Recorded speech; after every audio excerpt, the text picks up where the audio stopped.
For a knight to be acknowledged as a master, he first has to break the sword stereotype. The legendary spear knight appeared on the battlefield. The spear hero was the hero that put an end to the civil war of the Avalon Empire on the vast, ignorant continent. Our hero was known as Joshua Sanders. The hero was an unstoppable force that defeated an entire army alone.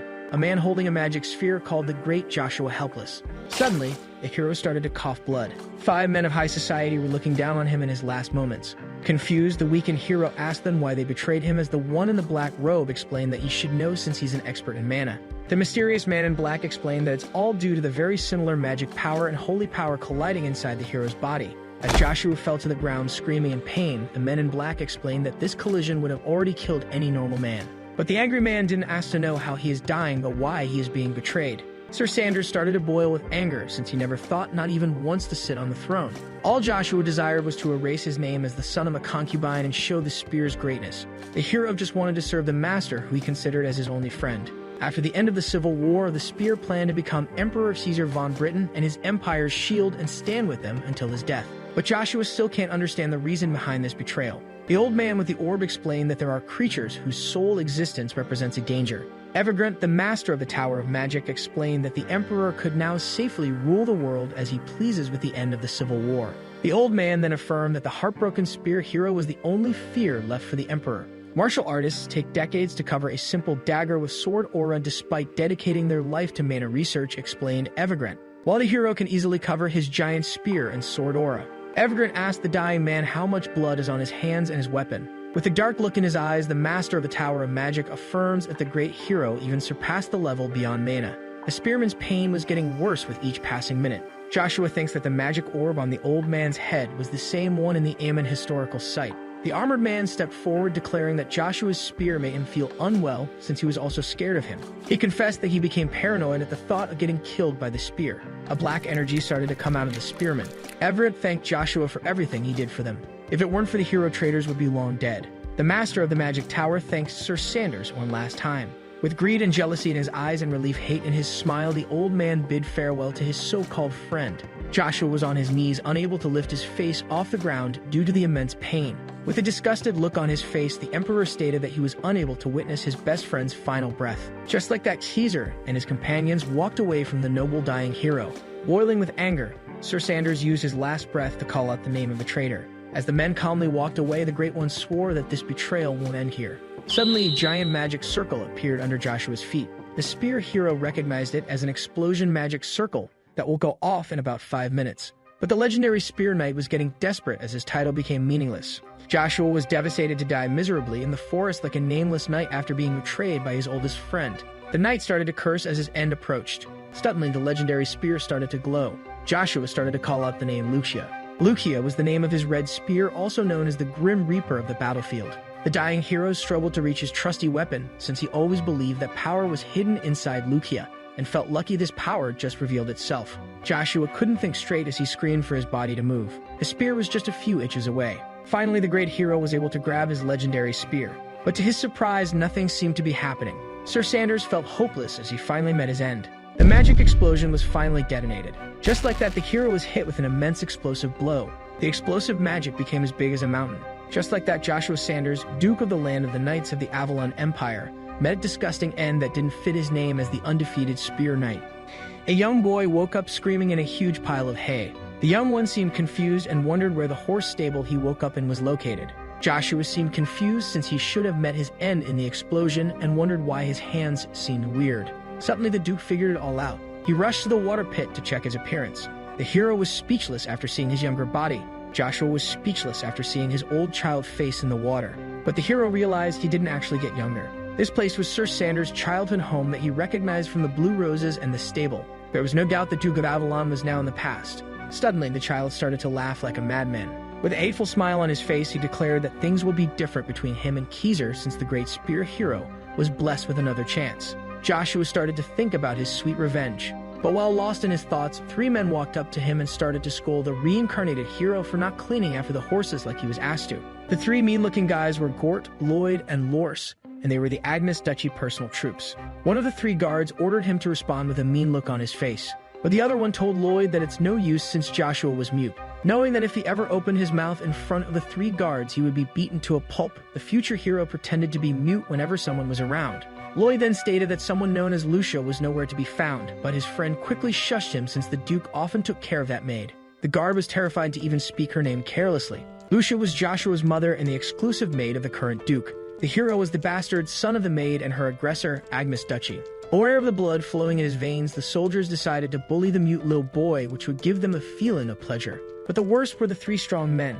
Lloyd, who wanted to see the maid, Gort to his right and Rolls to his left, whom the boy swore to take revenge on one day. Flora tried to shut Lloyd up before someone heard them, but Lloyd told him to stop worrying. The bully claimed that no one would hear him in the stable except the mute boy he pointed to, which Rolls agreed with. According to Lloyd, whoever secretly takes out the maid and her son will be rewarded handsomely by Duchess Vanessa. The man then stated that the opportunity would have been perfect if not for Lucia's absence. The 3 guards decided to bully and beat the boy up since his mother was nowhere to be found. Full of rage, the little legend had no intention of sparing those who insulted his mother.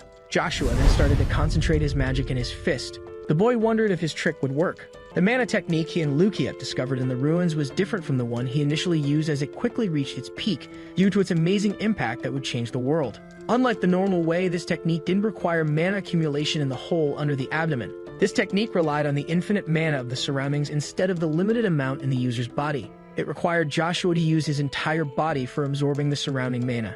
The ruin technique didn't require the creation of any mana hole and conveniently concentrated and burst the mana from the desired body part. Since he could skip the method that takes years to master, Joshua's quick growth as a mana user was inevitable. Gort started to lose his cool just by staring at the poor young boy. Lloyd then claimed that the scarred man was angry since he was rejected by the lady he was eyeing, which made Gort even more annoyed.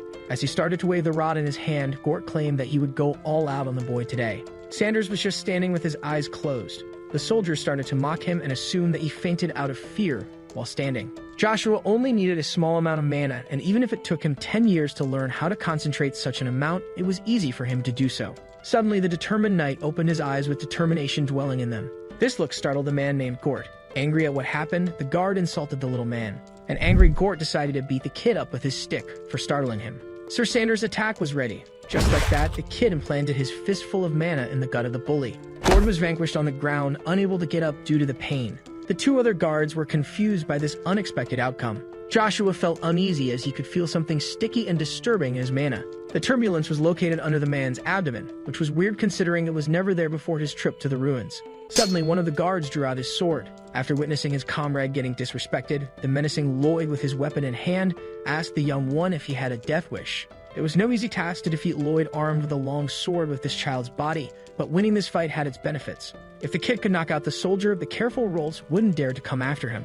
Joshua had to redo the same trick only once. With the intent to kill, Lloyd charged at the mute child. But just before the blade could cut him in 2, Joshua dodged at the last second. Sir Sanders was ready to use his mana punch, which the soldier couldn't believe. Just like that, the arrogant bully received a punch full of magic power in the face. Rolls was shocked at the sight of his bleeding friend flying right beside him. Lloyd was just defeated by a single punch. The remaining soldier couldn't believe what he had just witnessed. Rolls still couldn't believe that a mute, unwanted kid could be so strong since he had defeated a soldier twice in a row. The poor boy felt immense pain after using so much mana. According to the young Joshua, this man made it to centurion rank with his wit, and even if he's not as strong as the other 2 soldiers, Rolls was not to be underestimated. In order to survive, the young boy decided to not show any weakness as he screamed to pass on a message. Rolls was shocked at what he had just heard. The man couldn't believe that the spearman wasn't mute. Sir Sanders started to declare something to the soldier about anyone who dares to insult Lucia, centurion or not. The kid then swore on his name that anyone who dares to badmouth his mother would never get away. The determined look in the boy's eyes was enough to scare away the centurion. Rolls shamelessly ran away from the little kid, whom he saw as a monster. The hero was out of breath and couldn't think straight. Joshua's vision started to blur. The young boy was unable to stand and fell face first to the ground.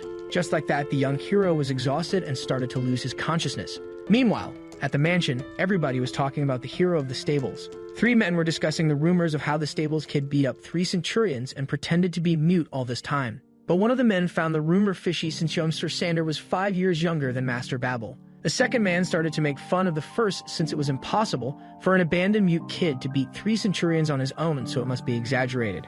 This logic made sense to the servant, but if the stories turned out to be true, it may change the Duke's successor. But the first man wasn't worried since Joshua couldn't possibly beat his older brother. The one with a broom agreed since the young Babel was already a mana user. Babel must be a prodigy destined to surpass his father since the Duke, now a master, became a mana user at 16, while his son earned that title at 14. According to the first servant, no one could rival Babel when it comes to the Duke's succession. Suddenly, the stable boy entered the room, which startled the three men who were afraid he heard their conversation. With a blazing look on his face, the hero commanded the servant to go get the Duke. The stable boy ordered to tell his father that he, Joshua von Angus, had arrived. Meanwhile, in the Duke's office, a man with broken armor was bowing to his master. As he filled out the paperwork, the Duke asked the soldier if his name was Rolls.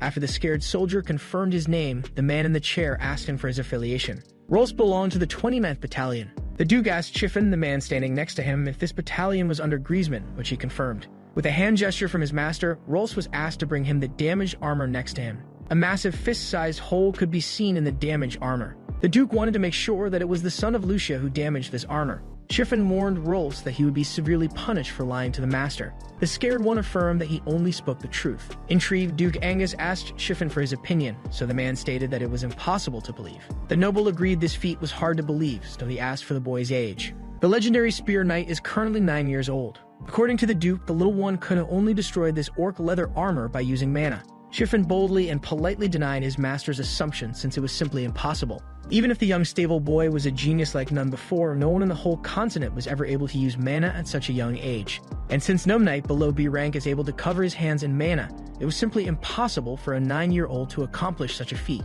With anger in his eyes, Chiffin accused the three men of coming up with this ridiculous story as an excuse to cover the fact that they bullied the Duke's son. The man in black asked his master for permission to make this man an example for the others. Force panicked and shouted that he didn't lie. Chiffin considered the guard's loud voice a disrespect to the Duke and ordered him to stop lying, but Force stood by his statement. Annoyed by the so-called lies, Chiffin started to draw out his sword. But before the man could move, the Duke stopped him, yet Chiffin wanted to punish the man for spreading these rumors. The man in the chair got up, stating that they will know the truth once they see Joshua. Duke Angus was going to meet the son of Lucia for the first time. Chiffin was shocked since his master wasn't showing this interest for the Empire's greatest genius, Babel, but for the boy he left in the stables. According to the man in black, the hero is on the first floor of the mansion in the waiting room. Just like that, the two men headed to meet the child of the rumors. Meanwhile, in the Angus mansion corridor, a young, elegant boy was taking a walk in the mansion. Suddenly, something startled the blonde teenager. The well-dressed one was shocked by the presence of the son of the concubine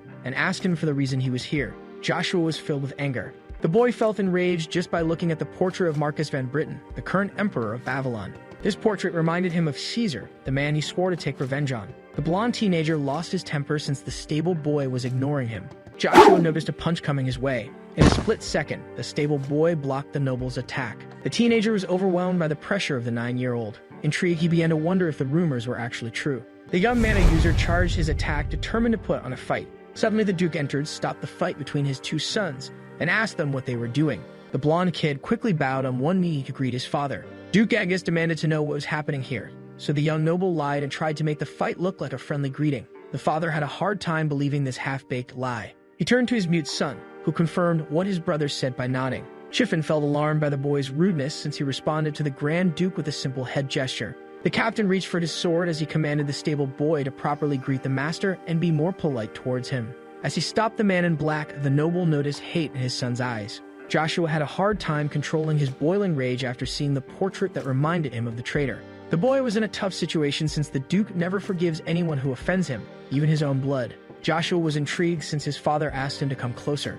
Duke Angus wanted to personally check if the boy of the rumors truly used mana. Babel couldn't believe what he just heard. The angry and hateful older brother had a hard time believing the son of Lucia could use mana despite being a stable boy. Joshua's father was the most sensitive to mana of the 5 masters of the Empire, which means that if his unusual condition is discovered, his revenge will be ruined. Suddenly, the Duke grabbed the boy's hand without anyone noticing. Something weird was found in the child's body, and the father couldn't believe it. The Grand Duke Angus was left speechless at this incredible discovery. Joshua's plans would be changed if his father, who is sensitive to mana, discovered something unknown. According to the startled Duke, there is nothing, which shocked everyone. Apparently, the boy had no mana in him. Babel smiled at this news. Chiffin wasn't surprised that the stable boy had no mana hole, but that's not what the master meant. According to Duke Angus, every human, even civilians and monsters, contains a basic amount of mana, yet his son had none in his body. Chiffin compared him to an undead moving by demonic power since both were manaless. The captain theorized that the child was originally born without mana like those from the stories told by the children.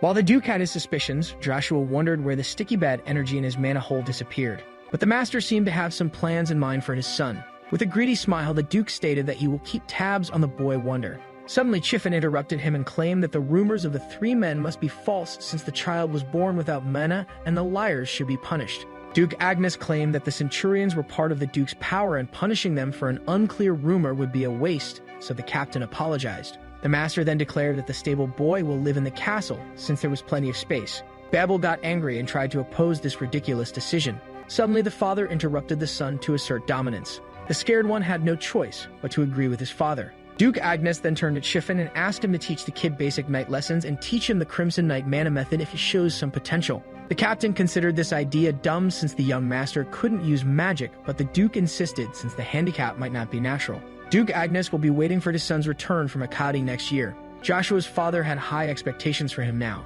A door opens. Chiffin showed the young master his new spacious room. Joshua looked around but kept silent. This attitude pissed off the knight, who thought that the young one was ungrateful for his new benefits and asked the kid to call him if anything is needed. The spear hero noticed the change in the knight's behavior and wondered if it was due to the Duke's absence. But Earl Agnes didn't care. Instead, he just wanted to sleep and rest. The younger boy thought deeply about the words of his father. The noble must have come too few for the rest, since he spends most of the year in Akkadi's castle in the capital of the empire. Joshua was worried that his father may know something he wasn't aware of. The possibilities are many, but it was too dangerous for the protagonist to know less than the Duke about his condition. But this wasn't the most important matter at the moment. The young Earl needed to regain his past strength in order to accomplish his goal. It was now nighttime. Sir Sanders swiftly jumped out of the window. In the blink of an eye, the young one was on the ground. Joshua might return to his prime earlier than expected, since it's now easier for him to use a low quantity of mana. Suddenly, a strong pain struck the young boy. This intense pain was caused by the negative energy, as he wondered if it was actually holy magic and demonic magic colliding, and also wondered about the strength restraining them. The boy was intrigued since the power of his best weapon was inside his body, stopping the two opposites from colliding. Suddenly, one of the guards heard a noise coming from this direction. After finding nothing, the two men headed back. The boy started to run as he was almost sure that his weapon was the solution to the problem and wanted to control the three energies inside his body. Meanwhile, a scream came out of the stable. Lucia was baiting the three Centurions to let her go and wondered why they captured her.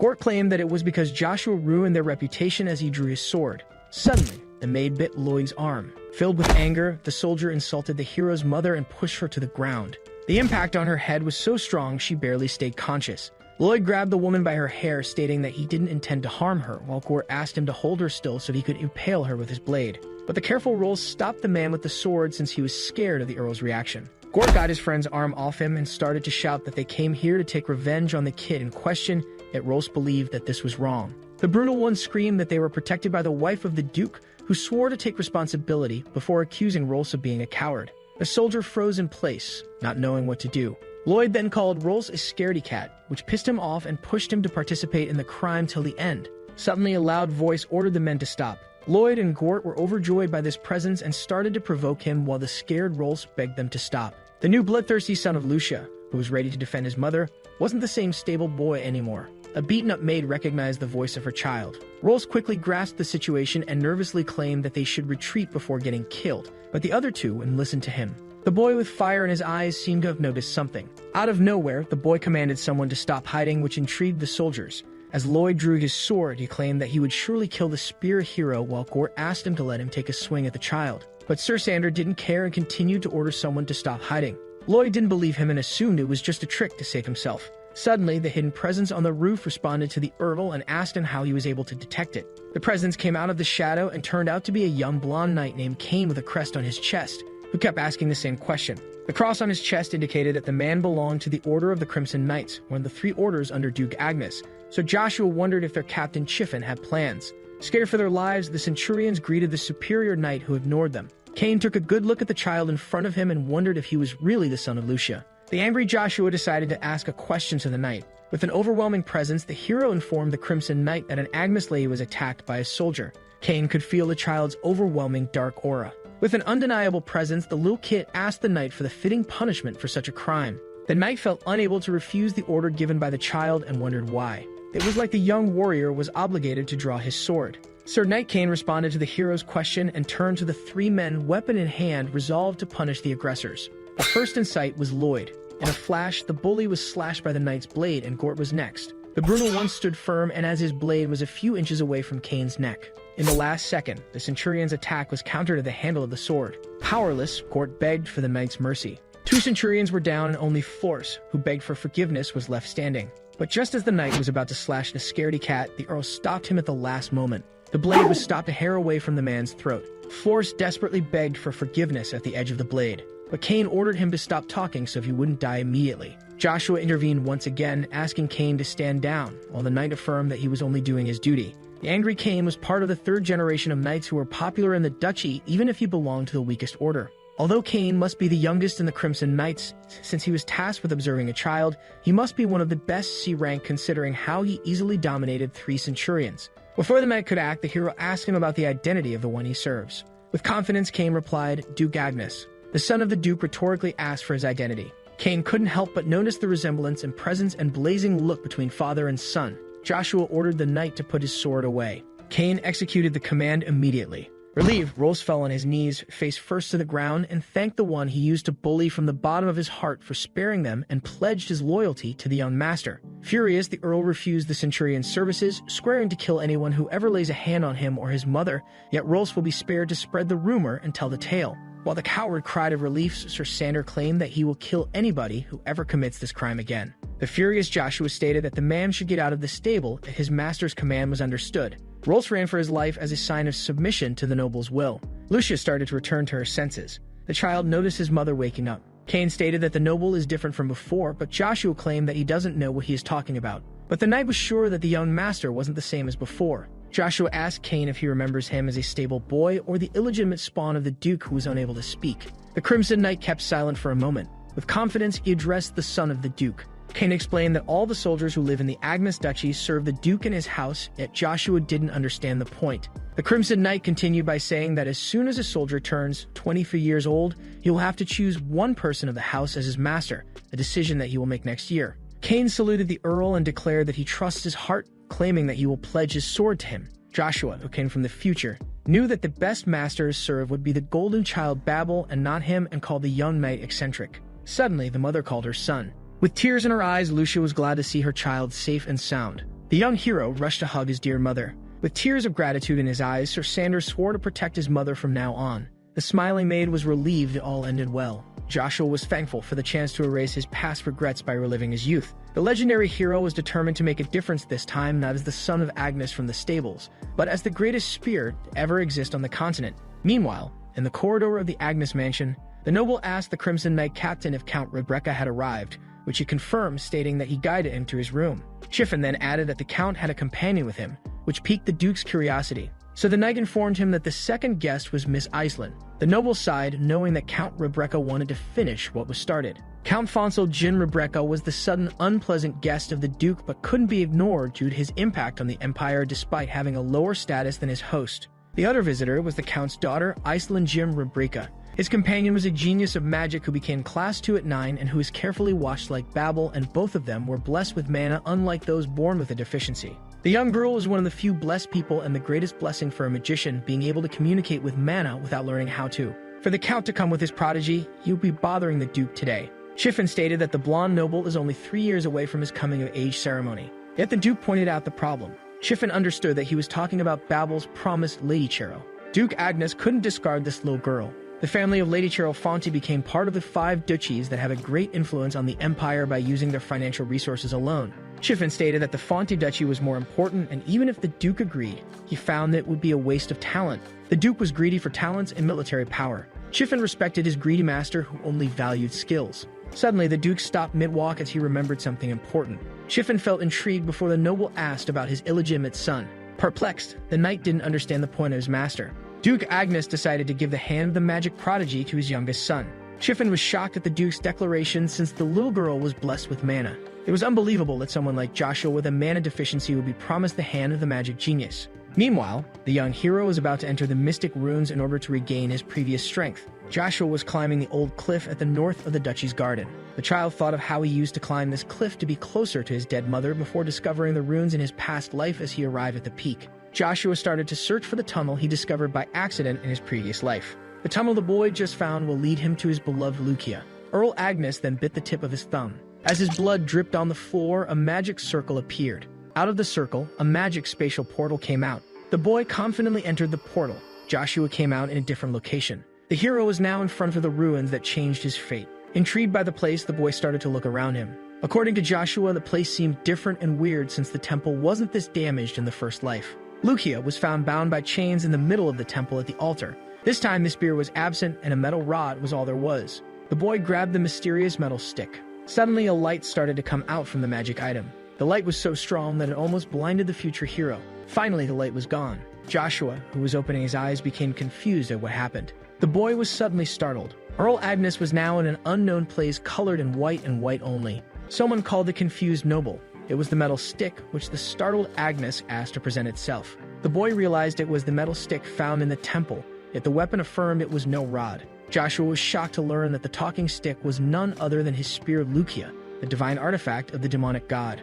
The spear hero was surprised by the fact that his best weapon belonged to the demonic god, and wondered if it looked different now due to his return to the past. Lucia explained that Joshua was short on time, which piqued his curiosity. According to the talking artifact, the two energies inside his body will continue to poison him as time goes by, and there is only one way to calm and control them. Sir Sander must recover his prime as soon as possible and reach Magic Spearmanship Stage 4, which shocked him. Magic Spearmanship was an ancient, powerful technique that the hero used to learn, which he discovered with his mana technique. All the knights of the continent looked down on the spear since they only used swords. Yet in his first life, most people weren't able to fight him as he reached Stage 5 at his prime. In terms of ranks, only A-rank knights were able to make swords with their mana, while the masters were the absolute elite. Joshua became the strongest knight in the Empire at Stage 5 despite the peak of spearmanship being Stage 8. The boy would have to be as strong as the elite of B-rank if he wanted to reach Stage 4. Joshua should be easily able to reach the said stage once again, but his only problem was his race against the clock.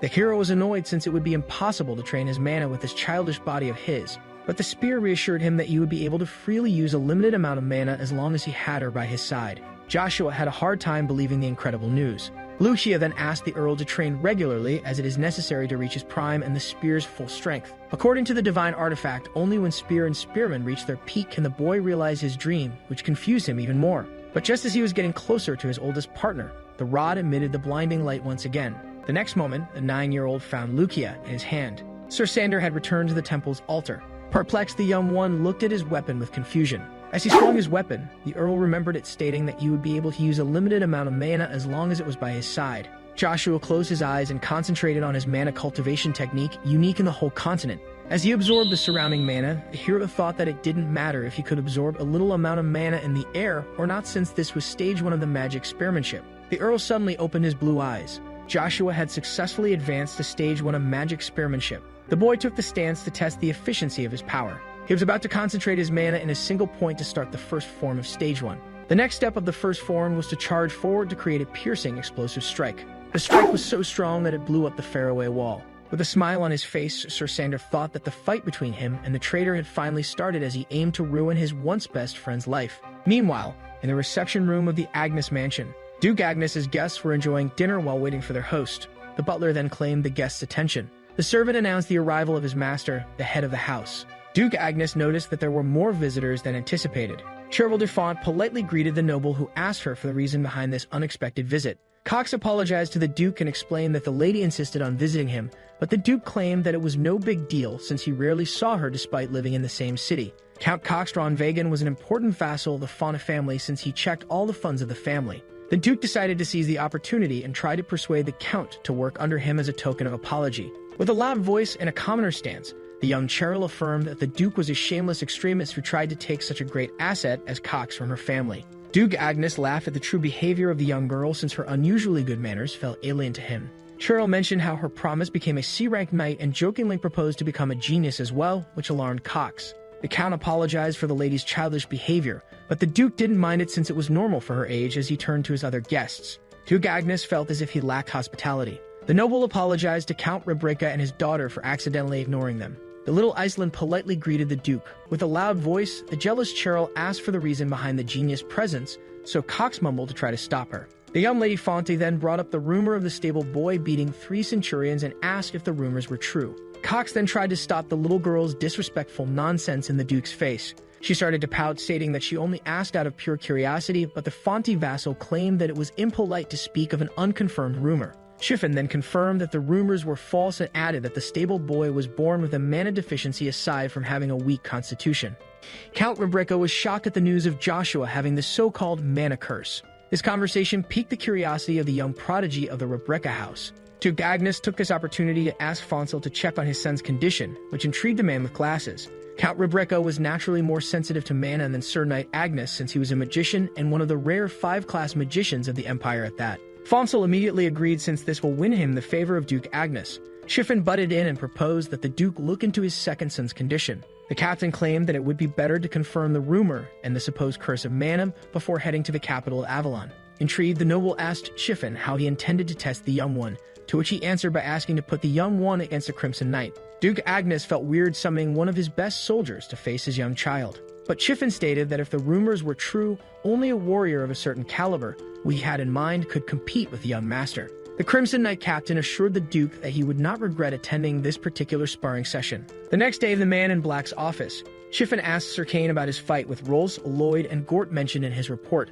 The young knight confirmed the friction with the 3 bullies. Chiffon believed that Kane's decision to punish the 3 men was rushed, even if he was just performing his duty. The knight claimed that the 3 bullies were harming Lady Agnes, which angered the captain. Chiffon, full of rage, assumed that the lady in question was Babel's mother. Kane corrected his superior by stating that it was Joshua's mother. The captain immediately calmed down, went back to his seat, and questioned his subordinate's judgment based on a harmed concubine. But Kane corrected his captain once again, claiming that Lucia was the respectable second wife of the Duke that no centurion is allowed to harm. The young knight claimed that the bully's actions were a disrespect to the head of Agnes and assured the captain that he was ready for his actions' consequences. This perfect response left the captain in silence, rethinking his image of Kane. Chiffon decided to turn a blind eye to the matter and decided to give the young knight his next job, which he blindly accepted. The young knight was tasked to spar with the illegitimate child today. This odd job shocked Kane. Chiffon claimed that this spar would determine the condition of the stable boy, even if he was sure that the outcome would be an inborn curse of mana. According to the captain, the Duke not believing his second son's handicap will end up being an obstacle in the way of the first, so Kane assumed that Babel might be tossed aside.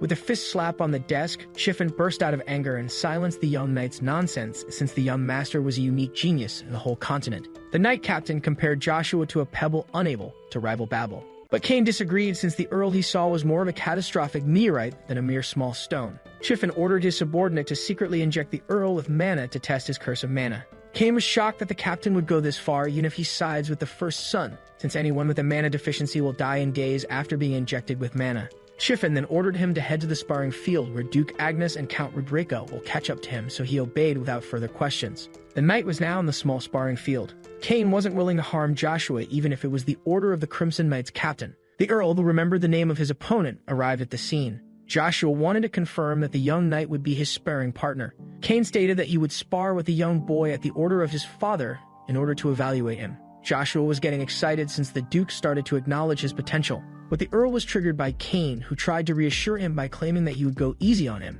Joshua immediately guessed that this spar was nothing more than a test. His opponent tried to deny the boy's guess. With a smile on his face, the noble claimed that even if the knight swore loyalty to a master, the master could freely choose his subordinates. Joshua was not going to put his safety in the hands of a soldier as miserable as Kane. Embarrassed, Kane stated that he wouldn't hold back against the young hero, who claimed that a knight only exists to do so. Duke Agnes, who just arrived with Chiffon, his first son, and his guests, asked the 2 sparrers if they introduced themselves to each other. Kane immediately saluted the Duke. Chiffon looked down on the young master due to his lack of manners towards the Duke. Suddenly, the mute boy formally greeted his father, which shocked everyone. Duke Agnes complimented his son on his etiquette and wondered when he learned it, while Chiffon was in the back shocked at the Earl's words. Joshua affirmed that he learned the etiquette by observing in silence. The Duke asked the boy if he was aware of the current situation. Joshua claimed that this spar was in fact a test for him. Chiffon intervened and stated that the spar isn't a test, but a way for the Duke to evaluate his son's curse in order to get rid of it.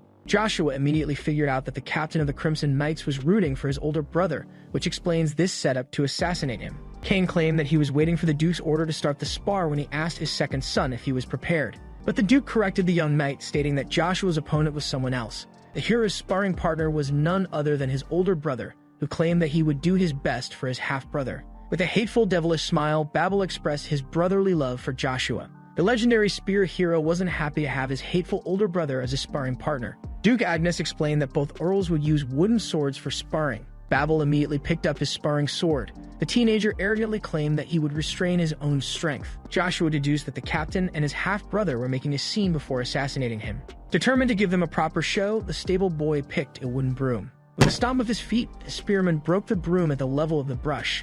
Everyone was surprised by the Earl's choice of weapon. Joshua lifted the wooden rod, claiming that he would use it as a weapon. Lady Cheryl laughed at the hero's weird choice, while Cox tried to contain her childish behavior. Shiffin felt that the stick was some kind of joke. But just as the captain was going to criticize the wooden spear, the child's father stopped him and asked his son if the stick was his final choice. Joshua affirmed his choice with confidence. This improvised wooden weapon intrigued Duke Agnes. The head of the house asked everyone present to seat themselves. Duke Agnes then reminded Babel not to use mana as a wariness. The first son wasn't planning on using mana since he thought his little brother wasn't worth it. Cain grew worried and intrigued by Joshua's choice. Babel mocked his illegitimate brother for using a wooden rod against him, claiming that it suited the mute, stable boy he is. Duke Agnes gave the signal that the duel begins now. Confident, Babel charged at his little brother. In a flash, the tip of the stick was a few inches away from the teenager's face. Babel dodged the wooden spear's strike at the last second. Angry, the first Earl stated that the second's tricks he picked up would have no effect on him as he prepared to deliver another strike. Joshua noticed that his brother was a C rank only by speed despite being simple. The 9-year-old quickly landed a strike on the teenager's side. This hit filled Babel with anger and rage. The older one started to insult his sibling by calling him the son of a concubine who would never be a true knight as he tried another swing. But just before he could finish his sentence, Joshua struck Babel with a spear stab in the middle of the gut. Yet the spear hero seemed intrigued. Babel, who was filled with rage, kept standing on his feet as he grabbed the tip of the stick to immobilize it, impressing the young hero. But while Joshua was thinking about the distance, something cut his train of thought. The angry Babel swung a sword full of mana, which could turn out to be a disaster up close according to Joshua. Duke Agnes ordered his son to stop his attack. A mana explosion resulted from the clash, which blinded everyone. The Duke took a look to check on the battle. The oldest couldn't believe his sword was shattered in half. Joshua successfully countered the mana strike by using his own. Count Rebecca was shocked at the sight of mana. Babel couldn't accept the fact that his lowly brother was a mana user. The oldest was filled with jealousy and hate as he remembered his father's words that showed interest in the youngest. Babel drew out his true sword, screaming that he rejected his brother and that he was the only successor of Duke Agnes. According to the hero, the Agnes Duchy will disappear in the Civil War 10 years from now. As he charged his attack, the Earl thought that the duchy would be a great asset for his future plans. As the two boys were about to strike, the youngest thought that he would use the duchy to his advantage. Suddenly, the two brothers were stunned by their father's voice, telling them to stop. The Duke's voice was so loud that it even bothered Lady Cheryl. Duke Agnes took an intimidating tone and stated that his sons would be punished if they kept on fighting. Babel and Joshua immediately calmed down. Shiffin couldn't believe how extraordinary and unique the second son's feat was using mana at 9 years old. The captain's thoughts were interrupted by the master asking him if they had seen what they needed, which Shiffin confirmed. But just as the man in black stated how weird this mana was, he was interrupted by Fonsel, who confirmed Joshua's status as a mana user. Count Rebecca continued by adding how unique the second's mana and its concentration were despite being less abundant than the first. Both Cheryl and Cain were impressed by the hero's usage of mana. The Duke expressed interest in his son and praised him for being the youngest mana user ever. Shiffin tried to warn his master about this odd mana, but the nobles silenced the captain with an imposing look. Shiffin had no other choice but to keep silent as a sign of obedience. The Duke then invited his second son to his room to have a better look at the matter. Both the captain of the Crimson Knights and the first Earl were surprised by the sudden invitation. Filled with rage, Babel thought of how his father never let anybody into his room and wondered when his mute brother changed so much. The oldest sibling was burning with hate and envy as he looked at his younger brother. With a smile on his face, Joshua Agnes accepted his father's invitation. Meanwhile, in the Agnes Mansion guest room, the young redhead was jumping on the bed as she explained to Cox how amazing Joshua was while he tried to calm her down so she could act like a proper lady. Lady Cheryl was excited to see someone as young as the second Earl using mana for the first time. The young girl made up her mind despite the hero being the son of a concubine, which confused Cox. Lady Cheryl decided to make the young Joshua her new little toy. Meanwhile, at the very same estate, Shiffin was brutally slapped by a woman. The angry sister of the Emperor and wife of the Duke, Vanessa von Agnes, commanded him to repeat what he just said. With sadness in his eyes, the Crimson Knights captain stated that the pure-blooded noble lost to his half-breed brother. These words angered the Duchess. The angry lady slapped the poor captain of the Crimson Knights once again. Lady Vanessa had a hard time believing that the son of the concubine was a better mana user than her child prodigy. When the Duchess asked for more details about the Duke's reaction, Shiffen informed her that he planned to take the new prodigy to a.k.a. The night captain theorized that Duke Agnes wished to study his son's discovered potential. Shiffen informed her that this situation would put them at a disadvantage as the lady of the house blamed him for this disaster. But the captain reassured Lady Vanessa and informed her that he had a plan. Intrigued, the Duchess asked to know more. Shiffen claimed that the lady's husband would surely make the news of his son's prowess comparable to a C-rank public, which she had a hard time believing. The knight explained that it would be hard to hide it since the two counts witnessed the fight, and even if Joshua didn't use mana, his father would make him take the test, which intrigued the lady. Shiffen met the test to become an official C-rank knight. To pass, one must show his mana while fighting against a royal knight. A devilish smile was drawn on the Duchess's face at the mention of royal knights as she decided to contact her uncle after a long time. A small hand knocked on the door. It was Joshua at the door of his father's room who allowed him to enter. The boy entered the head of the house who was waiting for him. Joshua politely knelt on one knee and greeted the Duke. The Duke was pretty straightforward and asked the time traveler for his identity. Sir Sander was stunned and hesitant for a moment. With confidence in his eyes, the boy introduced himself as Joshua von Agnes. The Duke outlined the stable boy's incredible change of behavior since the last time they met. Joshua affirmed that it was due to the passing years since then. Duke Agnes asked his son if he resented him, which he denied, stating that he couldn't have expected much from his second son when it comes to the royal house. Suddenly, the boy stood up and asked the powerful aristocrat for a favor. The Duke wondered what Joshua's request could be and assumed that he would ask for an apology. The young one's request had to do with a.k.a. since a useless apology would be meaningless in the cruel educational environment.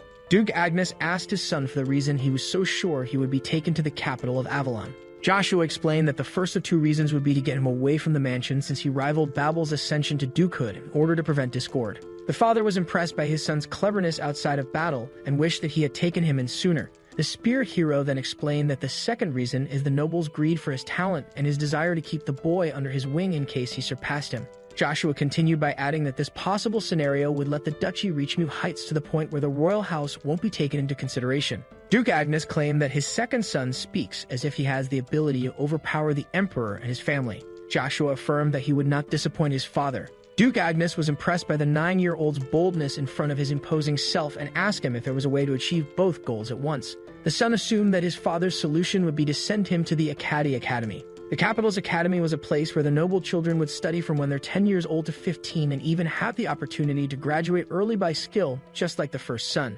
This system allowed the royals to use the aristocrats' children as a Damocles sword above their heads in order to keep them submissive and scout new talents among the students.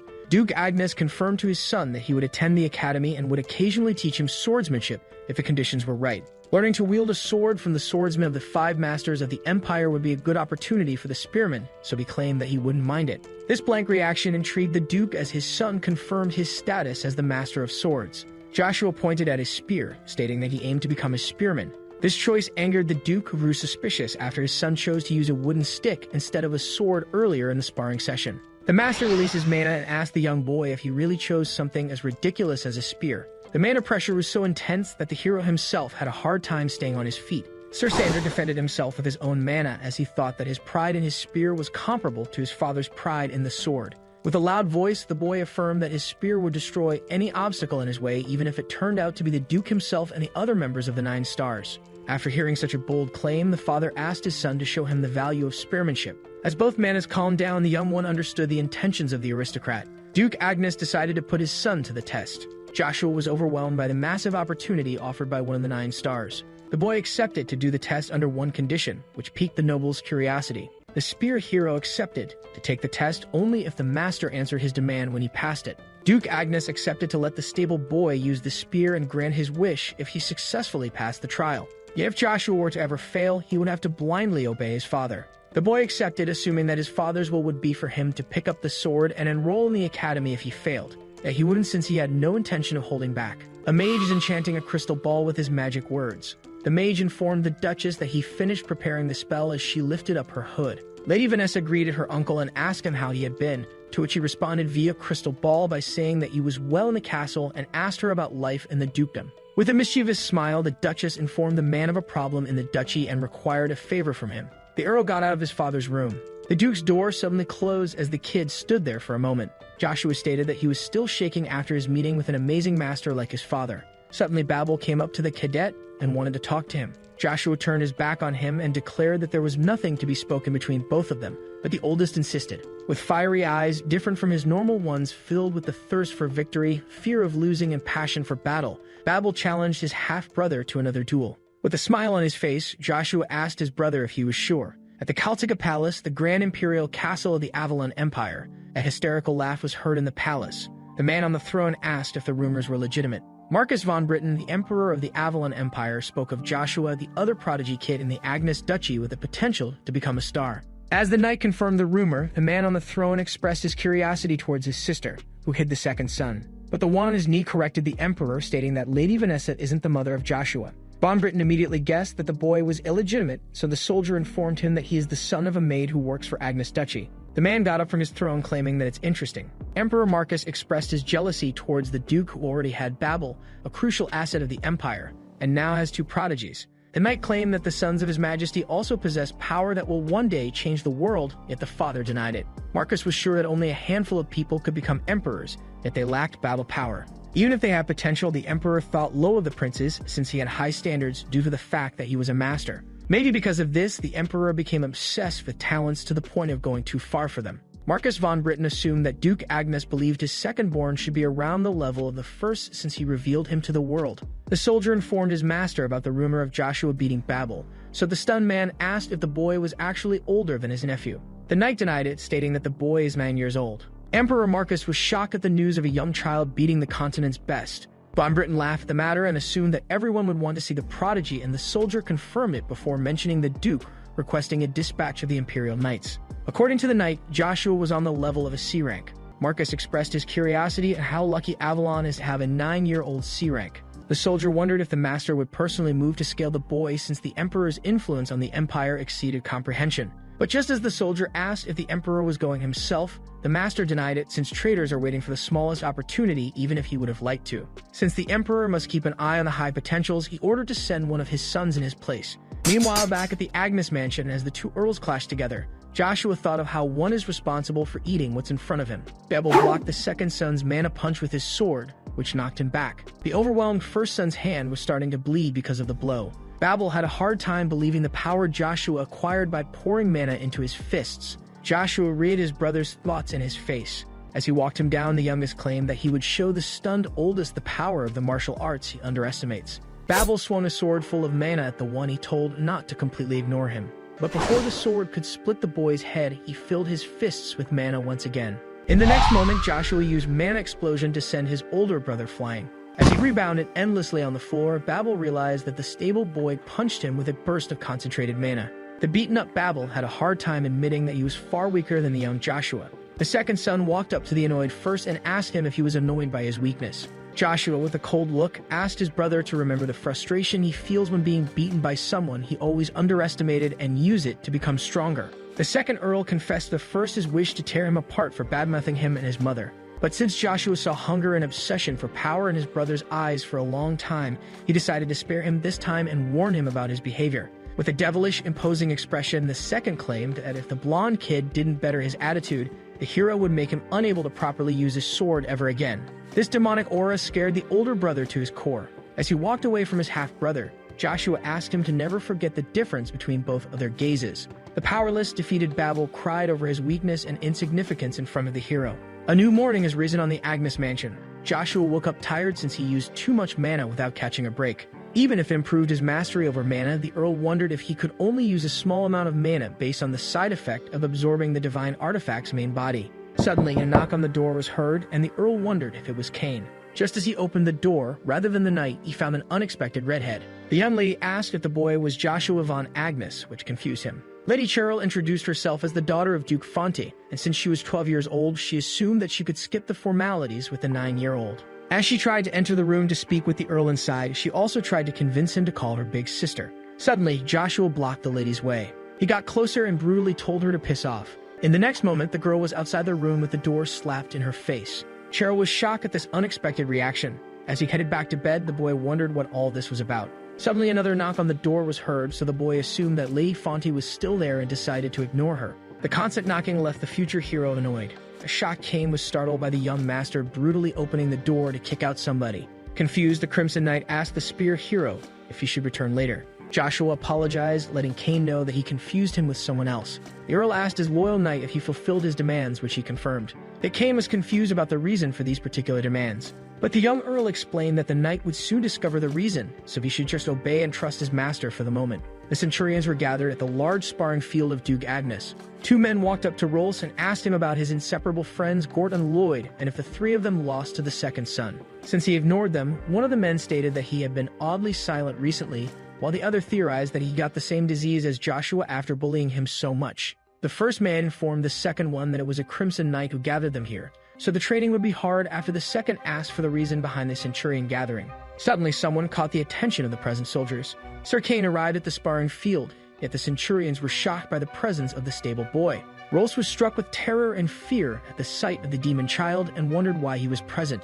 Cain informed the centurions that Earl Joshua would be training them today. With a loud voice, the son of the Duke introduced himself and affirmed that he would be their instructor for this lesson. All the soldiers were shocked after hearing the mute kid speaking loudly and clearly. The second son claimed that he would train the centurions to improve their crucial personal skills, since they would be the future leaders of the vanguards during wartime. With power in his eyes, the hero ordered the soldiers to attack him all at once to evaluate their skills. The men started to laugh at the little boy's order and had a hard time believing it. Cain was worried by the Earl's command since the centurions were strong opponents. The soldiers mocked the overconfident Earl, stating that he would hurt himself and took the challenge as an insult. Suddenly, the spear hero grabbed his weapon from the knight's hand. Sir Sander then descended to the centurions. Joshua pointed his spear at the confused Rolls and asked him if he also considered his command a ridiculous insult. The bully, scared for his life, affirmed that he didn't believe his order was absurd. With an imposing tone, Joshua accused the man he sparred of not keeping his promise and telling the rest what he was told to from the other soldiers' reaction. Rolls quickly got on his knees and apologized to the scary Earl. Joshua smacked the spear to the ground, claiming that the soldier would not receive mercy twice. The Earl scolded the soldier for wasting his second chance after harassing the noble's mom and asked him if he wanted the same fate as his two arrogant friends. The other stunned centurions were terrified at the news of the 9-year-old actually beating Lloyd and Gort. Earl Joshua refused to spare the man despite him begging on his knees, yet decided to let him keep his pride since he served Duke Agnes. With an imposing tone, the boy ordered him to draw his weapon and declared that the centurion would be spared if he beat him in a duel. Rolls decided to accept this opportunity and at least go out fighting as all like a man. Hesitant to draw his sword, the Earl's bully assumed that since his opponent was 9 years old, he could win by playing his cards right. The next moment, Rolls desperately charged at the Earl to strike the first blow. The confident Earl let out a satisfied smile and grin. In a flash, Rolls was defeated by Joshua's lightning spear first stage. The strike was so strong that the centurion was blown into the wall. Rolls was defeated and unable to move or even breathe after taking this powerful attack. One of the soldiers was scared to see the usage of mana. Joshua informed his trainees that underestimating an opponent based on his appearance could cost them their lives. With an imposing tone, the Earl challenged anyone left who doubted him. One of the centurions walked up to the spear hero. The man felt hesitant to draw his weapon. In the next second, the soldier knelt down and greeted the son of the Duke as the 23rd centurion leader. Leaders 35, 42, 13, 65, and all the others bowed one by one to the Earl of the House of Agnes. A smile was formed on Cain's face. The knight was happy with his master exceeding his expectations and promised to do his best to serve him. Meanwhile, in the guest room of the Duke with a sighing young lady, Cheryl Pointy sat sad on her bed, hugging the plushie in her hands. The young lady thought about Joshua telling her to piss off. Suddenly, Cox entered the room claiming that he had big news of the Imperial Knights arriving soon in Agnes Duchy. But the lady reminded the vassal not to derange her today as she lay down on her bed. Worried, the Count asked the sad little girl if she was hurt since she was acting odd since the morning and wondered what had just happened. The angry lady told Cox to stop bothering her and asked him about Duke Fonty's orders. Count Cox had completely forgotten about the head of the House of Fonty's orders. As Cheryl reminded him of the purpose of their presence in the duchy, Cox went to execute his lord's orders. As the man slapped the door, the sad little girl expressed how irritating this situation was. Inside the Duke's office, the noble informed his son that he received his report and asked him if he really killed Rolls, which he confirmed. Joshua affirmed that this soldier was badmouthing his mother Lucia and had to be put down by military law for insulting an aristocrat. Duke Agnes thought that he would have also sliced the bullies if faced with the same situation, yet expressed his disappointment in the loss of a centurion. Joshua asked his father if he judged his actions as those of a child driven by his own emotions, so the Duke asked him for the reason behind his decision. The second son explained that he would need more than strength to prove himself since not very long ago he was an illegitimate stable boy. But the Duke didn't get the point, so the son continued by stating that he used their fear of his monstrous strength to gain the soldiers' respect. All of this was to protect his and his mother's honor, and doing it in front of all the centurions also proves that he is the true son of the Duke. The father finally understood his son's point of view. Duke Agnes then informed him that they should stop chatting so Joshua could prepare himself for his upcoming mana evaluation today. The master asked the future hero if he was aware of the dispatch of the Imperial Knights, which he confirmed,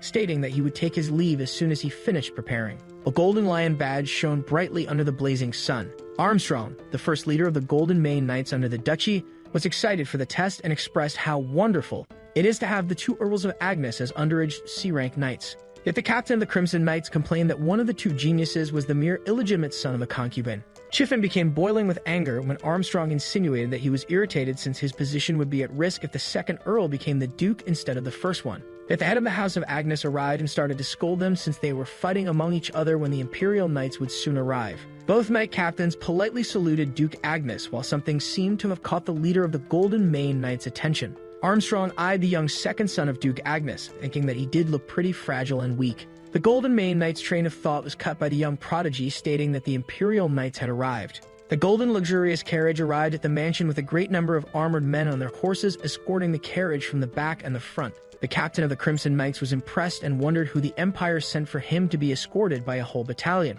Someone started to come out of the golden carriage. A young, smiling, well-dressed man came out, stating that this place was home to one of the 9 stars. The Duke was shocked to find that the 4th prince was sent by the Emperor of Avalon. Joshua Sander was boiling with hatred and rage as he met Caesar von Britain sooner than expected. The one who would one day stab him in the back and betray him had finally appeared. A young knight was knocked down with mana. The defeated young man begged Sir Joker for forgiveness and mercy. With a cruel look in his eyes, the higher-ranked knight punished the lower one. The cruel man was the knight captain of the first army of Imperial Knights known as Joker, who reproached the young one for asking anything of him. Someone expected Joker to be here. The mysterious one affirmed that no one would join the Imperial Palace Order of Knights if Joker bullies them as newcomers, but he claimed it's due to them being pretentious mana users. Intrigued, the cruel man asked the other knight for the reason behind his presence. A task was given to them by the Agnes Duchess, and the mystery man asked Joker to fulfill it. Meanwhile, at the Agnes mansion with Joshua being face-to-face with his traitor, an evil smile was drawn on Sir Joker's face at the sight of the Earl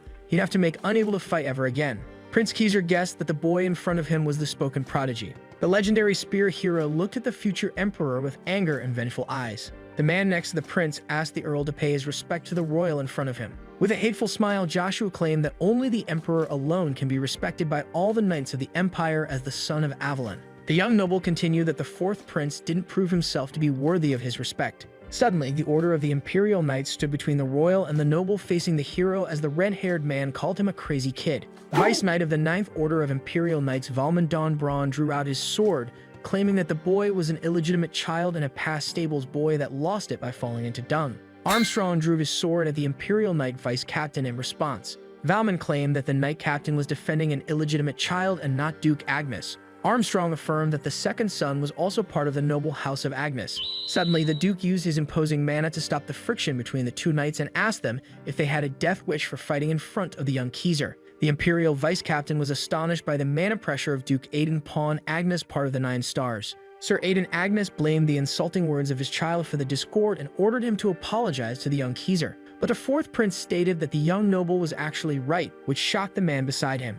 The blonde one stated to the prince that his actions represent the empire, but the youngest prince affirmed that he had no authority and his actions would only harm him for prioritizing his ego. Keezer affirmed that only one person is worthy of the praise of all the knights, just like the Earl claimed. As he asked the Imperial Knights to stand down, he assured that only his father is worthy of the knights' respect. Keezer then pointed out to Joshua that the word of a knight with no merit to prove his skills is worthless. According to the second son, the 4th prince always tried to flip the situation around with his pleasant words, but things would be different from the first life. As he thinks of how he will kill the traitor at his prime, Joshua affirmed to him that he is ready for the test. Joker insulted the Earl for his audacity in front of the young royal. The captain of the First Army respectfully asked Keezer to let him do the mana identification of the Earl in order to measure if his skills were worth his arrogance. Keezer allowed the B-rank knight Joker to proceed with the evaluation, since it would be safer for the Earl to spar with someone of a higher rank. A devilish smile could be seen on the face of the cruel knight when he affirmed that he will do his best to evaluate the boy's mana. Duke Agnes was waiting for the test to start with his 2 knight captains. The evaluation will take place in the Agnes Duchy Training Hall. The representatives of the Empire were also waiting for Joshua's action. Joker considered the Earl's choice of using the iron rod was an insult to him and started blabbering about him insulting the royal. But just before he could finish his sentence, Joshua claimed that Joker talks too much and joked about the Imperial Knights being picked according to how chatty they are. The cruel knight affirmed that Joshua's manners will be punished before reminding him that the test would be in the form of a spar to evaluate his mana. But before the knight could even finish his sentence, he was surprised to find Lucia a few inches away from his face. At the last minute, the knight captain blocks the attack of the little boy. Joker was surprised to find how thick the mana in the staff is. The knight repels the spear, stating that it's just a simple stick, and claimed the spearman would lose if he gets close enough. According to the reincarnated hero, the problem of close combat was resolved long ago with rigorous training. Sir Sanders used his spear to attack from above, stopping the knight mid-dash to block it. Joshua started to concentrate his mana. The legendary spear hero used the first form of lightning slash.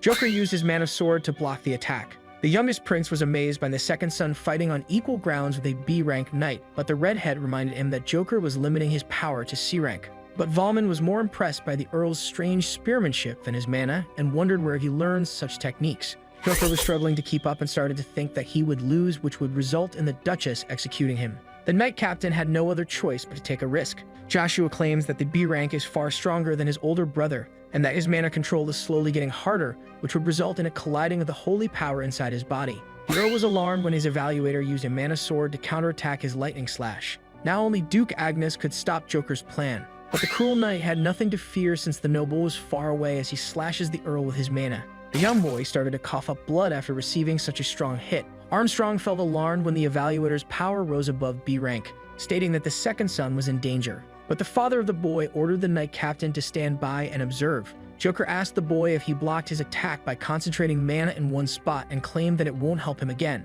Joshua was pushed to the edge and started to gather all his mana into his spear. But the cruel Joker claimed that his efforts to concentrate mana were pointless. The Imperial Vice Captain asked the evaluator to stop his madness immediately. An imposing explosion resulted from the clash of the two mana users. Duke Agnes observed the outcome very closely. The fourth prince and Valmon, who used his body to shield the young prince from the blast, were amazed. The training ground was damaged by the fight. Joker was repelled away. The evaluator had a hard time accepting it. As Joker tries to grasp the situation, the legendary artifact of the demon god Lucia gained back her original appearance. If the fight goes on, the Earl would lose to the high B-rank sword aura of Sir Joker. As the second son concentrates his mana, the cruel knight charged at him, stating that it was pointless to gather the little he had left. Joker thinks that his mission will be complete once his B-rank sword aura clashes with the Earl's C-rank mana, damaging him from the inside. There was no other solution for the young boy to survive but to push his body to its limits. Joshua called upon his strongest weapon as it takes form in his hand. As Lucia was summoned,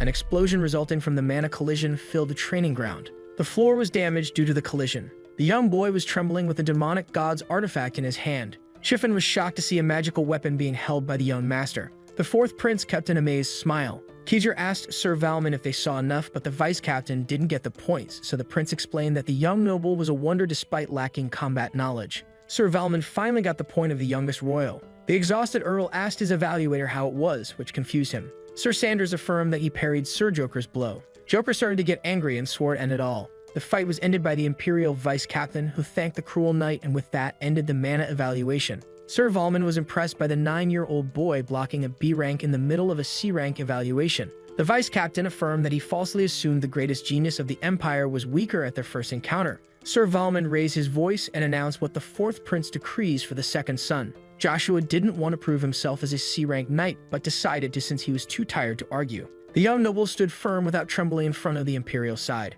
The fourth prince applauded the spear hero with a smile on his face. Joshua had no intention to show the traitors any sign of weakness but planned to take revenge at the right time of the same cruelty they showed him in his past life. The father of the prodigy wanted his attention. With a concerned look in his eyes, the Duke asked his child if he was hurt or harmed. The affection in his father's eyes was unexpected by the second son, who never saw it in his past life. Joshua affirmed that he was alright as he headed towards the sword. The Earl decided to grab the Imperial blade. That day, by raising the Imperial sword, Joshua von Agnes claimed his place as the youngest mana user ever in the whole continent. And that night, the Duke held a conference proceeding. Aidan von Agnes was focused. Many important figures of the Agnes Duchy were gathered in the Duke's grand conference room. A vassal of the Agnes Duchy, Count Anel, asked for a report on the crucial matter. Armstrong explained that all the dispersed knights returned to the duchy unexpectedly, which made the Count ask if the main order knight came back early. The knight captain confirmed the return of the knights and explained that it was caused by an unexpected massive increase in the monsters that spawned due to the creatures in the forest.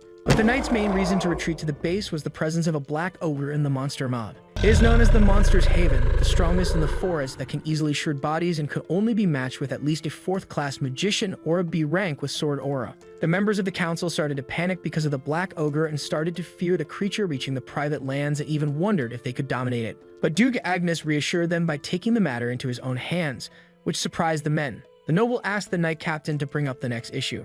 Armstrong stated that the next matter concerns the 5 duchies. As soon as the knight captain mentioned the 5 duchies, the Duke immediately thought of the Pointy house and assumed that the visit of their daughter and vassal wasn't purely amicable. Duke Agnes ordered Armstrong to abort the subject once alone, which he agreed. Chiffon raised his hand when Count Annel asked if anyone else had a matter he would like to discuss. The knight captain wanted to discuss the second son. The council members started to talk about the big event of the Earl becoming the youngest mana user ever, surpassing his older brother, but the Count shushed them to hear Chiffon. The captain of the Crimson Knights stated that Joshua was someone long ignored by the duchy and was so weak to the point of assuming he had the mana curse. Chiffon then added that his rise to C rank was suspicious and couldn't be justified by potential alone, but the Count didn't get the point of the man in black. The knight captain accused the second son of possibly gaining his strength from demonic beings or the creatures, implying that this was the only logical explanation. Armstrong stated that Chiffon's guess was hazardous, but he reminded him of what they both witnessed. The captain of the Crimson Knight recalled the Earl using a mysterious, unidentified weapon that only changed forms due to it being an artifact.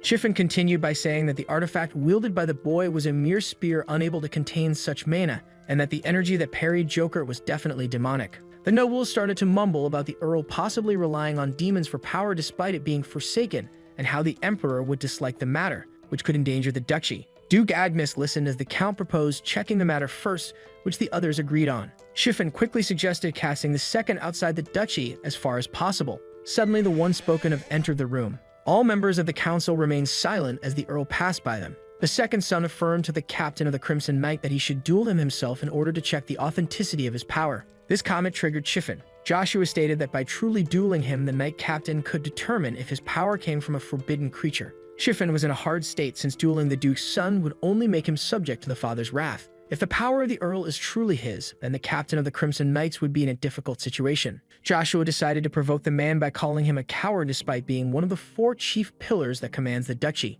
These words got the best of Chiffon and triggered a release of his mana. The nobles, who were barely able to sustain the pressure, reminded the knight captain to properly behave in the presence of the Duke. Duke Agnes ordered the knight and the child to stop fighting. According to Aidan von Agnes, everyone, including the accuser, overlooked the detail of those who assisted the mana evaluation. Armstrong stated that the Imperial Order of Knights and the Chief Magician Evergant, who were present at the evaluation, would have detected the use of forbidden power if the Earl ever used it. Just like that, the father cleared his son's name and closed the case. Chiffon kept silent when his master asked if anyone objected to his judgment, but the father affirmed to his son that he wasn't in the clear yet and that he and the council had many unchecked matters and questions to be asked. The Duke then stated that his growth wasn't only the object of the vassal's curiosity. Duke Agnes also had his suspicions regarding the young boy. So in order to clearly understand his son's power, the Duke decided that he would accompany him to the Black Creature's forest. The nobles questioned their master's decision to go to the Black Creature's forest, since it could impact his health, and requested to send the knights since the Duke's travel to a.k.a. was near. Armstrong agreed with the vassals, stating that it was better for his master's safety. But the great Aidan von Agnes reminded them of who he truly is and their place. All the members of the council were left speechless. The Duke then stated that the second son will attend the Imperial Academy once the Black Creature's forest is wiped out. Duke Agnes affirmed that despite the council's opinion, his son was an undeniable prodigy who would get a fair chance according to the Agnes family's unquestionable rules. Chiffon felt uneasy since the Earl was already strong. He feared that he could return even stronger from the Academy outside their authority. In order to prevent any rivalry on the first son's way to succession, Chiffon opted to eliminate his half-brother instead of keeping him in the duchy. But the Earl had one favorite ask his father, which intrigued the Duke. Joshua requested that Lady Lucia come with him to a.k.a. Chiffon burst out and claimed that the presence of the Earl's mother would not result in the Duchess watching from afar. Joshua accused the knight captain of insinuating that the Duke needed the permission of his wife to move his mother to the capital. Chiffon came back to his senses. The knight captain, who imagined the whole scene, knew that his words would insinuate favoring Lady Vanessa, which would anger the ancestral gods, and felt as Joshua's little toy. Chiffon expressed his worry of the people assuming his master likes the second wife more than the first lady, which the Duke understood. Joshua thanked his father for allowing her to accompany him to a.k.a. Aidan smiled at his unusual prodigy and thought about the feeling he sparked in him for the first time ever that Babel never could. The Lord asked if anybody disagreed with his judgment. One by one, the members of the council showed their support for Duke Agnes's decision. Even Chiffon had to bow as a sign of agreement. With the matter solved, the Lord stood up. Armstrong was tasked by the head of the house to come to his room with a knight that was sent off once the reports on the Pointy house were organized. The second son was also asked to join his father in his room. Suddenly, Babel entered the room asking for the present people's attention. Chiffon was shocked by his presence. The first son immediately greeted the Duke, who stated that he arrived late to the meeting. Babel affirmed that he needed a moment to reorganize his thoughts. The Duke was pleased by the change of atmosphere around his oldest son. Duke Agnes assumed that Babel had something to say and asked him to speak his mind. The young man stood up and addressed his little brother. Joshua asked Babel if he wanted to speak to him. Suddenly, Chiffon shouted at the youngest earl and asked him to behave properly with the Duke's successor, all in public. Joshua looked at the knight captain and asked him if he was tasked to answer on behalf of Babel, which intrigued him. The spear knight claimed that the knight captain only ever had loyalty to his brother and is only an honorary noble because his father said so. Chiffon is reminded of the duchy's limits and decided to stop looking involved since he feared losing his position that he gained by his own skills, so he passed his shouting as a simple remark. Joshua explained that since only those who are promising can climb the ladder, only those who prove themselves worthy can have their words heard. Chiffon started to get angry as the boy reminded him of the duchy's law. Babel affirmed to the knight who claimed that they were in public that there was no problem since his little brother marked a point. The Duke was happy to see his son, who was recently filled with self-love, looking more like a true knight. Babel affirmed to Joshua that he will not fall behind but progress further after understanding the meaning of asserting himself with his abilities. Joshua agreed with his brother and thought that his gaze became different after their last duel. When the Duke allowed the boy to speak, he rejected his position as the certified next Duke. This decision shocked everyone in the room, and they asked the Earl if he was renouncing his heritage. Duke Agnes asked his oldest child if he lost the will to fight now that a brilliant rival appeared, which he firmly denied. Babel decided to follow the rule of his family and fight on equal terms with his little brother. The Duke decided to take the request into consideration. The oldest Earl thanked his father. With that, the Lord ended the meeting. Duke Agnes walked away. A smile could be seen on the noble's face as he thought of how his duchy started to transform into the unknown. But despite that, the Lord looked forward to it. Meanwhile, in Duchess Vanessa's room, the lady complained about the second son going to a caddy with his mother and her son renouncing his title as successor of the Duke. Chiffon confirmed the lady's statement. The Duchess was filled with anger as she threw her bottle and glass off the table. Lady Vanessa had been repressing her rage since the failure of the Centurions. The Duchess claimed that Babel is her world, so the knight captain apologized for not persuading him to stay in his position. But Lady Vanessa affirmed that she didn't blame the powerless Chiffon since her son was as stubborn as his father. The first wife was sure that the second son couldn't replace her son as the heir, but started to imagine the thin possibility. If this were to ever happen, the Duchess would inform a mysterious man about their condition. But Chiffon reassured her by saying that it won't occur. The First Lady agreed with the knight captain and asked about Joshua's next move. Chiffon informed her that the boy would go to the locked territory with his father. According to the First Lady, it requires 2 days to reach the infertile locked territory located in the far north. The knight informed her of the monsters in the Black Creature's forest that her husband will personally take in hand, so she asked if he would then head to the capital with his second wife. Chiffon confirmed the lady's suspicions. With that said, the Duchess decided to have dinner with the youngest Earl as their first and last interaction before his departure to the capital. The Imperial Knights began marching.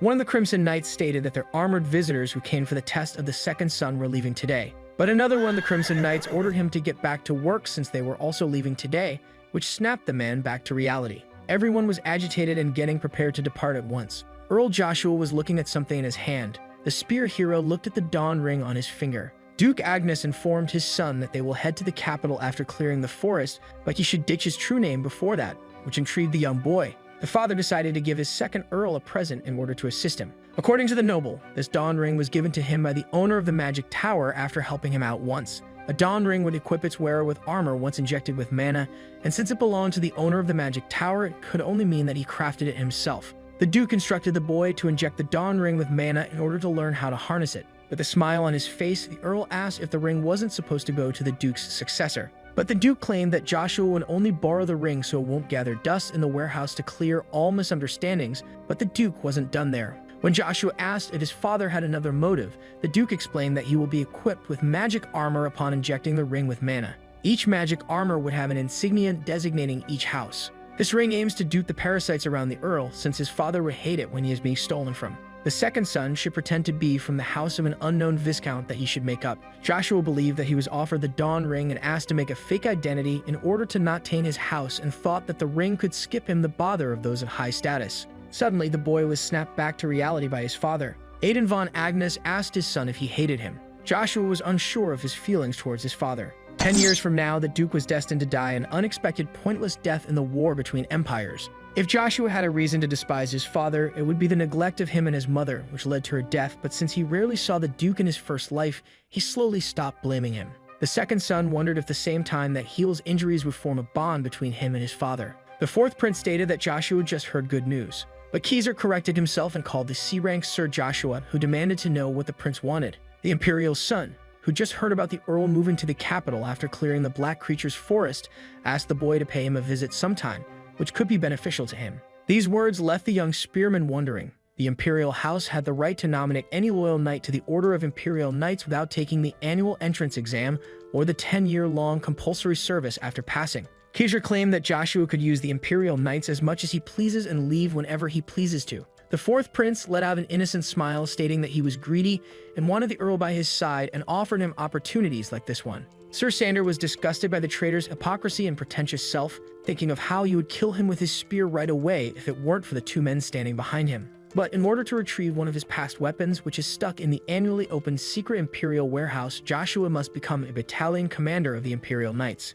But since the Earl had to focus on the Black Creature's forest, the boy informed the prince that he was going to take his leave to fulfill his duties. Sir Valmont sighed and claimed that Joshua's skill without his ego would lead him to improve a lot. But the fourth prince asked the vice captain to cheer up and return home, which he agreed to. Keyser was sure of owning the young spearman eventually one day. Just like that, both the victim and the traitor went their way. Joshua swore to not let the youngest prince torture him like a puppet in the second life. A smile full of revenge was drawn on the Earl's face as he thought of tormenting his previous best friend. A white horse was advancing. With Aiden von Agnes leading it, the Black Creature's forest expedition was quickly organized. But the expedition was formed of a few warriors despite being led by the ruler of the dukedom. The squad only included the only fourth-class wizard under Agnes's rule and a few Crimson Knights. It also included 100 fighters with the two earls, with Babel staring weirdly at Joshua. Suddenly, a command to properly salute the Duke was initiated at the border. The guard politely greeted the Duke. Duke Agnes tried to appease his horse in front of the castle of a locked territory near the Black Creature's forest.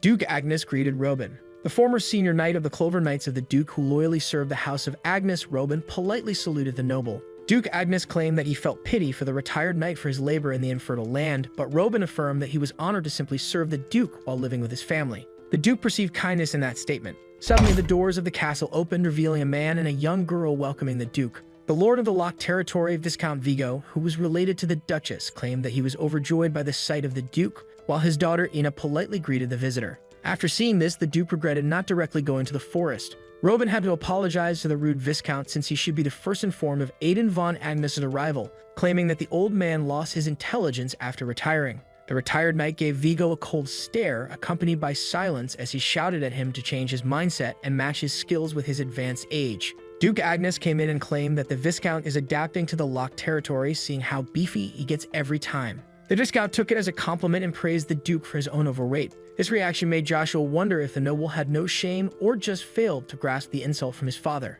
Vigo was overjoyed by the presence of his relative Babel, who called him uncle and claimed that the Earl's spirit became so brilliant that even he could feel it despite not being a warrior. The Viscount then stated that Babel will soon become the new master in the duchy before asking about the young Joshua. Vigo was intrigued when Chiffin introduced him as an Earl of Agnes. The Viscount was astonished when the knight captain affirmed that he was the youngest son of the Duke. The fat noble turned to the strong one and quickly assumed that the tongued spearman was also the son of the Duchess. But Chiffin whispered in his ear to correct him. The Viscount was shocked and asked about the noble house that mothered the little mana user. But the knight captain corrected him once again, stating that Joshua came from a commoner. Vigo took a good look at the youngest earl. Suddenly, the eyes of the fat noble darkened. The sweet-tongued noble insulted the 9-year-old by calling him an illegitimate child. Joshua looked coldly at the noble as he insulted him. Everyone felt uneasy because of the tension between Vigo and Joshua. Duke Agnes intervened and asked the Viscount if he had any crucial matters to attend to. Vigo informed the Duke of a simple meal he prepared for him and his forces, but Aiden declined, claiming that his strong knights rested plenty on the road. All of the Duke's knights stood firm when he asked them if they needed to rest. All of them declined the meal at once. Just like that, the Duke turned around to take his leave. Suddenly, the Viscount claimed that he wished to accompany them into the forest. Despite his weakness, Vigo affirmed that he was the ruler of the territory and he and his knights had to participate in the expedition. The enthusiastic forces of the Viscount also wanted to assist the Duke. Aiden von Agnes kept silent for a moment. The Duke asked about the daughter of the Viscount, stating that she would be left in the castle unguarded. But Vigo assured that the Duke could rest easy since his daughter could be helpful on their mission. Duke Agnes questioned the Viscount about his choice to bring a little girl to the lethal forest, but Anna affirmed that she wanted to enter the forest as she demonstrated her abilities. The young girl began to concentrate her power for the demonstration. Anna called upon Sylph. A small spirit appeared on the girl's shoulder. The mage of Duke Agnes was astonished by the astral presence. Viscount Vigo claimed that his daughter has recently shown potential for spiritual arts. Stages who are like wizards but rarer are born with the spiritual arts, and only less than 100 are present in a kingdom, even when counting the weak ones. Joshua wasn't expecting to see a sage here. The spearman noticed the young girl blushing at his older brother. Despite not remembering a sage named Anna, the girl does look familiar. Duke Agnes agreed that the Viscount could join the expedition and stated that his forces would guard the front while the Knights of the Viscount guard the back. Everyone else would stay in the middle of the Knights, which Vigo agreed to and was grateful for. Just like that, the Duke ordered them to take their leave. Aidan von Agnes was eager to have the sage Anna. The young girl kept smiling at the oldest Earl. Since they will both be part of the expedition, the second son would observe the young girl and remember her if she turned out to be useful. The young spear hero was snapped back to reality by the fat noble. With a cold look, the Viscount affirmed to the second son that he would be observing him. Meanwhile, in the Imperial Castle, the son of Avalon finished hearing a report in his throne room. The Emperor was interested in the report. To make sure, the Imperial asked the man if Joshua truly counterattacked Sir Joker after blocking his attack. Evergrande confirmed the fact to the Emperor, who asked him to give his opinion on the young boy. But the magician stated that he couldn't give a proper opinion since his way of harnessing mana differs from that of a knight.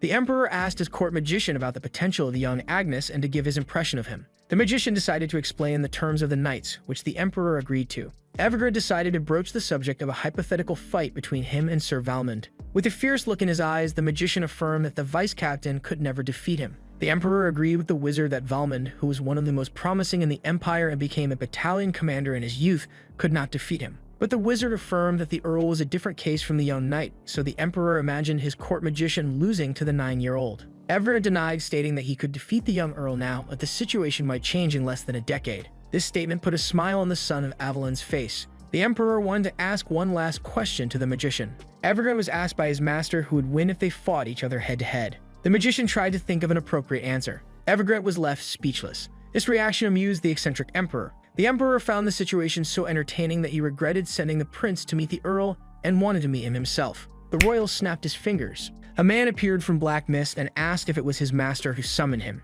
Jacen was tasked to make the Earl of Agnes spend a few days in the Imperial Palace. The man informed the Emperor that his youngest son was already proceeding with the preparation. The news of the fourth prince's actions shocked the father. According to Jacen, the young spear hero was recommended to the Imperial Knights by Caesar, who sent them a letter. The Emperor approved his Benjamin's approach and claimed that the 11th and 12th battalions, which are made of those who were recommended, have been annoying the Emperor. Jacen was tasked to report changes in the matter of the recommended Earl. The young spear hero was found entertaining to the son of Avalon. If the boy shows promise, the Emperor seems to have a plan in mind for him. Meanwhile, a red moon shone upon the black creature's forest. The horrifying monsters were abundant in numbers in these woods. Joshua was attacked from all directions by weaponized kobolds. The young spear hero began to think that he was doomed. It was now sunset at the military camp. The Duke and Viscount's forces were installing their tents to spend the night. Duke Agnes, with Chiffon, Roran, and his 2 sons, was planning their next move. Vigo came running to the Duke to ask him why they stopped advancing to install their tents here.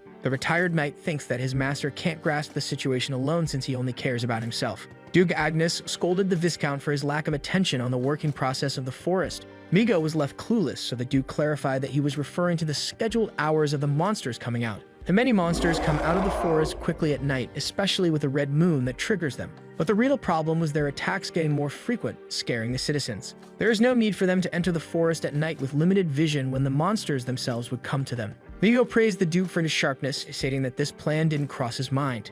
Duke Agnes proposed that the Viscount help set up the tents as a sign of understanding, which the fat one agreed to. The father ordered his 2 children to keep their positions, which they agreed to. But the youngest Earl had other plans in mind. Joshua picked a branch. The Earl was tasked to gather wood with some other men. The knights who were gathering wood with the boy claimed that they finished, but Joshua claimed that he would stay longer to finish. Sir Sander was advised by the 2 men to return before dark. Suddenly, the young boy dropped his branches to the ground. Joshua started to gather mana in his hand. The legendary spearman summoned Lucia to his hand. Joshua only had 1 shot at this. With that, the Earl headed into the black creature's forest. The Viscount watched as the young boy entered the dangerous woods. A cold look could be seen on Lord Vigo's face. The Genesis Stone was named as such by the ancient magicians for being an item that strengthens magic and holds the power of creation. It is believed that there is a stone for each element, but only fire, water, ice, wind, and lightning are known but yet to be located. Since it can upgrade a first circle magic to a third circle magic, the Genesis Stones are wanted by both knights and magicians. Sir Sander remembers that one of the Genesis Stones is hidden in the heart of the creature's black forest. Joshua could barely see in the dark. By getting his hand on the Genesis, the Earl would be able to harness his overwhelming power. The legendary spear hero wondered if he needed to keep marching to reach the deepest part of the forest, since he entered an hour ago and felt as if the stone was very close. Suddenly, the ground began to shake below his feet. Joshua was shocked to see a black ogre appearing. The Earl quickly hid himself from the fierce monster. The black ogre was blocking the way to the deepest part of the forest. According to the Earl, the beast was unaffected by most low-level magic, and one needs to be at least a B rank to face it, but there was a ray of hope. Black ogres hunt alone. If the Earl manages to channel his different energies into his spear, he would be able to quickly slay the fierce monster. Joshua opted to decapitate the black ogre with one hit using one jump, since it could sense it in a 10-meter radius. Suddenly, the red moon appeared from behind the clouds. The black ogre let out a wild, imposing roar. The unusual pressure of the roar of the beast motivated the Earl more to slay it in one strike. Suddenly, the black ogre attacked the confused second son. Joshua had to evade the punch in order to keep his life. The young boy dodged the destructive blow that shattered the ground. Joshua was doing his best to keep up. The young boy evaded the stomp of the fierce beast. The legendary spearman had no choice but to retreat. Sir Sander had to hide, since he couldn't challenge the black ogre under the red moon without losing his life. Joshua hid behind a tree. For the black ogre to continue on its way, the boy had to conceal his presence. The spearman had to resort to the technique he learned from his friend, the Assassin King, despite lacking training. One has to stop his breath, ignore his surroundings, and become one with the environment by harnessing the mana as a cover for the body rather than aiming it at a single target. Joshua looked in silence. The black ogre was now very close to the young boy. The confused beast went on its way. Joshua was glad that his trick was successful. Just like that, the spearman kept advancing to the center of the forest. The second son had to reach the deepest part of the forest with this state of mana despite the physical difficulties. Suddenly, the branch he landed on broke. Just like that, the Earl fell to the ground. Joshua wondered how he fell on his back. The spearman was found by a monster. Sir Sander assumed that he was doomed as a kobold horde came out from behind the bushes. The bloodthirsty kobolds attacked the young boy. Joshua wondered if this situation was actually beneficial, since he wanted to test something out. The monsters attacked the boy from multiple directions. The hero started to spin his spear. Joshua used Gust, the second form of the magic spearmanship stage 2, to wipe out the beasts. All the monsters were sent into the air. The spearman successfully defeated the horde of beasts. The monsters were now unable to continue the fight. Joshua put all of his energy into this technique. The Earl couldn't take it anymore. Finally, the exhausted young boy stopped his Gust. Joshua falsely assumed that he mastered stage 2 of magic spearmanship and deduced that his young body limited his potential, since he is unable to use 50% of his original power. Since the monsters will soon reach the night camp, the second son had to keep moving, judging by their movements. Seeing the situation, Joshua understood how crucial the time he had left is to claim the Genesis Stone and rejoin his allies as soon as possible. The knights were patrolling under the red moon in the military camp. One of the guards heard a sound coming from the bushes. Suddenly, the man alerted his companions as he was being attacked by a kobold. The monsters got one of the guards, while another one signaled the rest to prepare for combat. The fight between the forces of Duke Agnes and the monsters of the Black Creature's Forest had just begun. One of the kobolds was stationed behind a tree. The monster watched the battle from afar while listening to the fighting knights. The kobolds and many other monsters were waiting outside the night camp. A blade full of mana was about to clash with a regular one. The first son slashed a kobold using his powers. The second monster tried to attack the teenager from behind, but Babel easily overpowered the beast. Cain was also giving his best in this battle. The Crimson Knight lashed the kobold with ease. Babel observed as the young knight easily tore through the kobold numbers. The first son wondered about Cain's identity, since he was a C rank level or higher, and was shocked to see such a strong asset in the ranks of the Crimson Knights. Suddenly, a loud scream caught the attention of both knight and earl. More beasts started to assault the night camp. The warriors were scared at the sight of the next wave. The knights started to tremble at the numbers of the monsters, while one of them suggested escaping.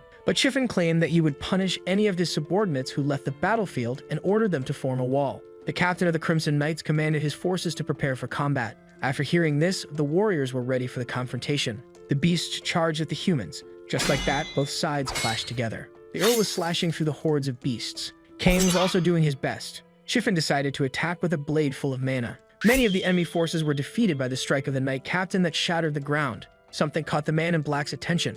After seeing the incoming wave, Chiffin affirmed that the enemy numbers are much higher than predicted. This is due to the red moon that was scheduled to shine tomorrow at midnight. A black ogre appeared. Chiffin felt alarmed by the roar behind him. The knight captain was now face to face with the black ogre. The timing was miserable since Chiffin was the only knight present who was higher than B rank. Chiffin had no other choice but to try to slay the giant creature. In a flash, the weapon of the beast was a few inches away from the knight. Chiffin was sent flying into the ground by the black ogre. The worried Babel watched as the captain of the Crimson Knights was easily defeated. Babel and the others had no choice but to retreat. The first knight claimed that they would be dead if caught, while the second complained about the number of kobolds, and the third wanted to escape to the back. The knight captain didn't understand his defeat and wondered if the giant beast gained agility from the effect of the red moon. A bright armor claimed that knights shouldn't lose their formation. Chiffin was relieved to see the Duke who would take the matter into his own hands. Aiden von Agnes started to walk towards the enemy forces. A terrifying number of monsters charged at the noble. A relaxed look filled the man's eyes.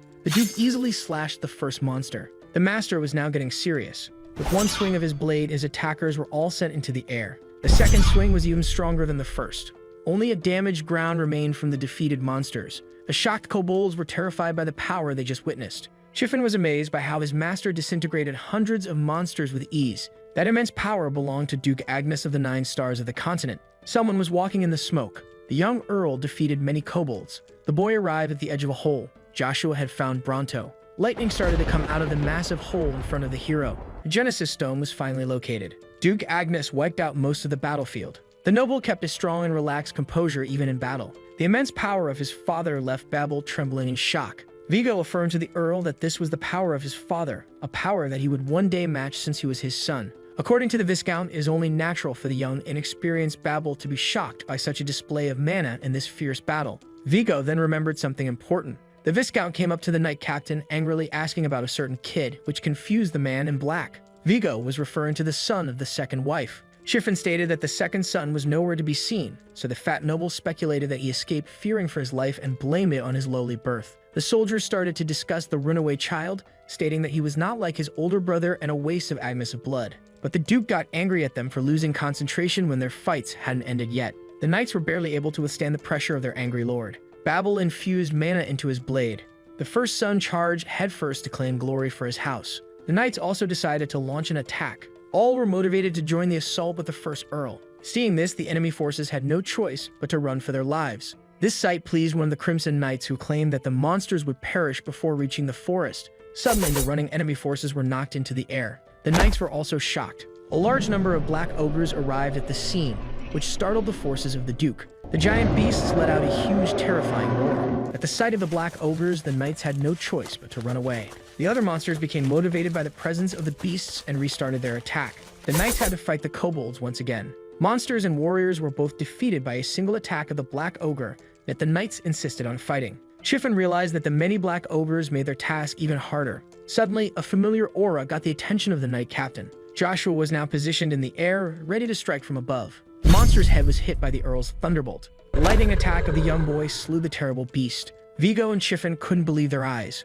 The father was impressed by his son. The Earl landed on the ground. Sir Sander finally joined the battle. Chiffin was amazed by the 9-year-old terrassing a black ogre with one strike under the red moon. Joshua accomplished this feat while being a C rank. But the Viscount didn't believe it and accused the boy of using trickery to fool them, claiming that he only struck the beast at the perfect instant after staying hidden. Vigo claimed that it was the boy's father who one-shotted the creature. The Viscount ordered his knights, who agreed with their lord that the C rank was only lucky with his timing since only a B rank could defeat the black ogre, to help the Duke. The locked knights charged to fight with Duke Agnes. Joshua didn't want to be underestimated anymore as it damaged his ego. The second son decided to demonstrate his powers even if his young body couldn't endure it. If the worst happened, a father would rescue his son. The knights were getting desperate after seeing a complete horde of the strongest monsters in the black creature's forest. The knights were confused when the second son asked them to make away or get caught in his attack. Lightning started to come out of the hero's spear. Even if he was very compatible with the Genesis Stone, the boy wasn't sure how much of the ability his body could endure. The Earl jumped over 2 black ogres. Joshua cast Thunderbolt Wind on the 2 giant beasts.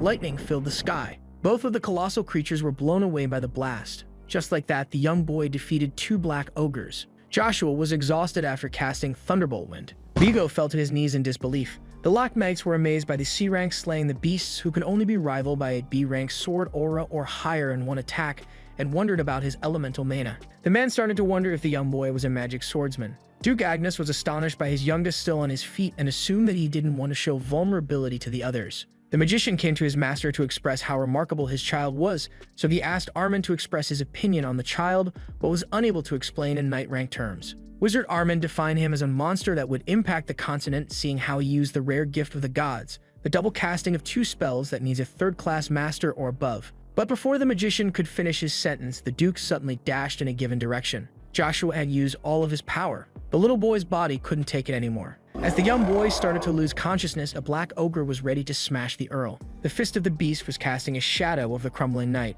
but the Duke came just in time to prevent the young boy from falling and to blow the monster into pieces. Duke Agnes successfully managed to save his youngest son. With that, the little hero peacefully succumbed to his exhaustion. The Duke vaporized the monster in less than a second. The father was able to save his child at the last moment. Joshua was happy with this protection. The boy could barely keep his eyes open. Finally, the Earl succumbed to exhaustion. Joshua opened his eyes to see a building on fire with people in it. The place in question was the mansion of Duke Agnes. This sight confused the Earl. The boy observed the chaos and wondered if it was just his imagination. This scene was far too realistic for the boy to be a mere dream. A figure with a giant sword was walking out in the flames. Seeing the sword in his hand, the people assumed that this was Aiden von Agnes. The mysterious figure turned out to be the first Earl. Joshua wondered why he was witnessing the fall of the Agnes that would happen around a decade from present times. The Earl was confused by this vision. Joshua then concluded that he was having a precognitive dream caused by the Genesis Stone. It's highly possible that the power of the Bronto caused this dream, proving that even the wizards of the Grand Tower of Magic failed to fully grasp the power of the Genesis Stones. Suddenly, a mysterious wind filled the air. Babel screamed as his chest was slashed in the middle of the air. Despite the pain, the Earl managed to land on his feet. Babel and the lady in front of him had an incomprehensible conversation. The woman in question was no other than Ava. Joshua was shocked to see the daughter of the Viscount and win Sea Lion, a high-class spirit, in his dream. At first, Sir Sander didn't recall Anna, but the sight of the high-class spirit confirmed her identity, and he was startled by knowing that such a conflict occurred between her and his family. According to Joshua, the sight of the sage meant that her instructor was also present. The Earl was annoyed since he wasn't able to properly hear their conversation. The irritated young boy felt as if he was under silence magic. Suddenly, a figure began to form from the magic wind. The mystery man was talking to the older Babel. Even if Sir Sander couldn't properly see or hear the figure, he was sure of its identity. Suddenly, the image of Babel asked the man to stop talking. The matured first Earl stated that his house wouldn't be beaten by a mere mixed organization. The mystery figure seemed to have responded to the older brother. Wind Sea Lion then charged at the matured Babel with his claws. The first Earl was slashed by the astral beast. Just like that, Babel was defeated by Ava and her teacher. The magic wind around the mystery man began to disappear. The face of Ava's teacher was finally revealed. Joshua was angered by the mystery man that he recognized. Suddenly, a flash of light filled the boy's dream. The legendary spearman suddenly woke up screaming the name Draxia Velgrace. Joshua found himself in a luxurious room. The user of Bronto was sure that he just experienced a precognitive dream. The boy wondered how long he had been sleeping. Suddenly, a pain struck the Earl as he tried to get up. The boy's fragile body is still unable to bear his power. Joshua was able to master the second stage of magic spearmanship. This stage was equivalent to the peak of C rank, and if the Earl used the same power he used against the creatures in the forest, he could go against the weakest among B rank. This improvement is due to the Genesis Stone with the powers of lightning, which might also be the cause of the precognitive dream the spear hero just had. Joshua needed to research the Bronto. The second son was startled by his father sitting at his window, expressing his captivation. The Duke started to talk about the red moon, which recently looked like it was about to bring havoc to the world. Duke Agnes continued by complimenting the magnificent light that the moon now cast. Joshua agreed with his father. The Duke explained to his Earl that they would be going to the academy after returning to the Agnes Duchy. Aiden reminded the young boy that he must conceal his identity by pretending to be the only child of the dethroned Frederick Viscounty. The Earl of Agnes should pass himself for someone who is desperate to restore his Viscounty to its former glory. Joshua agreed to these conditions. The young boy decided to embrace his fake identity in order to keep himself from drawing attention and wanted to focus on restoring his past prime. But the Duke had more to talk about. The Duke was unsure if his child was somnambulating, but he did mention a name that caught his attention. Aiden von Agnes asked Sir Sanders about the cursed name of Draxia Velgrace. The Earl thought very well of the best answer to give. A silence between father and son filled the room, but the Duke decided to drop the subject. Duke Agnes stated that Joshua should focus on resting well since they would be heading to their mansion tomorrow. The boy didn't utter a word to respond. The late moonlight shone upon the locked castle. The captain of the Crimson Knights was asked if the Duchess was aware of the matter inside the secret room of the locked castle. Chiffin confirmed to the Viscount that Lady Vanessa was well informed, which intrigued him since she didn't act to protect her son's status as the Duke's successor. The Knight Captain explained that the Duchess didn't have time to act since until recently. The second son was a stables boy and no one was aware of his great potential. Vigo didn't believe that the second son awakened his potential alone like Chiffin said, and compared him to his exceptional older brother. The Empire's greatest talent only earned his rank by following rigorous training under one of the 9 stars of the continent and his duchy's systematic education since he was an infant. If the second son didn't get any training or teaching but managed to slay a black ogre with a performance above C rank, so Vigo asked Chiffin if any other C rank could replicate this feat. The Knight Captain affirmed that no one of the same rank could do the same, which is why the Knights speculated that the Earl was a magic swordsman. Since the Viscount didn't believe that Babel's rival was a magic swordsman, he claimed that the other scenario was more probable, which intrigued the Knight Captain. Vigo explained that striking a deal with a high-ranking demon was the best way to justify the immense power amassed by the young boy. But Chiffin denied this possibility since his master and the Imperial Knights accepted the second son, and neither he nor they detected any traces of demonic magic. The Viscount interrupted the Knight Captain and called him annoying, stating that they weren't interested if the young boy actually made a deal with a demon, which Chiffin didn't understand. Suddenly, a malicious smile decorated his face as he finally understood what the Viscount had planned for the legendary spear hero. Luckily for them, the young child with advanced skills immaturely tried to demonstrate them, so Vigo planned to show him how much of a threat to himself his talent is. Chiffin asked the man about his plan of action, so the fat noble stated that he would observe the young Earl, and luckily for him, Anna planned to attend the academy this year just like Joshua. Chiffin agreed that it would help collect data, and the Viscount claimed that he should observe the matter while on duty since Joshua would become a problem if he aimed for the throne. The Knight Captain that Vigo put his trust in claimed that he would resolve the problem before it could ever happen. The man in black watched as the Viscount of the locked territory left the room. Chiffin started to think about the demonic beings. It was now morning with Lady Cheryl on the balcony of the Agnes mansion. Cox came rushing to the intrigued little girl with an important message. The Count informed his mistress that the second son finished his mission in the Black Creature's forest and would be returning home today, with a huge feast waiting for him and the others. Lady Cheryl was indifferent to this news. The Count was shocked to see the girl not excited when he expected her to be overjoyed. But his mistress was confused since he was never pleased by the sight of Joshua. Cox, who once saw the boy as the child of a concubine, now saw him as the youngest Manning user ever on the continent and claimed that Pointy didn't benefit much from money and name. Lady Cheryl asked the vassal what was on his mind, so he asked her if she was aware of the reason behind their presence in the Agnes Duchy. The girl was partially sure that it was related to the mercenary king who is allied with the House of Cromwell, which explains why her father gave her hand to the first Earl Agnes. Bavarian, the mercenary king, was the very first commoner sword master to reach the level of a rank and an important figure who was at the zenith of axemanship. The man who united all the mercenaries who had no attachments was the mercenary king, part of the 12 superhumans who could compete for a position among the 9 stars anytime they wanted. The issue was Bavarian secretly siding the Count Cromwell, who was the richest in Avalon after Pointy, so the fight between them was inevitable, and they were now about to enter a territorial war. If the rumor turned out to be legit, the House of Pointy would be doomed since they couldn't share their conflicts with outsiders, according to Lady Cheryl. Cox affirmed that both merchant houses are very sensitive to rumors, especially the one about the territorial war. The houses looking for commercial benefits would act in the discreet, reasonless territorial war that is forsaken by Avalon, so the fastest family would be assured to win. Cheryl said that Cox referred to the superhumans as those who aren't bought, which explains why her father wanted to marry her to Babel to make the Duke an ally, which he assured. Now that she knows the truth, the little lady felt uneasy despite admiring strong people. The Count was confused since her normal reaction would be to outline that she is the key factor of the plan. When Lady Cheryl asked if she could request the assistance of Duke Agnes, the vassal denied it, claiming that he isn't like the mercenary king. The girl was too young to grasp how the pride of an aristocrat was most sacred to him, even if it led to the fall of one of the 5 duchies, so her house decided to not ask for help unless it was crucial. When the lady asked the vassal if he shared this way of thinking, he rescinded that he would at least choose his house over his ego, which she understood.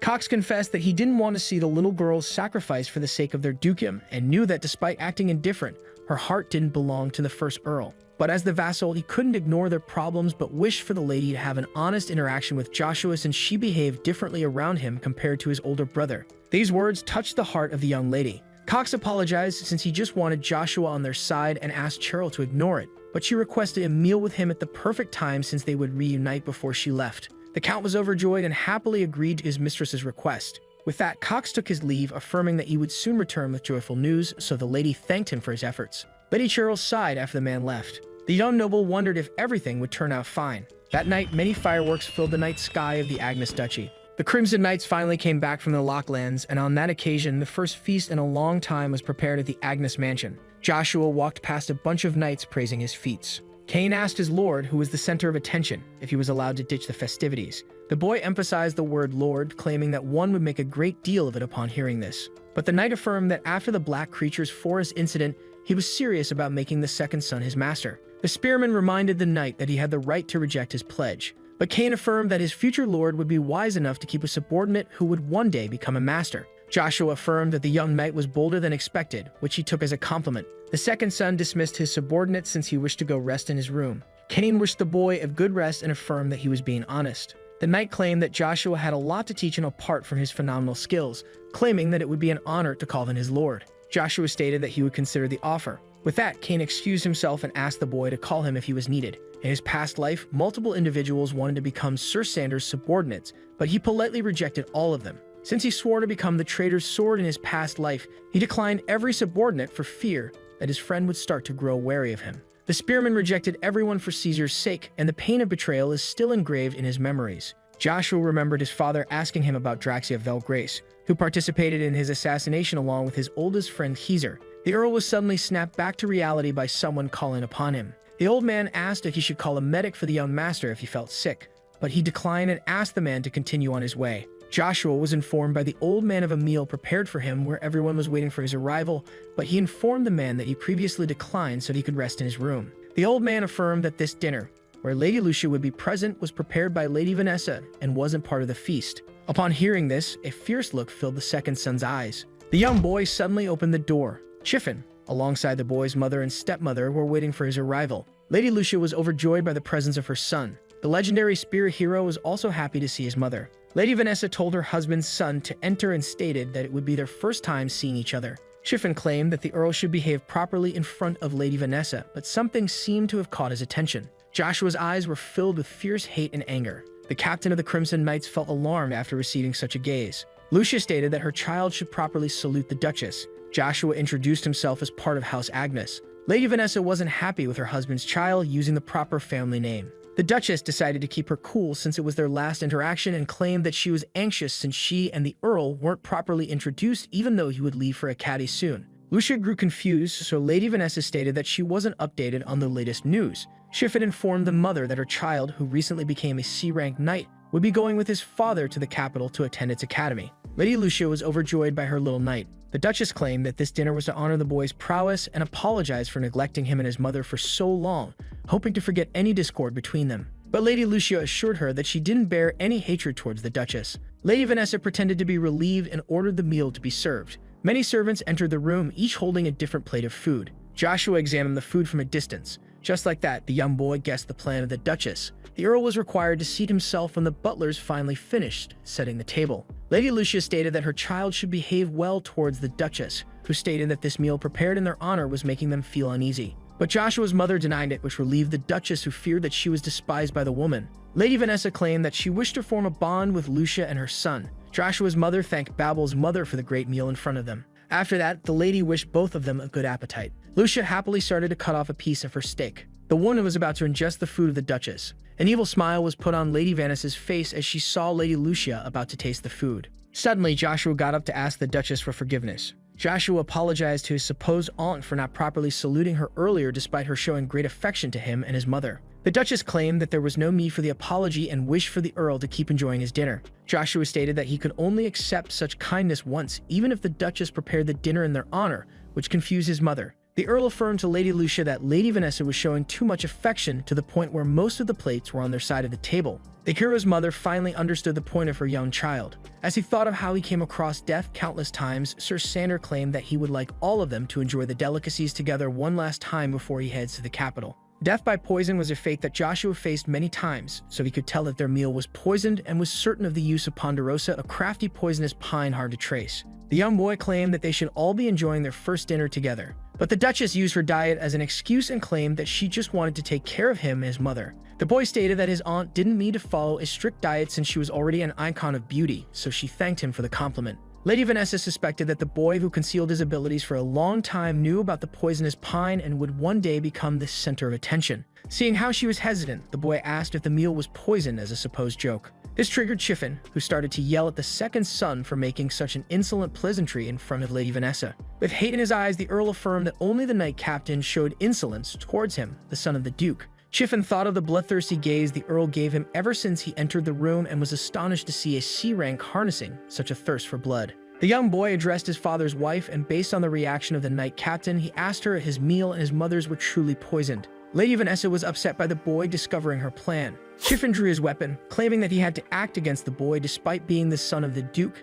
stating that according to the imperial laws, insulting an aristocrat is punishable by death. As he summoned Lucia, the second son pointed out the audacity of the Knight Captain to point his weapon at him. With a fierce look, the Earl affirmed that he wouldn't forgive the poisonous pine in their food. Chiffon noticed that the boy's aura was closer to a B rank than a C rank, and on top of his astonishing growth, he possessed a magical weapon with spatial magic in it. The Knight Captain couldn't back down after unleashing his blade and decided to eliminate Joshua since no one knew how strong he would truly become. Suddenly, their fight was interrupted by a loud voice asking about the situation in the dining room. Someone was reading a book. It was the fourth prince sitting on a bench near a peaceful fountain. The magician of the court appeared in front of the future traitor and politely greeted him, so the prince asked about the reason behind his presence. Evergrant pulled out a letter coming from the house of Agnes. Keeter stated that Joshua made up his mind and asked the wizard if he read the letter, but the man denied it out of politeness and rushed it to the prince as soon as it was delivered. As he opened the letter, the prince started to smile with innocence and asked the magician if he thought that the Agnes Earl accepted his proposition.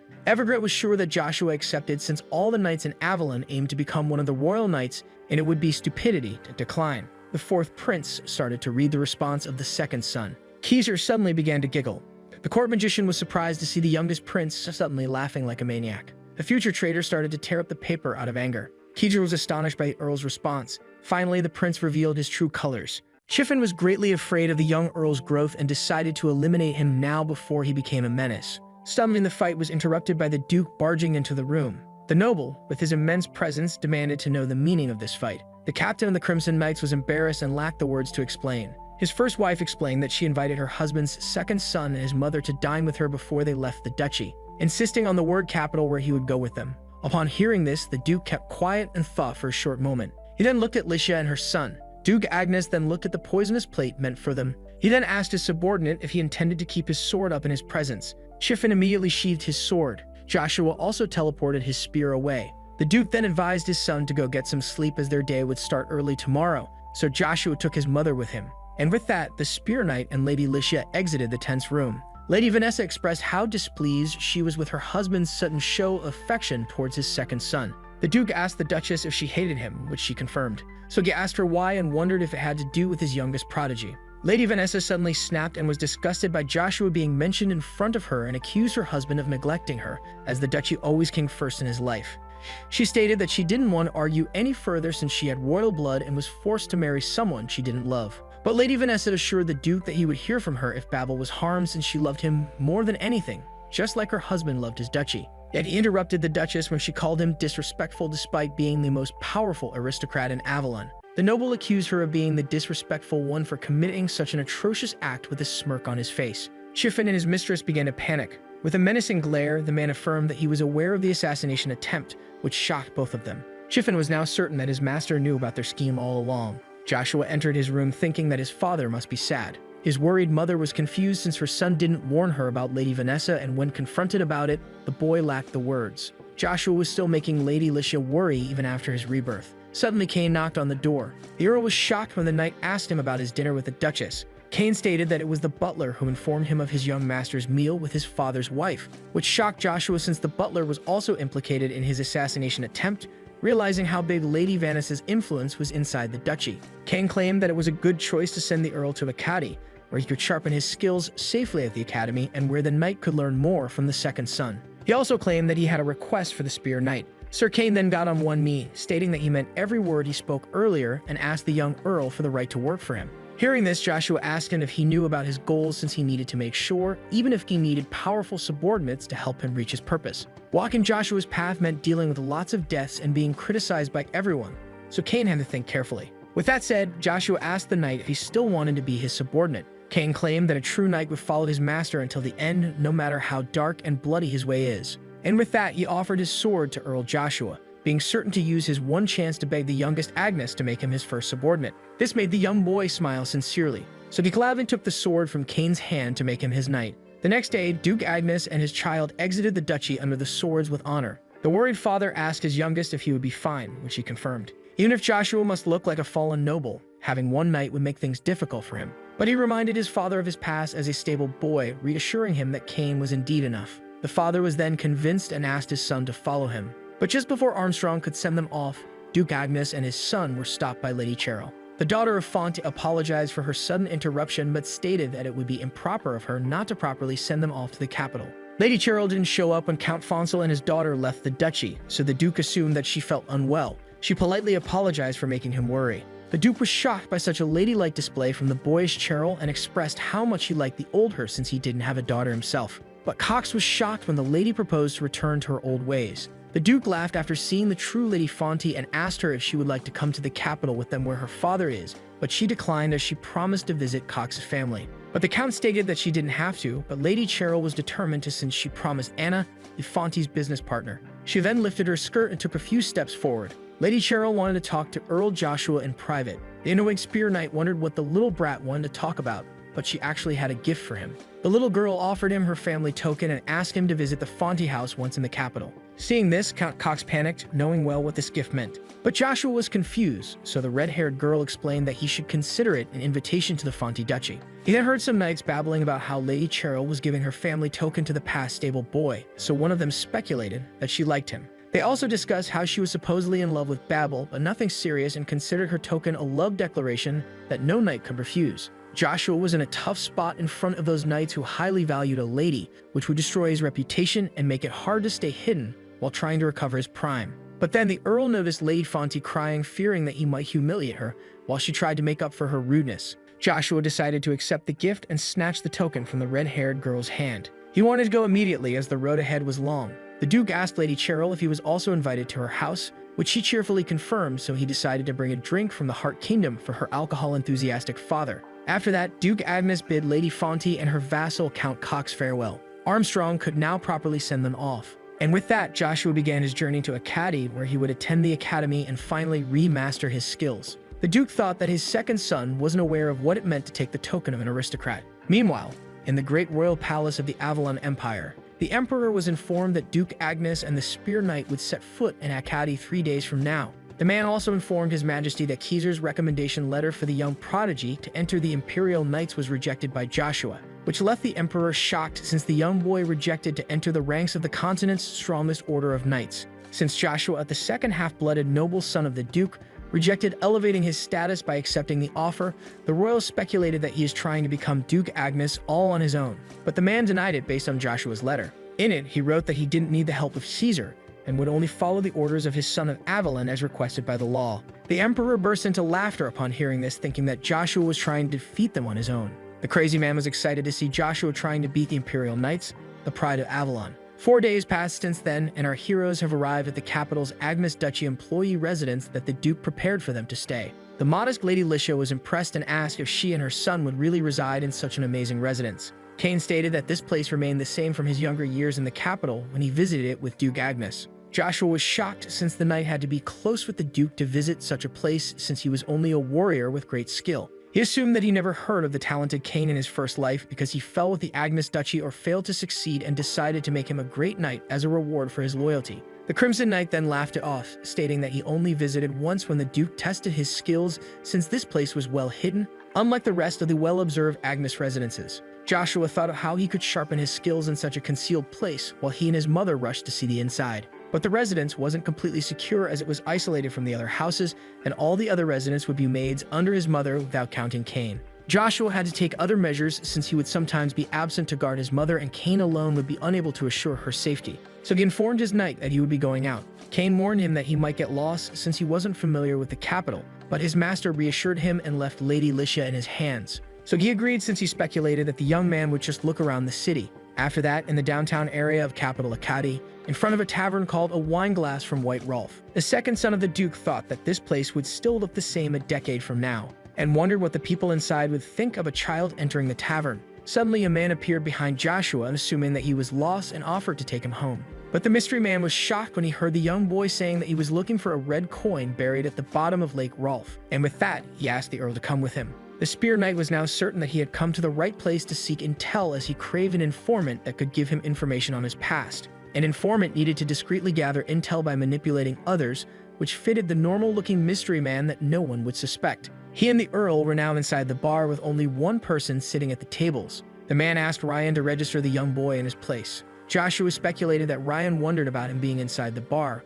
but he heard beginner informants followed orders blindly, which explains why they are the best information business there is. The mystery man then got closer to a peephole, signaling his presence. A man then opened the door for him and their young guest. And just as he closed the door, the mystery man reached for a hidden trap door on the floor. Joshua was appeased by such an amazing security level, and since trust was the core of the informant's business, he wouldn't be able to bribe them to get some intel. The mystery man then asked our hero to be careful as the stairs were dark. Joshua followed him in silence while looking around. They then arrived at a door guarded by a man. The man then stood up as a sign of respect while the informant told him that Joshua was a client, and with that he opened the door for them. It seemed that the mystery man was a high-ranking informant, as people had been treating him with deep respect along their way. Joshua was getting tired of the many doors, but the mystery man informed him that they had arrived. He then asked the young boy to head to room 3 and to seat himself. Joshua looked at the hole through the wall, thinking that intel must pass through here. The mystery man then asked the boy what type of information he was looking for. The Spear Knight then asked the mystery man if they sold information and if they lacked informants, since the branch manager welcomed him at the door.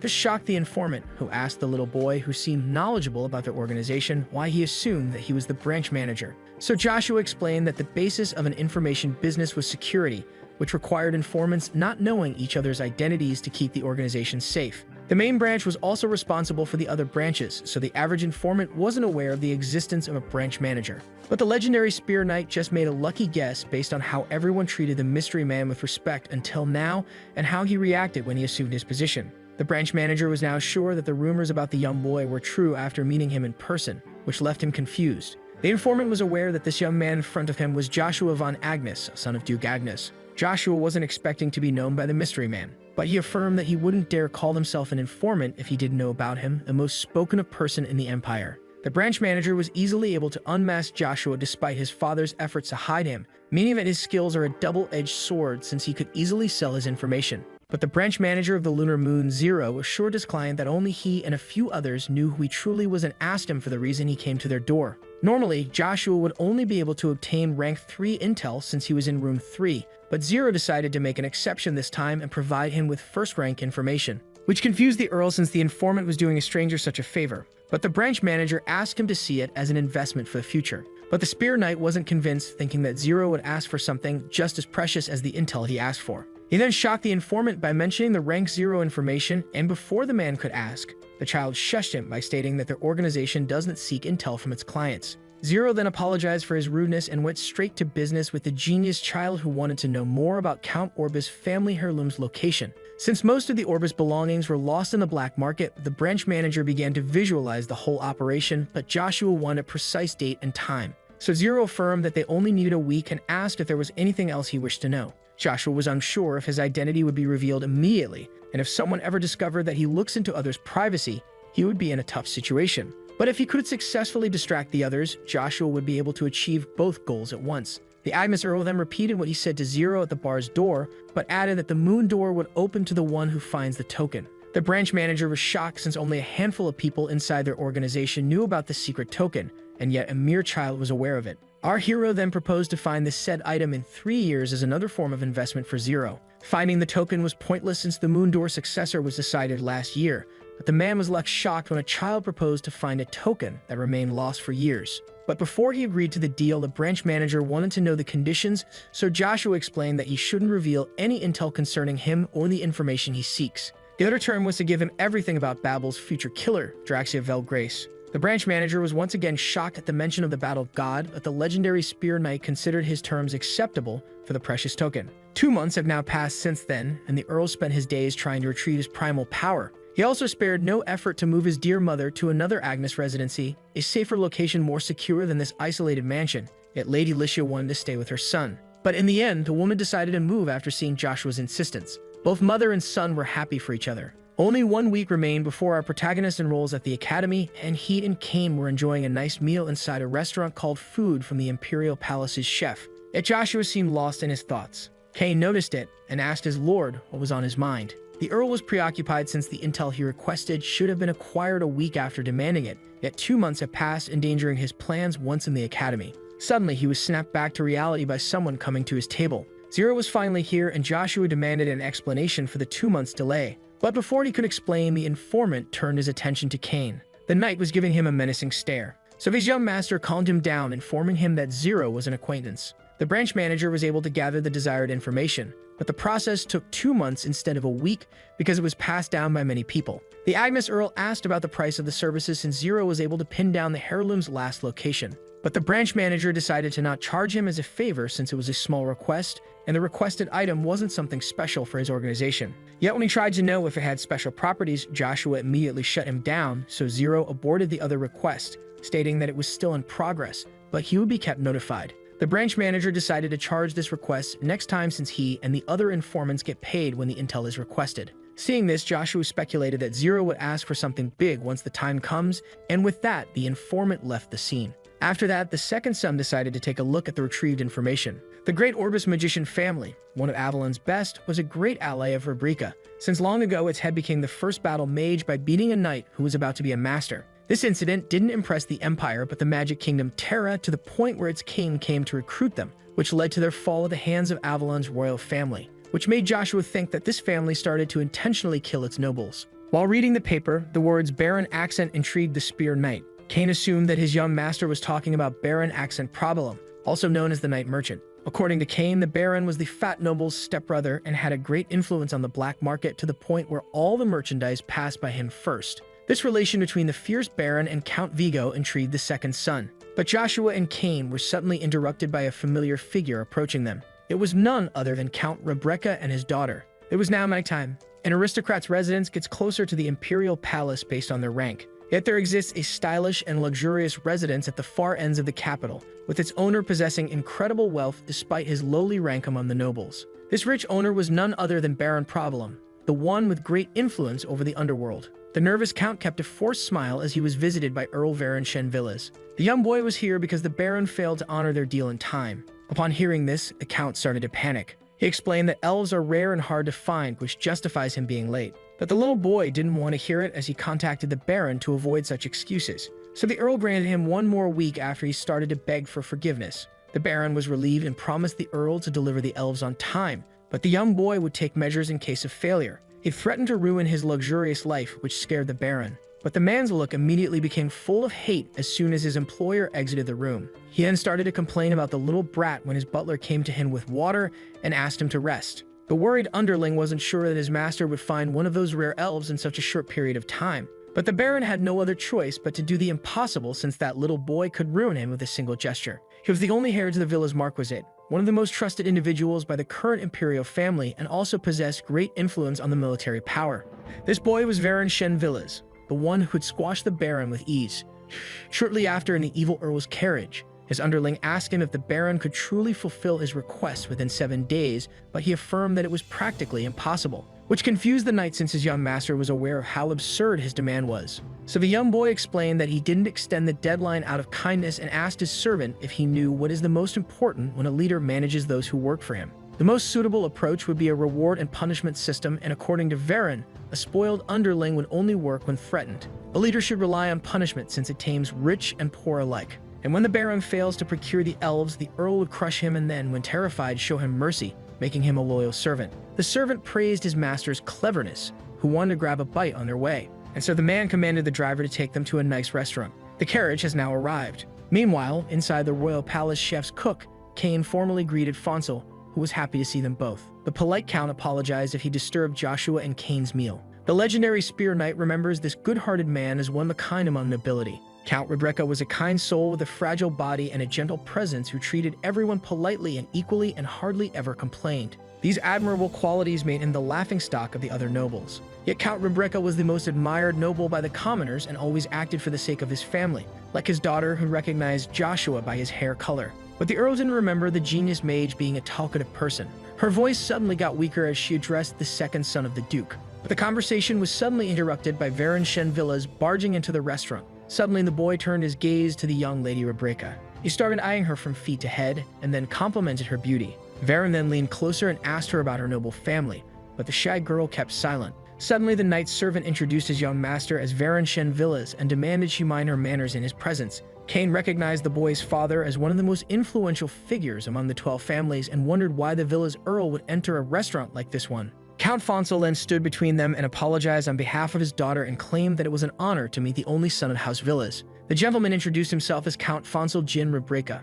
The knight then confirmed Fonsel's identity to his earl. But Varon insisted on receiving an apology from the count's daughter and claimed that her father failed to raise her properly. The boy then got offended and kept demanding an apology from the girl. Cain realized that only Count Rebecca should be offended since a brat was using his name to look superior while forcing his daughter to show her respect in a casual meeting. Varon then pushed Count Fonsel aside and kept yelling at the shy girl. But when she tried to explain herself, the villa's earl kept screaming, commanding her to properly greet him. Suddenly, Joshua began to mock the angry boy. Our hero claimed that Marquis Villas must be worried since his only heir was an impulsive brat. Varon became even angrier upon hearing this insult. The knight then drew his sword, claiming that the boy's disrespect was punishable by death before asking about his identity. So the spear knight stated that the knight must know what it means to draw his sword in someone's face. Threats filled his eyes as he claimed that the swordsman would surely face the consequences of drawing his sword. The knight was starting to get scared as a terrifying aura filled the sky. He then realized that this menacing atmosphere was emitting from the young boy in front of him.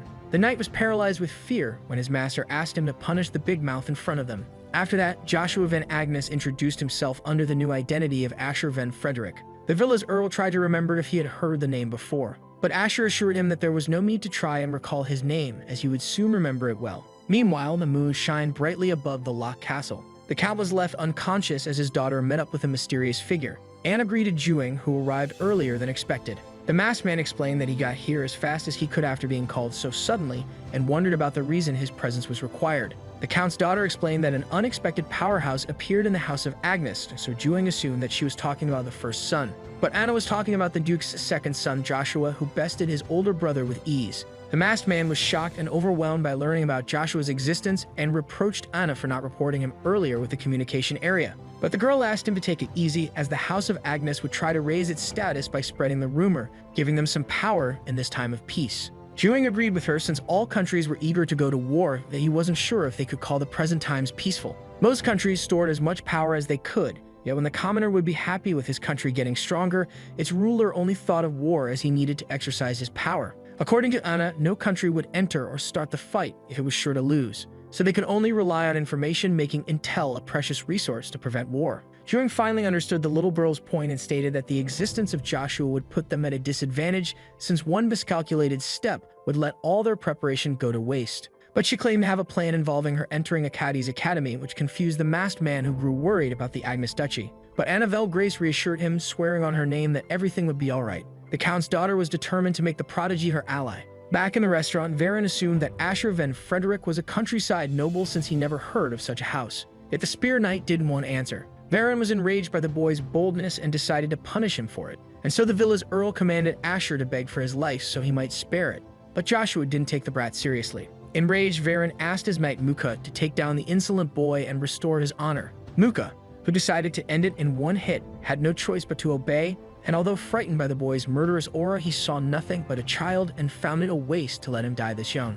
But Joshua channeled his mana through his fists and blocked the knight's sword. Both master and servant were stunned by the young mana user. Asher then counterattacked by punching the knight in the guts. Muka grunted in pain, and finally couldn't bear it as he fell to his knees. Varon was terrified to see his B-rank knight falling to a mana user with his bare fists, and to add insult to injury, the mana user was just a young boy. Joshua then turned his gaze to the villa's earl and claimed that a spoiled brat like him would only learn his lesson through physical force. Varon then asked the boy who he truly was, but he kept insisting on the name Asher van Frederick. So the young brat started to babble about the Frederick family being nobodies and how he is the Earl of the House of Villas, one of the 12 families. But then Joshua silenced him with a punch in the face, sending him flying across the room. With that, Varon was knocked out cold. Earl Agnes then picked the unconscious boy by his collar. Joshua wanted to fight more and wanted Varon to get back to his senses, when suddenly someone begged him to stop. It was Muka, imploring Asher's mercy so he would spare his young master. The knight, fearing the worst, estimated that his young opponent was an A rank to be able to use mana barehanded and speculated that Frederick is a special secret house.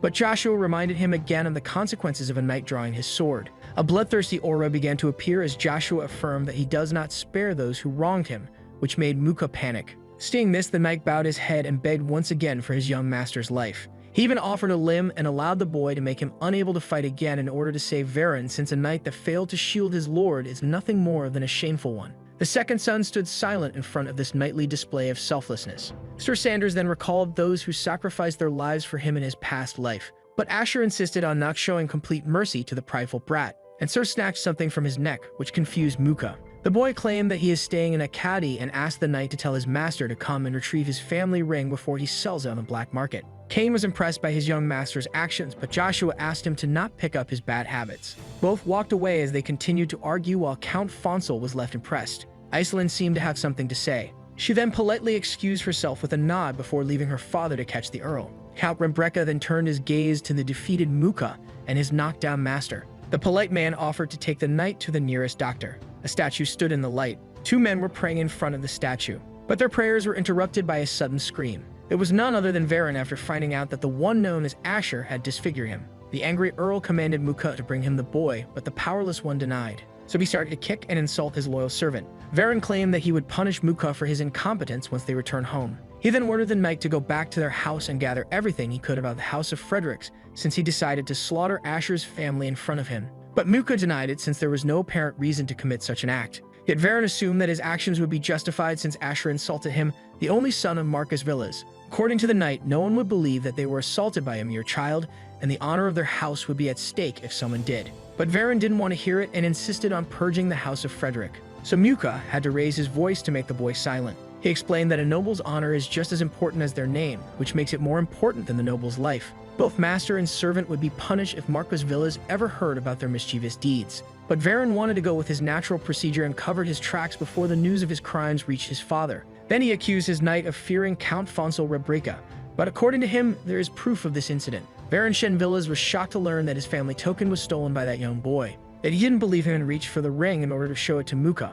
Varen began to panic when he realized that his dawn ring was taken. Muka then informed his master of Asher's conditions, thinking of how humiliating it is for them that the family token was stolen by force. He then advised his Earl to analyze the situation clearly before acting, since he feared someone like Joshua becoming their enemy. But Varen found it insulting to go himself and humbly apologized to his aggressor. So Muka proposed to send someone on behalf of the young master in order to retrieve the ring, which intrigued the young kid. Meanwhile, Joshua and Cain were discussing how Varen would show up for the family token since he was too proud to come himself. Joshua speculated that the boy would probably send a trustworthy substitute, which intrigued Cain. According to a rumor that the second son heard, Varen Shen Villas would be the true lord of the underworld in the capital, while Count Provolum is his little puppet. Cain was impressed by his young master since he assumed that he punched the Villas Earl out of emotion, but he did it in fact for a well-thought purpose. Joshua would surely become a great person that even exceeds Cain's high expectations. Suddenly, someone interrupted their conversation. It was Lady Iceland who came to thank Joshua for defending her.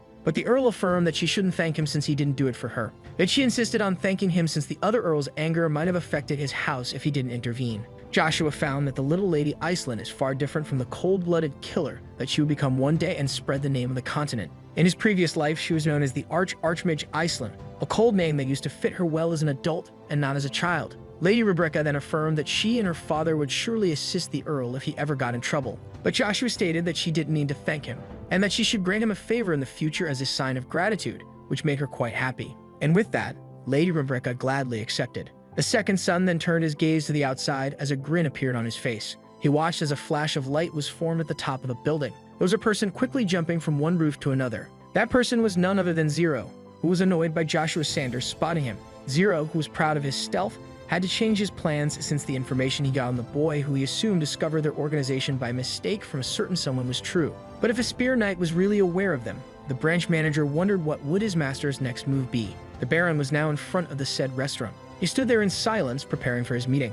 The bald man stumbled upon Count Fonsel Rebecca, who was suffering from back pain after moving Varen to the nearest doctor along with his daughter. Joshua was patiently waiting inside. The young boy expected Baron Accent Probalum to be the substitute. He then politely greeted the young Frederick, while hiding his astonishment at him being a small child. Cain was also surprised to see the lowest Baron Probalum, who had more power than the others who shared the same title as him, formally greeting a countryside noble. The bald aristocrat then introduced himself as the substitute of the villa's earl and politely asked Asher to give back the family token to its rightful owners. But the boy insisted on melting the ring unless Baron Shenvillas himself came to retrieve it. The Baron was starting to get frustrated and asked for a bargain since the Marquis's son was still unconscious. So Joshua accepted to negotiate but claimed that he would only talk with Muka, and then claimed to be doing a favor to the Baron and asked him to return it. Problem was shocked when Asher mentioned the expensive rings on his fingers and asked for them in return for the favor. It was a calm night in the Avalon Empire's capital. Cain pointed out that his young master possessed a fiendish soul for stealing the Baron's ring with such a cold look. But Joshua saw it more as an exchange for the favor he granted the bald noble. Yet the knight was still confused as to why the Earl asked for these rings. The ring in Joshua's hand was in fact the elf tear, the Orbis family heirloom. The gorgeous elves started to hate the humans who started to hunt them, as they were considered a mystery to humankind. So the elves gathered in the far south of the continent in a place that became known as the Elves' Forest. After that, all the high elves gathered to put a barrier on their forest in order to hide themselves from the humans, but all lost their lives in the process except one. Naturally, all the elves followed the remaining high elf called Alubis by the humans who regarded her as the Elf King. And her longtime friend that disappeared long ago with his house, Exareth Dick Orbis, was the last person to be aware of the forest's location. Joshua thinks that someone must have secretly killed him while trying to gather intel on the Elves' Forest. And the fact that the location of the Elves' Forest is still unknown to this day means that Exareth Dick Orbis stayed loyal to his friend until the end. The Elf King went to the continent herself to confirm the death of her dear friend. She found the last child of her loyal companion as a servant of other aristocrats. The sorry Elf King grabbed the girl's hand tightly and started to cry while the ring on the girl's hand began to absorb the elf tears. And so the artifact called Elf Tears saw the light, yet the last Orbis tragically died of sickness shortly after. Fate has been cruel to the Orbis family, yet it is said that their heirloom possessed hidden powers. But while lost in his thoughts, Joshua arrived home with Cain. The second son stood there and thought for a while, but the Lord had a service to ask from his maid servant. This favor would benefit them both since Joshua wanted strong subordinates to rely on that won't become a burden for him. Joshua wanted Cain to return to the Agnes Duchy after he enrolls in the academy. Yet the young man had his doubts since becoming Lady Licia's escort would put his young master in a tough spot. Being a rural noble with no escort would make him a mockery, and Joshua would probably get into trouble with his temper. So Cain insisted on staying by his young master's side, and Baron Shenvillas was also enrolled in the academy to top it off. But Joshua promised to keep a low profile away from trouble. Yet the second son's request was different from what Cain had in mind. He wanted his knight servant to go back to the Agnes Duchy and learn swordsmanship from his father, the Duke, and affirm that this wasn't a command but a request. Cain was surprised to see the second son bowing while asking for such a favor and thought that it's in fact the Duke's will. So the knight asked his young master to raise his head as he shouldn't be bowing it to those who serve him. Cain accepted on the condition that Joshua would accord him a favor in return. Curious, Joshua asked what this favor might be. The knight wanted to be allowed to serve the second son and the second son only, so Joshua swore by his name as he accepted the terms. With that, Sir Cain asked Sir Sanders to keep him under his wing in the future. A gigantic ivory tower stands tall between the four superpower empires of the continent of Agrant. This was the Magic Tower, the sacred pride of the mages. Inside, a wise old man called for Void, Lightning, and Flame. This man was the Magic Tower Lord and also the first ever 7-class mage and also head of the 7 mages, Ian Dun Perry, asking why are the seats of these respective elements empty. Marcus, the Earth Mage and also part of the 7 mages, stated that Lightning left the tower 2 days ago, while the 2 others were cowards who would run away at any moment. With that, the annoyed head of the 7 mages decided to start their 27th meeting, which would be mainly about the Genesis Stones. Stita, the Storm Mage, was happy with the old man's intensity and directly addressing the main topic. But Marcus asked him to mind his manners, which annoyed the Storm Mage. Ian Dunperry was surprised to see Seta show up unlike usual, but the Storm Mage claimed that there were important matters to attend to, like the stolen Genesis Stone known as Magma, according to him, and the disappearance of the Lightning Genesis Stone, as stated by the Earth Mage. The Storm Mage was shocked to hear such news. Since only the Magic Tower had knowledge about the Genesis Stones, they were unsure if the thieves were aware of their true nature. But it would be trouble if they were aware of their power, as stated by the Ice Mage of the 7 mages, Ishia. According to the old man, they do have an idea of Magma's new owner, but the identity of the Bronto Taker is still a complete mystery. The Storm Mage assumed that the Lightning Mage grew scared and deserted them. Yet Marcus seemed to have some important intel that might be related to the Bronto's disappearance. According to a rumor, a magic swordsman has been seen near the Genesis Stone's last location. This news shocked all 4 mages. Ishia speculated that this swordsman could be the one that they were waiting for. But the Earth Mage denied it, as the said magic swordsman was in fact a 9-year-old child. All were shocked to hear how young this prodigy was. So the Magic Tower Lord calmed them down and asked Marcus if the said child was in the Avalon Empire, which he confirmed, and it turns out that lightning went to the said empire. With that, the old man commanded the Earth Mage to jump on the magma case, fearing that the intel might be true, which would make them powerless. But Ishia got angry and wanted to broach the magic swordsman topic, but Ian Dunperry tried to calm her down. Yet the Ice Mage didn't want to drop the subject. But according to Marcus, the magic swordsman couldn't be the said man, as he is none other than the second son of Duke Agnes. Steda was annoyed by the old Earth Mage, who didn't reveal this information at the start instead of peacefully sipping his tea. Suddenly, the atmosphere was calmed down once again by a hand getting slapped on the table. The Magic Tower Lord told them to not make hazardous assumptions, as nothing was sure, and with that, he ended the meeting and dismissed everyone. Steda and Ishia looked at the old man with an uncomfortable silence. Now only Ian Dunperry was left in the meeting room, and wondered if these quick changes were for the better or for the worse. Inside the residence, Joshua was casting a powerful spell. The Spear Knight was struggling with the incantation as he recited the magic words. Cain was amazed by the young boy using runes, a language that only high-ranked magicians knew, and wondered if he truly was a magic swordsman. The spell was now finished, as a ring of light was now surrounding the elf tear that gracefully fell into the Earl's hand. With that, Cain rushed to his young master in order to check on him, but Joshua was left unharmed. The knight asked his young master about the high elf that gave him his blessing in order to learn the rune language, and to that, Joshua couldn't answer. Joshua explained that the 7-class magic high-level barrier can increase the connection to the spiritual art and automatically shield its user from harm, yet that was the only skill he knew. With an intense look sparking on his face, Cain asked if he could be the new wielder of the ring. But men were unable to use this artifact, as it was made for the last daughter of the House of Orbis. So the second son thought of giving it to Lady Licia. Someone was about to use a crystal ball. The hand then touched the magic item. It was none other than Zero inside a dark room. The branch manager then politely greeted the master. The said master was surprised by the informant's sudden call, and speculated that it had something to do with Joshua Sanders, so Zero informed her of a little problem involving the kid, who seemed to be more knowledgeable than expected. The master was already aware of the young boy being special, which intrigued the branch manager. According to the mysterious figure, the Magic Tower was trying to find the second son of the Duke. Zero was shocked by the news and wondered why the Magic Tower would look for him. The tower mistook the Agnes Earl for a descendant of Enslot, a man that the 7 mages have been searching for a long time, as one of them already went to investigate Joshua. They might take the Genesis Stones as an excuse for tracking the boy down, but it wasn't important at the moment, just like Enslot. The master was intrigued, since Joshua von Agnes was the center of attention of many superpowers like Avalon, the Magic Tower, and even their own organization. This left Zero silent. The master wished to go and see the Spear Knight for herself, but it was impossible due to the internal conflict inside the organization.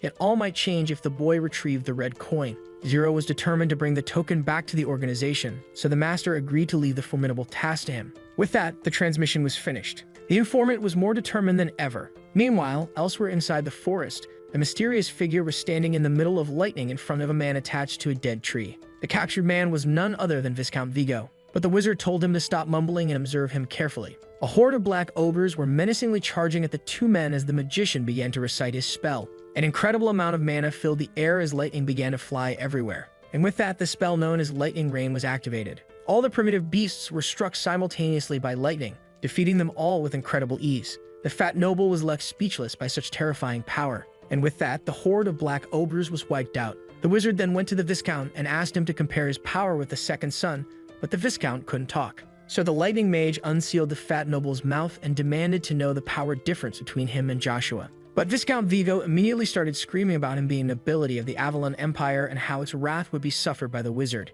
The wizard then got closer to the tide of aristocrat and affirmed that he was here because he didn't care about the empire, and demanded once again to be compared to the young magic swordsman. Even a beginner mage like the fat noble could tell that the lightning mage was far superior to Joshua in terms of firepower. And so the mage concluded that Joshua isn't related to Enslot, since he was a lightning type, and decided to meet him despite the difficulty of meeting inside the Agnes Duchy. But Viscount Vigo claimed that his kidnapper was doing it all wrong. He then explained that the Spear Knight must now be enrolled at the Academy of a.k.a. This made the task more difficult for the mage, since the Agnes Duchy was already trouble, but the capital was filled with powerhouses like Duke Agnes. But the lightning wizard was particularly surprised when Viscount Vigo proposed to assist him. The fat noble, who despised Joshua from his very being, was determined to help his kidnapper eliminate the second son of the Duke. The magician found it amusing, since he hardly believed that this man could be of any assistance to him. From the stirrups under his eye, the Viscount guessed that this man was a 6th-class mage and identified him as one of the 7 mages known as Lightning. He even knew his name, Jack Stirrups, which surprised the mage.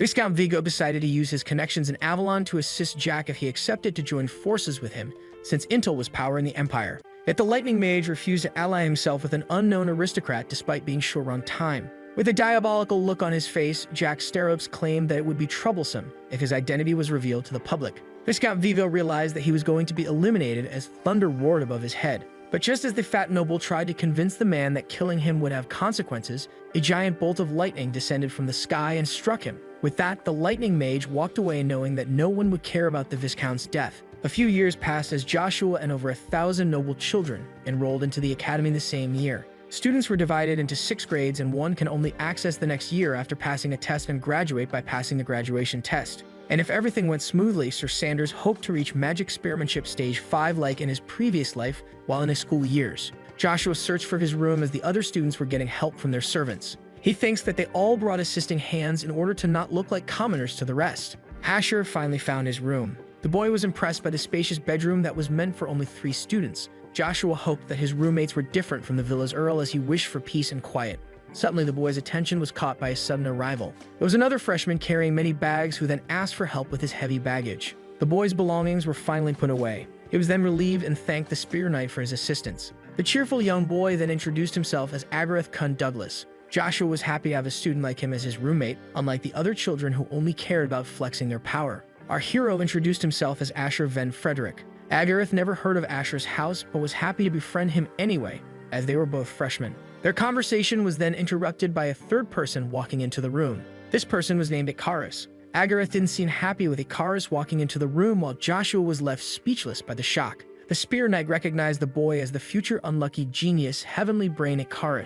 In the future, after the Empire would be weakened by countless wars, a civil war between the first and second prince, each promising prosperity, would erupt after their father's disappearance. This 10-year-long civil war made thousands of casualties while wreaking carnage among the noble families. But it ended with the second prince's defeat and the first swallowing his power and privileges. But there were 2 main contributors who won the war. The first was Kaiser von Britain, who became a hero after ending the war. The other one was Heavenly Brain a.k.a., a genius tactician that offered the first prince victory on a silver plate. a.k.a. felt weird as both his roommates stared at him with a shocked look on their faces. The cheerful boy immediately rushed to hug his new roommate as he was happy to see him again. a.k.a. was also happy to share a room with Agareth. The cheerful boy was looking forward to spending the year with his friend as his roommate. Joshua was surprised to see that his 2 roommates knew each other since they were both new to the academy and wondered if they had met before. That he never heard of the Heavenly Brain having a friend. In the south of Avalon, in the rural harvest estate, the Baron Lord of the land, who didn't have children for a long time, decided to adopt a young attendant named a.k.a.,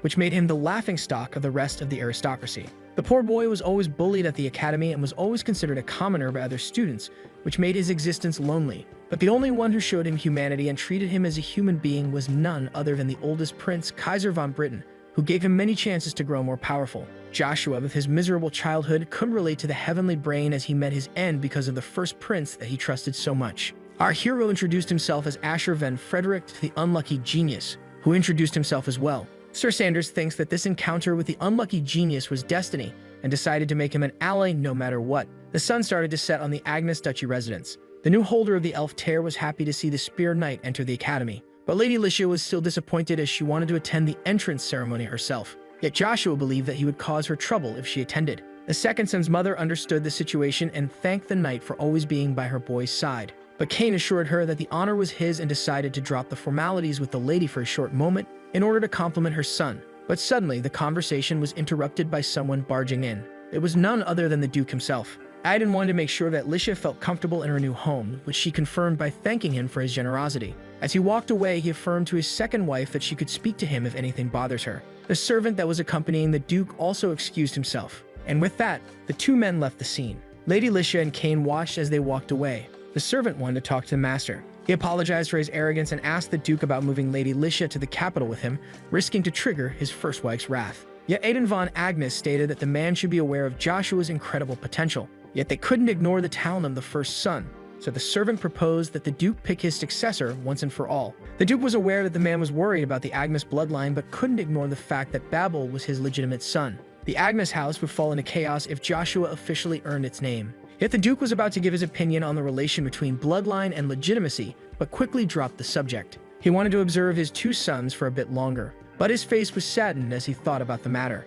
It was now time for the first class of the day after the entrance ceremony, and the Spear Knight was finally aware of the relationship between his roommates. The two boys were considered celebrities in the academy, but were far from popular. Suddenly, some students started to make fun of the two boys, calling a.k.a. an illegitimate child and a.k.a. a former commoner. The head of the bullies was known as Amaru Bronze Sten. Joshua was familiar with the boy's family. The kid looked just like Count Arid Bronze Sten, one of the masters of Avalon known as the Master of the Rapier. One of the bullies claimed that the class would be easy since a.k.a. and a.k.a. attended it, and Amaru started to make fun of them, calling them incapable of passing the first year. Joshua noticed that these boys were second years from their yellow ties, unlike his first-year friends with their white ties, and he was more interested in him sharing a similar route with a.k.a. Amaru then shamed the boy for being an illegitimate child and not being able to get to the second year, claiming that he is ashamed of being once his friend. So a.k.a. jumped in and tried to defend the poor a.k.a., but Duncan Poldunitz stopped him and claimed that he was insulting the House of Sten. The boy explained that any insult directed at Amaru Bronze Sten is an insult to him. But just as the unlucky genius tried to defend himself, he was interrupted by a fist to the face. It was Duncan who struck him while calling a.k.a. livestock. He claimed that a commoner talking to them was an insult as it is, and shamed the poor boy for being one despite being adopted by countryside nobility. a.k.a. tried to intervene, but the third bully kicked him in the guts with ease. Amaru then noticed the protagonist walking towards them. The angry Spear Knight was disgusted by the bullies who saw them as animals and decided to crush their superiority complex. Suddenly, the young Bronze Sten looked away and seemed to be terrified of someone. This person was none other than the fourth prince, Kaiser von Britain. All of them quickly greeted the Emperor's son, who only conversed with Joshua. Varen asked Mukut if Asher was really an acquaintance of the fourth prince, but the knight wasn't so sure of it. The boy is becoming more interesting as his house is nowhere to be found and a member of the imperial family cared for him. So the villa's earl commanded Mukut to go to Moon's door and ask about the mysterious boy there, since he was determined to destroy him and his house. Yet the knight's servant wanted to refuse this command, since Asher only gave them the ring back because Mukut apologized to Count Fonsel and his daughter for the brass behavior. The knight's servant also had to swear by the villa's name that he would stop his earl from acting recklessly in the future, which he accepted. So Mukut stood up in front of his young master, stating that breaking his promise would taint the honor of the Marcus and his mark. But Varen threw a glass at Mukut's head, giving no importance to his promise to Asher Van Frederick. The villa's earl then ordered him again to go to Moon's door and gather intel of the young boy. Mukut had no choice but to break his promise and obey. Students were in class taking notes, yet a.k.a. fell asleep on his book in the middle of the lesson. Joshua had to renounce his desired peaceful school life since the fourth prince put all eyes on him, and he desperately wanted to make a.k.a. his ally. Back then, the bullies looked at Joshua with hateful looks as the fourth prince claimed that he will not give up on making him his ally. Kaiser asked Joshua to visit his home before the end of his school life, but the second son was going to pass by anyways, since there is something he wanted to retrieve from the Imperial Vault. But Asher's train of thought was interrupted by the teacher calling Agareth Kun Douglas, waking the boy from a deep slumber, which made the whole class except his two roommates burst out in laughter. The teacher asked him to focus on the lesson if he didn't want to be expelled from school. And so the man continued the lesson about the sword being the strongest weapon, which explains why the most famous knights were all swordsmen. The emperor himself used a sword, just like one of the strongest men on the continent, Aiden von Agnes, who was also a swordsman, and so were the four other masters of the Avalon Empire. So when the teacher asked about why the sword was considered the best weapon, a student enthusiastically raised his hand. Amaru explained that all other weapons were useless in front of the sword, which explains the obvious result of when two fighters with the same stats face each other. Joshua's expression changed when the boy claimed that the swordsman was always the one that comes out on top. But the teacher explained that many soldiers were spearmen and asked the boy why they didn't train with the sword if it was truly the best weapon. Amaru claimed that he was talking about actual human beings, not some disposable soldiers. Hearing this, the Spear Knight started to mock him. He claimed that it was the sword that was the real useless weapon, especially the weak rapier. After that, the students started to mumble about him being part of a powerful house or just a crazy kid. Asher calling the rapier a useless weapon triggered the young Sten, and when the teacher tried to calm him down, he claimed that this insult about the rapier was an insult to him and his house. Joshua started to mock Amaru, saying that when he shamed the other weapons, it was just an opinion, but it's an insult when talking about the rapier. The angry boy claimed that he was right and that Asher should fight him to prove him wrong, but he refused since it was against the rules. Amaru started to laugh at him and called him a coward for hiding behind the rules, thinking that the youngest prince would help him. So the Spear Knight proposed to fight him in the practical sparring session. This way, no rule would be broken. Amaru accepted and stated that there was a practical sparring session tomorrow. He then turned to the teacher, asking him to allow the spar in order to wash his honor, promising to keep calm if he does so. The man was annoyed to have the young Sten in his class,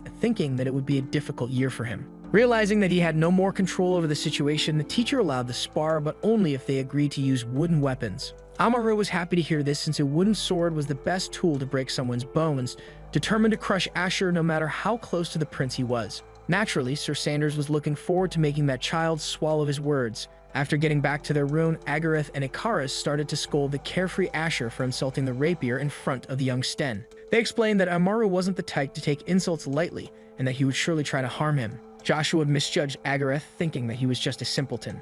a.k.a. then stated that Amuro, who could now sense his own mana, was part of House Aiden, and that he is considered one of the most gifted students. Asher then pointed out that the boy was quite knowledgeable about Amuro Bronze Sten. After all, the two boys used to be friends in the past. Two houses prevented the demonic creatures from invading the Empire at its far north. They were the head of House Douglas, a.k.a.'s father, and the commander of the North, who he was assisting, Amuro's father, the head of House Sten. It was then well known by everyone, even among nobles, that these two houses became good friends after facing death together. Naturally, a.k.a. and Amuro became close back then and were even able to help each other since they both weren't their father's successor. This is why he knows Amuro better than anyone else and wished that Asher apologized to him, since he didn't want him to end up injured. But Joshua smiles, since a.k.a. assumed that he was weaker than the young Sten, refusing to submit to the others. So a.k.a. corrected Asher, since a.k.a. was just trying to protect him, which Joshua found ridiculous. According to the Spear Knight, those were just lame excuses that deteriorate potential, and one had to fight with all his heart in order to defy his birth-given destiny. Also, unless he wanted to live in the other's shadow, he had to stand up for his principles and live by them. With that, our hero exited the room, slamming the door behind him. This left his two new friends worried about him. Around the same time at Moo's door, someone wanted intel about Asher Van Frederick from Zero. It was none other than Muka. Since the boy was a total mystery to him and Varen, his master, it turns out that the branch manager had some intel on him. The knight then burst out of his seat, stating that he was ready to pay any amount for some information on Asher, so Zero reminded him that Moon's door intel was pricey. But before Muka could talk, the branch manager interrupted him. The informant then claimed that the young Frederick was a special client of Moon's door. Muka was shocked to hear that Asher was a special customer of this prestigious organization, but still insisted on purchasing the intel. But he was even more shocked when Zero fixed the price of 1 million gold for the desired information. It turns out that Zero requested 1 million gold for the sake of Joshua von Agnes, since someone as powerful as the villa's Earl would turn to other informants to get the intel. Varen would then assume that Agnes is a dangerous person and give up his revenge, since he was nothing more than a coward that only bullied the weak. So Zero did all of this so Joshua could search for the red coin in peace and would always back him up until he finally finds it. Sir Sanders was channeling his mana through Lucia. The Academy surprisingly allowed the students to roam free once classes are over, which is why our hero could go to the Agnes residence and focus on recovering his prime. Joshua struggled to stay on his feet, since the divine and demonic power inside his body were two opposites that couldn't coexist. So the Agnes Earl did his best to control them by using the power of his Genesis Stone. Suddenly, a massive bolt of lightning struck the inner court of the Agnes residence. It fell right in front of the second son, sending him flying into the wall. This made the boy lose consciousness as time passed. Finally, Sir Sanders started to recover his senses. Joshua was knocked unconscious by his own untamed power, but he was sure to be able to control it in the end. If the legendary spearman could use the Genesis Stone to master his two opposite powers, he could reach Magic Spearmanship Stage 3 and recover a certain technique. But the Agnes Earl then noticed that his trusted spear was missing. He panicked and started to search for it everywhere when suddenly someone called him out for being an idiot. Suddenly, what appeared to be a black matter appeared in front of the Spear Knight. He recognized it as subspace magic. The voice then called him an idiot for the second time for being vulnerable and unconscious for 3 days straight, but Joshua demanded to know who the presence was. The pretentious entity introduced itself as Lucia the Spear, claiming that the boy should be thankful since he was under its protection for 3 days. Joshua was shocked, since the Academy must be furious about his long absence, but he then remembers discovering that Lucia was smart in subspace after reaching Stage 3 for the first time. But he didn't realize that his spear would also be reincarnated as a child along with him. Lucia then took offense at her wielder thinking of her as a kid, so he realized that the entity had telekinetic powers. So the smug spear affirmed that it had such powers since its awakening at Stage 1, but asked Joshua to focus on what's important. Lucia then advised him to know his weapon perfectly before knowing his opponent and claimed that Joshua's present body was defective. And so the spear decided to reveal the information. Lucia then explained that the Genesis Stone's true powers weren't related to their elemental properties like the humans thought. The entity then explained that the magic stones had powers of extinction, harmony, and regeneration, but that wasn't the most crucial part. It then asked its wielder about the special power of his Genesis Stone. Joshua speculated that the secret power of the Bronto must be related to destruction just like lightning, but quickly discarded the idea since such power was more fit to magma. The spear advised him to think about it alone since answering this riddle was the fastest way to achieve his goal. It turns out that Lukia was just as eager as its master to take revenge on Kizer and the rest of the traitors. Students were now entering the classroom. a.k.a. was happily conversing with Icarus, but suddenly the cheerful boy crossed eyes with Amaru Bronze Sten. It was as awkward as always between the two past friends when suddenly the young Sten's friends slapped Icarus on his back and started to mock the two boys. He claimed that they should have escaped like Asher and reminded a.k.a. that running away from simple things was his specialty. But when he asked the bullies to stop, he claimed that the sin of their runaway friend was theirs, which a.k.a. didn't understand. Duncan suddenly grabbed the poor Icarus by his hair, claiming that they should get rid of the fake nobles so only true aristocrats would be left in the school. Suddenly, the teacher entered the classroom. He reminded them once again that it was forbidden by the school's rules to fight among students and stated that Duncan would be punished if he didn't stop harassing Icarus. So he finally let go of his hair. The teacher recognized that it was his fault for letting things escalate to this point, but was glad that Asher disappeared before he had to intervene since he didn't want to recreate a certain day. When suddenly someone came to class apologizing for taking so long. It was none other than Joshua apologizing for being absent for 3 days and explained that it was due to some private reasons. The teacher was shocked to see Asher Van Frederick show up, fearing the worst for him. All the students started to mumble about him having the audacity to come back, thinking that he would surely get demolished by the young Sten. So the teacher silenced them since the class would be starting soon. He then told Asher to regain his seat so he could start the lesson. The teacher, fearing the worst, decided to move the practical sparring session to the next day since he didn't know what Amaru would do. The young Sten and his friends gave Asher menacing looks as he regained his seat. Amaru was especially annoyed by his return. a.k.a. seemed to have something to say as Joshua sat down. Asher was surprised to see a.k.a. being aware of him being fallen nobility, so the boy explained that there were rumors, probably spread by Amaru, circulating among students. So young Douglas explained how being submissive saved his life many times and claimed that his roommate should do the same, but Joshua refused since he decided to stick to his beliefs. But his attention was suddenly drawn by Icarus's worried face. He could easily tell what was on his mind, but Icarus shouldn't be worried about two students fighting since there were more important matters at stake. The entity Lukia had a pretty hateful expression on its face. Joshua was surprised to see his spear being aware of his revenge against the fourth prince. He then asked it if it did reincarnate with him and questioned the spear about the true power of the Genesis Stone. Lukia then explained that it couldn't reveal all the details but was willing to give clues if Joshua met her conditions, so he screamed at the entity, commanding her to tell him everything. The spear wasn't a fan of her wielder's tone and threatened to fall into a slumber since he needed her help and not the other way around, which made Joshua think in silence. So he decided to play the game and asked Lukia what it wanted. The entity explained that Joshua should try to reconnect with the people from his past and love himself more. But Joshua didn't understand what his weapon meant, so the spear pressured him by stating that she was getting sleepy. In the end, Sir Sanders accepted since the required conditions weren't too difficult. A promise with a holy artifact like Lukia had great meaning, so as promised, the spear revealed that the precognition Joshua had originated from a power different from the Bronto. Joshua was shocked to hear this as he clearly saw the destruction of his family home, an event that would happen in the future.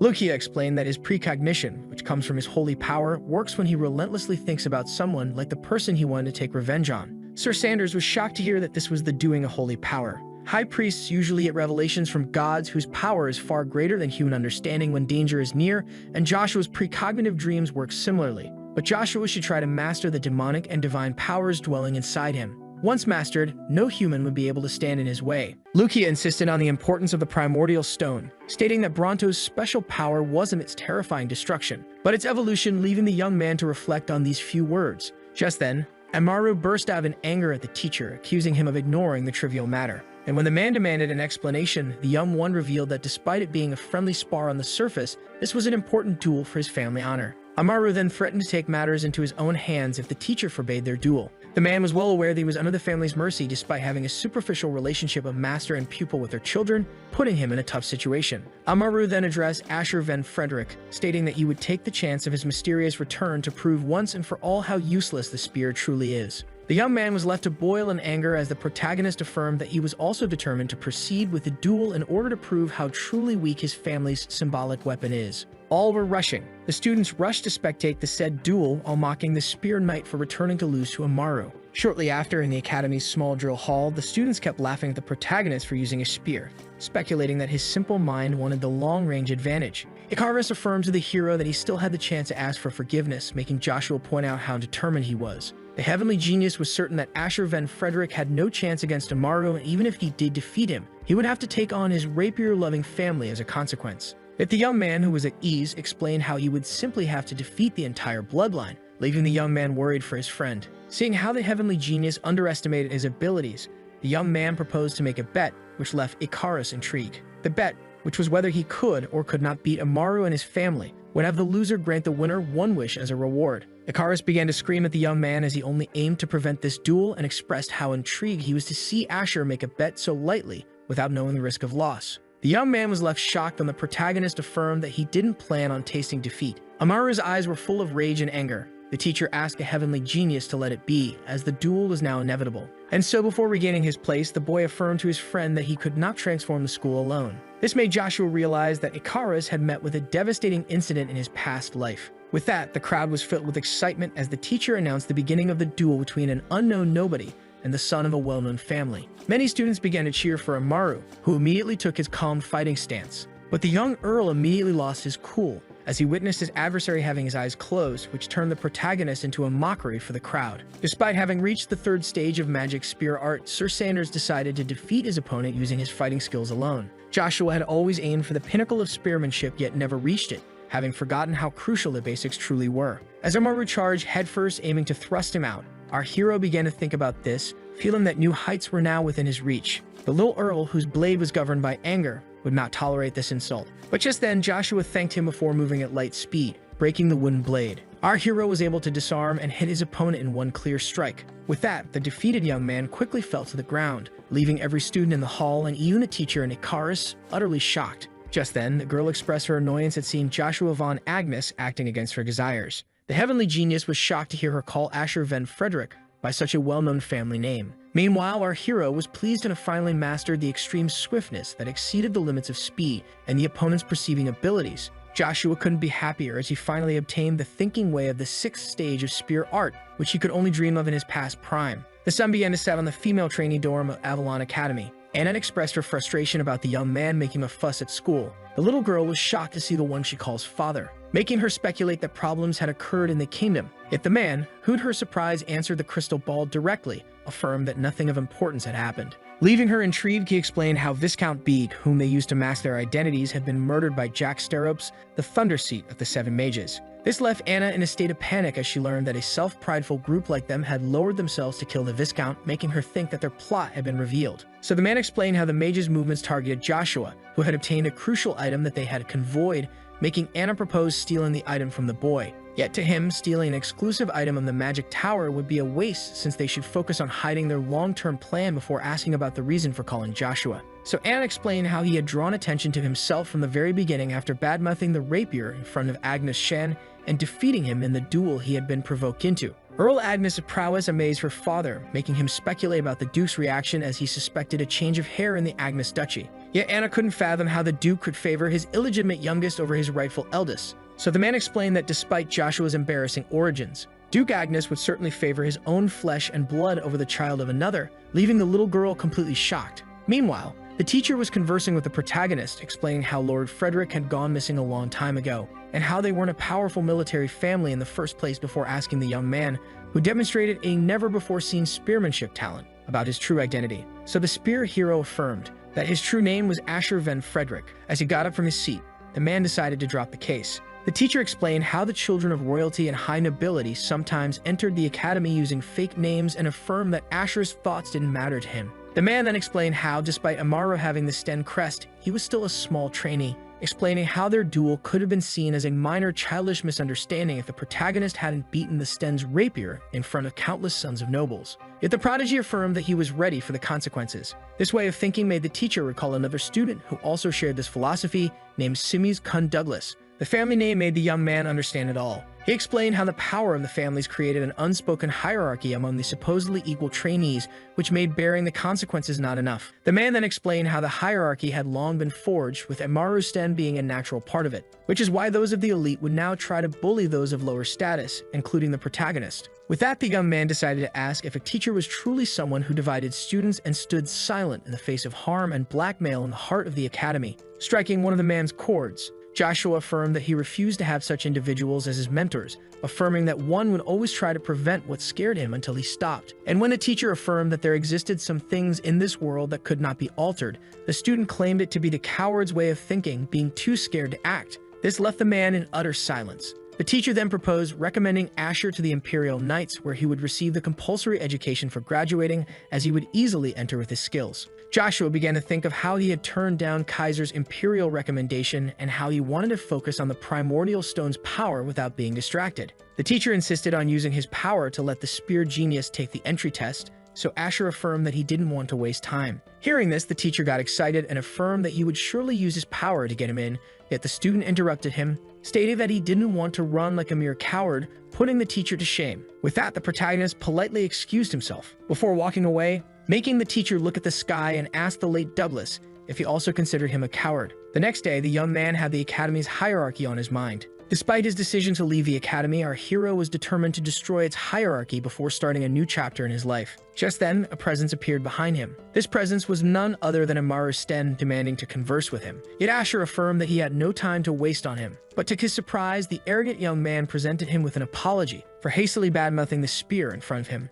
This left our hero shocked, as he had misjudged the boy, who showed great humility despite carrying the pride of the Sten family on his back. Asher affirmed that there was nothing to be forgiven as they both wronged the other, which made young Amaru happy. And so, with happy face, the young man asked to be taught something. Amaru aimed to master the extreme swiftness that Joshua showcased, leaving the protagonist totally shocked. He explained that the easy-looking but difficult swiftness consisted of locating the shortest route between 2 points, affirming that he couldn't predict the hit before passing out during the duel. Amaru affirmed that he felt his body being spun after being hit by the spear. This amazed Joshua, as the little boy possessed sharp senses that allowed him to fully comprehend the reason behind his defeat despite passing out from the extreme brief pain. And with his humility making him ask to be taught fighting techniques, the standers began to wonder how he had never heard of Amaru Sten in his past life. The young boy assumed that Asher couldn't tell him, yet the protagonist agreed under one condition, which left Amaru delighted, so Joshua asked for some intel about the school's elite and Shimizu-kun Douglas. Meanwhile, at the Imperial Palace of Avalon,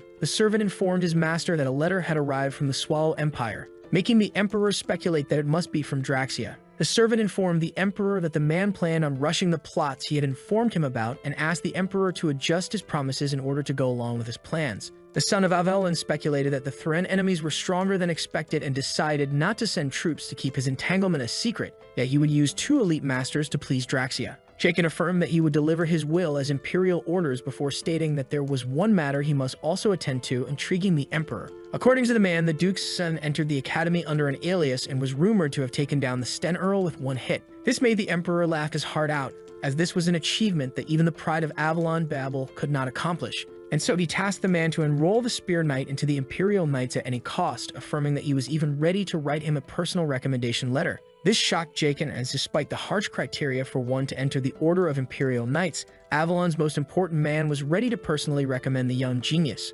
making him realize that the son of Avalon was more determined than ever to have Joshua von Agnes by his side, who currently had Araxia, the school's elite, on his mind. Despite believing it to be an innocent school club for children, Araxia was, in fact, a group made by the elite nobles' sons and daughters in order to grasp power in the future. This group, which the teachers deliberately ignored, also aimed to make allies for later, while making the lower ranks submit to their will and destroy anyone that stood in their common way. This made von Agnes understand his cowardly teacher Cain, since one couldn't foresee change after accepting the harsh reality, creating a vicious circle. And knowing of its greatest victim, the young man decided to break it in order to get the heavenly genius on his side sooner than planned, in order to make Caesar's path harsher. But just as he thought about him, the said Icarus entered the room. Icarus asked about Asher's future actions, as House Sten was rumored to send some men, but the protagonist affirmed that he and Amaru had already buried the hatchet. Yet the heavenly genius affirmed that it wasn't that simple, seeing how he insulted the rapier of House Sten, making it very likely that they would attack him in order to wash their tainted honor,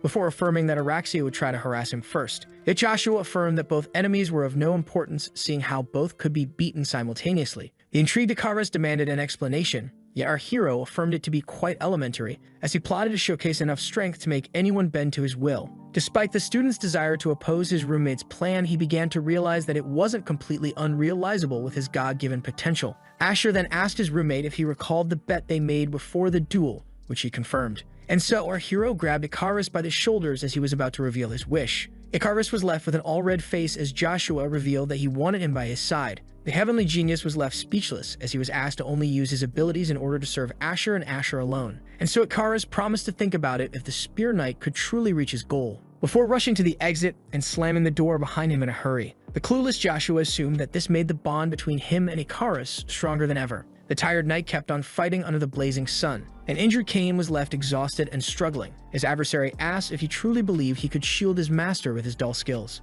Duke Agnes affirmed that such a performance would only be a nuisance to his master. And so the young knight charged at the powerful Duke, determined to become more powerful for the sake of Joshua. As he dodged the blade, the curious Duke asked for the reason behind Cain's desperation to gain power to the point of changing his main weapon. The knight affirmed that this desire was born of the Earl's promise to not let him kneel to anyone but him, which he firmly believed. And so, as he struck the master swordsman, the young man affirmed that he must gain power for the sake of Joshua. This determination earned the young man Duke Agnes's respect. The noble then managed to knock down Cain with a simple movement of his sword, sending him flying toward the wall, before asking his servant to tend to the young knight's wounds. As he thought of the promise between master and servant, the father was happy to see his son get someone as loyal as Cain by his side this early in his journey. This loyalty left the Duke amused as Cain passed out from his injuries. Baron then finally found Duke Agnes. The man informed the noble of a secret update on the Empire's measures on the matter, making the Duke question the source of the information. As he handed him the letter, the Baron affirmed that he could read the Stenhouse letter for more information.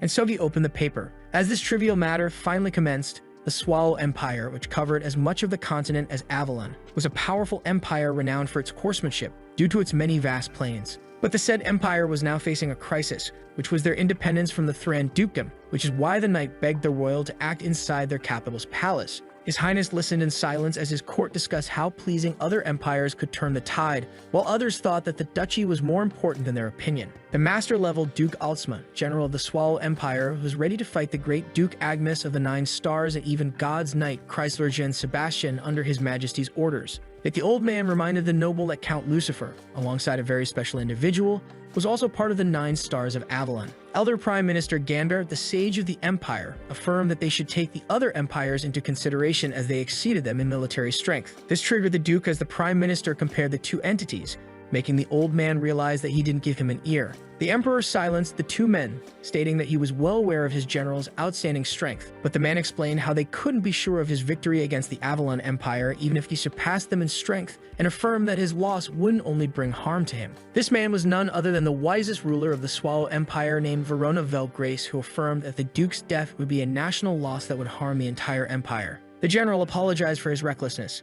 Verona Velgrace then asked the Elder Prime Minister to go on. Gander explained how all other empires would remain still until Avalon and Hewald made the first move and how they would only show annoyance, which Swallow could ignore. Hewald shouldn't be a major issue as they were occupied with electing their next pope, leaving one and only one issue. Velgrace sighed as Avalon would become a problem in a never-ending chain. And so the man got up from his throne, affirming that as long as the dukedom did not, all precipitated actions would be forbidden, yet he asked them to ready the army in order to prepare for the worst. With that, His Highness moved the meeting to another day. All members of the court exited the hall except for one man. Verona Velgrace asked Marco if the specific individual was truly vital to the Thran dukedom, which the man confirmed. The Prime Minister affirmed that this man, who had yet to appear, was considered the pillar of the said dukedom. The Emperor felt uneasy at the mention of Uravis, the Knight of Prominence. Velgrace only wanted a peaceful and pleasant relationship between the different empires of the continent, but Marco affirmed that such a faithful wish could only be realized by the use of power. Velgrace began to reflect on the Prime Minister's words.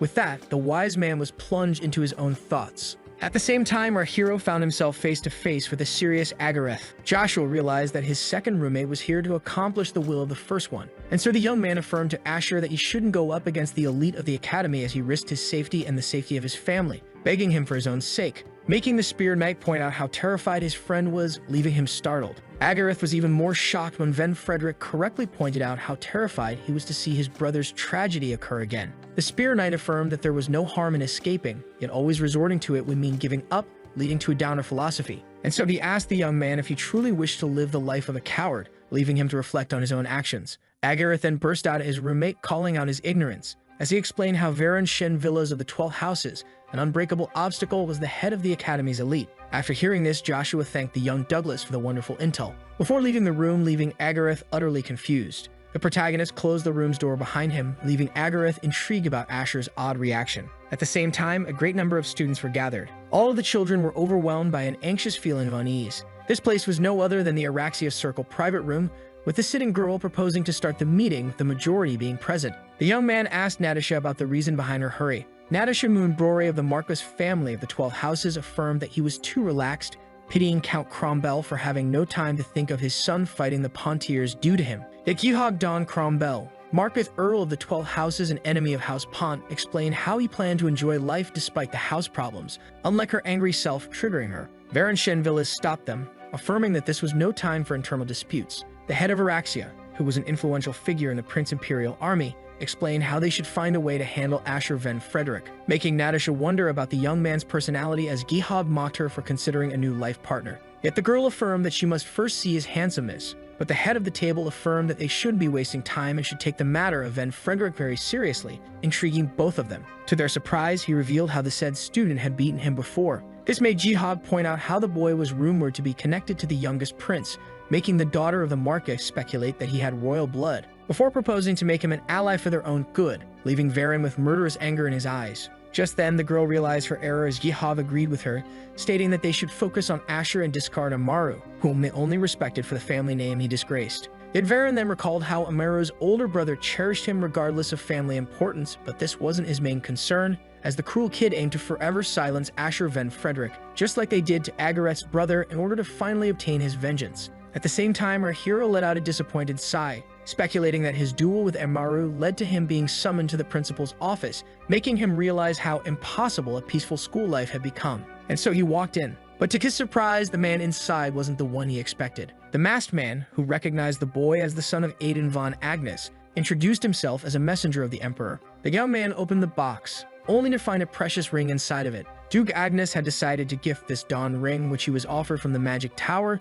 to the young hero, who wondered if he should reschedule his plans while contemplating the ring. Back to the present, the messenger affirmed that he carried with him the will and words of the Emperor. Joshua then asked for the man's identity, who introduced himself as a part of Black Wind, which worked directly under the Son of Avalon. Our hero recognized this organization that the Assassin King briefly joined as a personal force of the Emperor, where the members were even ready to sacrifice themselves for their master. With that, the masked man began to transmit the Emperor's very words to the young man, affirming that due to him rejecting his youngest son's invitation for his own sake, he wanted Joshua to have joined the Imperial Knights by tomorrow, offering to write a personal recommendation letter and threatening to expel him from school. The member of Black Wind affirmed that his master's will was absolute and must be fulfilled, explaining how the academy would be dealt with in a different way. After this mysterious encounter, despite the Emperor being rumored to have an amusing personality, the Spear Knight failed to picture him correctly, as His Majesty had talent and foreseeing potential. With that being settled, our hero continued walking the long corridors of the academy.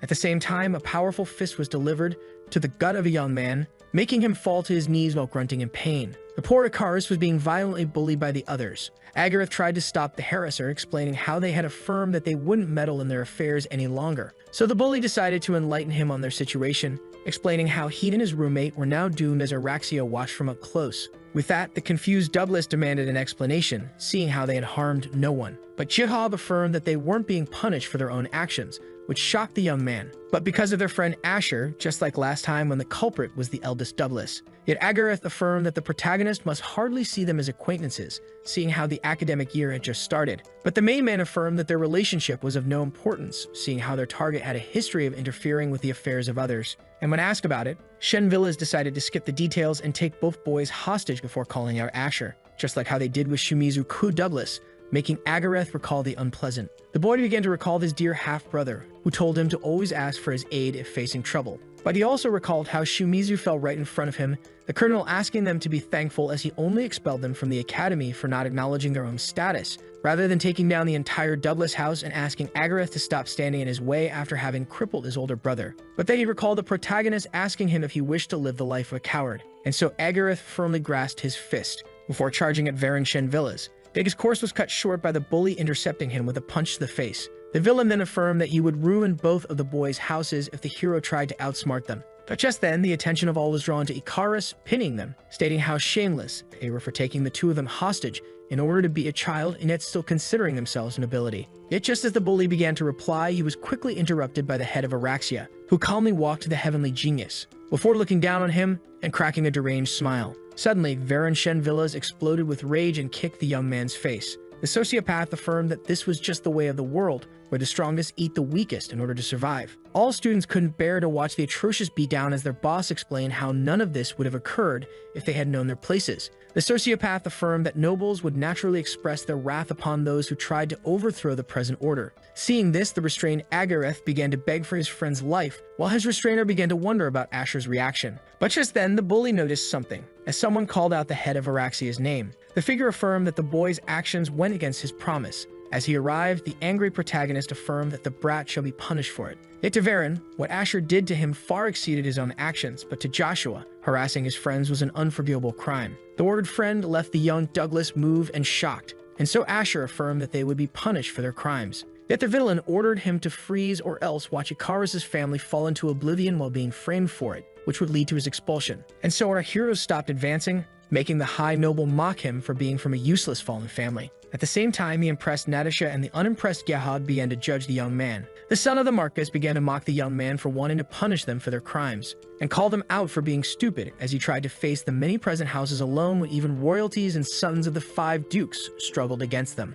Natasha then added how only someone from House Agnes or House Tremblin could stand up to them as they had 3 of the 12 houses. And so Varen affirmed that Asher would today meet his end before asking him about the reason behind returning his Dawn Ring despite being aware of its abilities instead of using it for blackmail. But the protagonist affirmed that he wasn't as shameless as the spoiled brat. This attitude rejoiced the main villain, which is why he decided to teach him a lesson regarding the precious ring. As he explained how the ring showed its true worth when pouring some mana into it, a great explosion appeared. Sharon Shenvillas explained how it made him more powerful than his bodyguard, as the ring gave him a powerful armor. Just like that, the spoiled sociopath acquired a sword, and affirmed that one cannot change a place where name and status are everything on his own. Seeing how Varen's B-grade ring was better than his, Gehad wondered about demanding a new one. But Natasha reminded him of how pricey a Dawn ring was, making it unlikely for his father to purchase a new one. Yet the girl was mostly left disappointed as she began to like Asher, but Varen wanted his head. A spoiled kid in armor assured the girl that she would get tired of him after a day, yet Varen explained how this wasn't the most crucial part,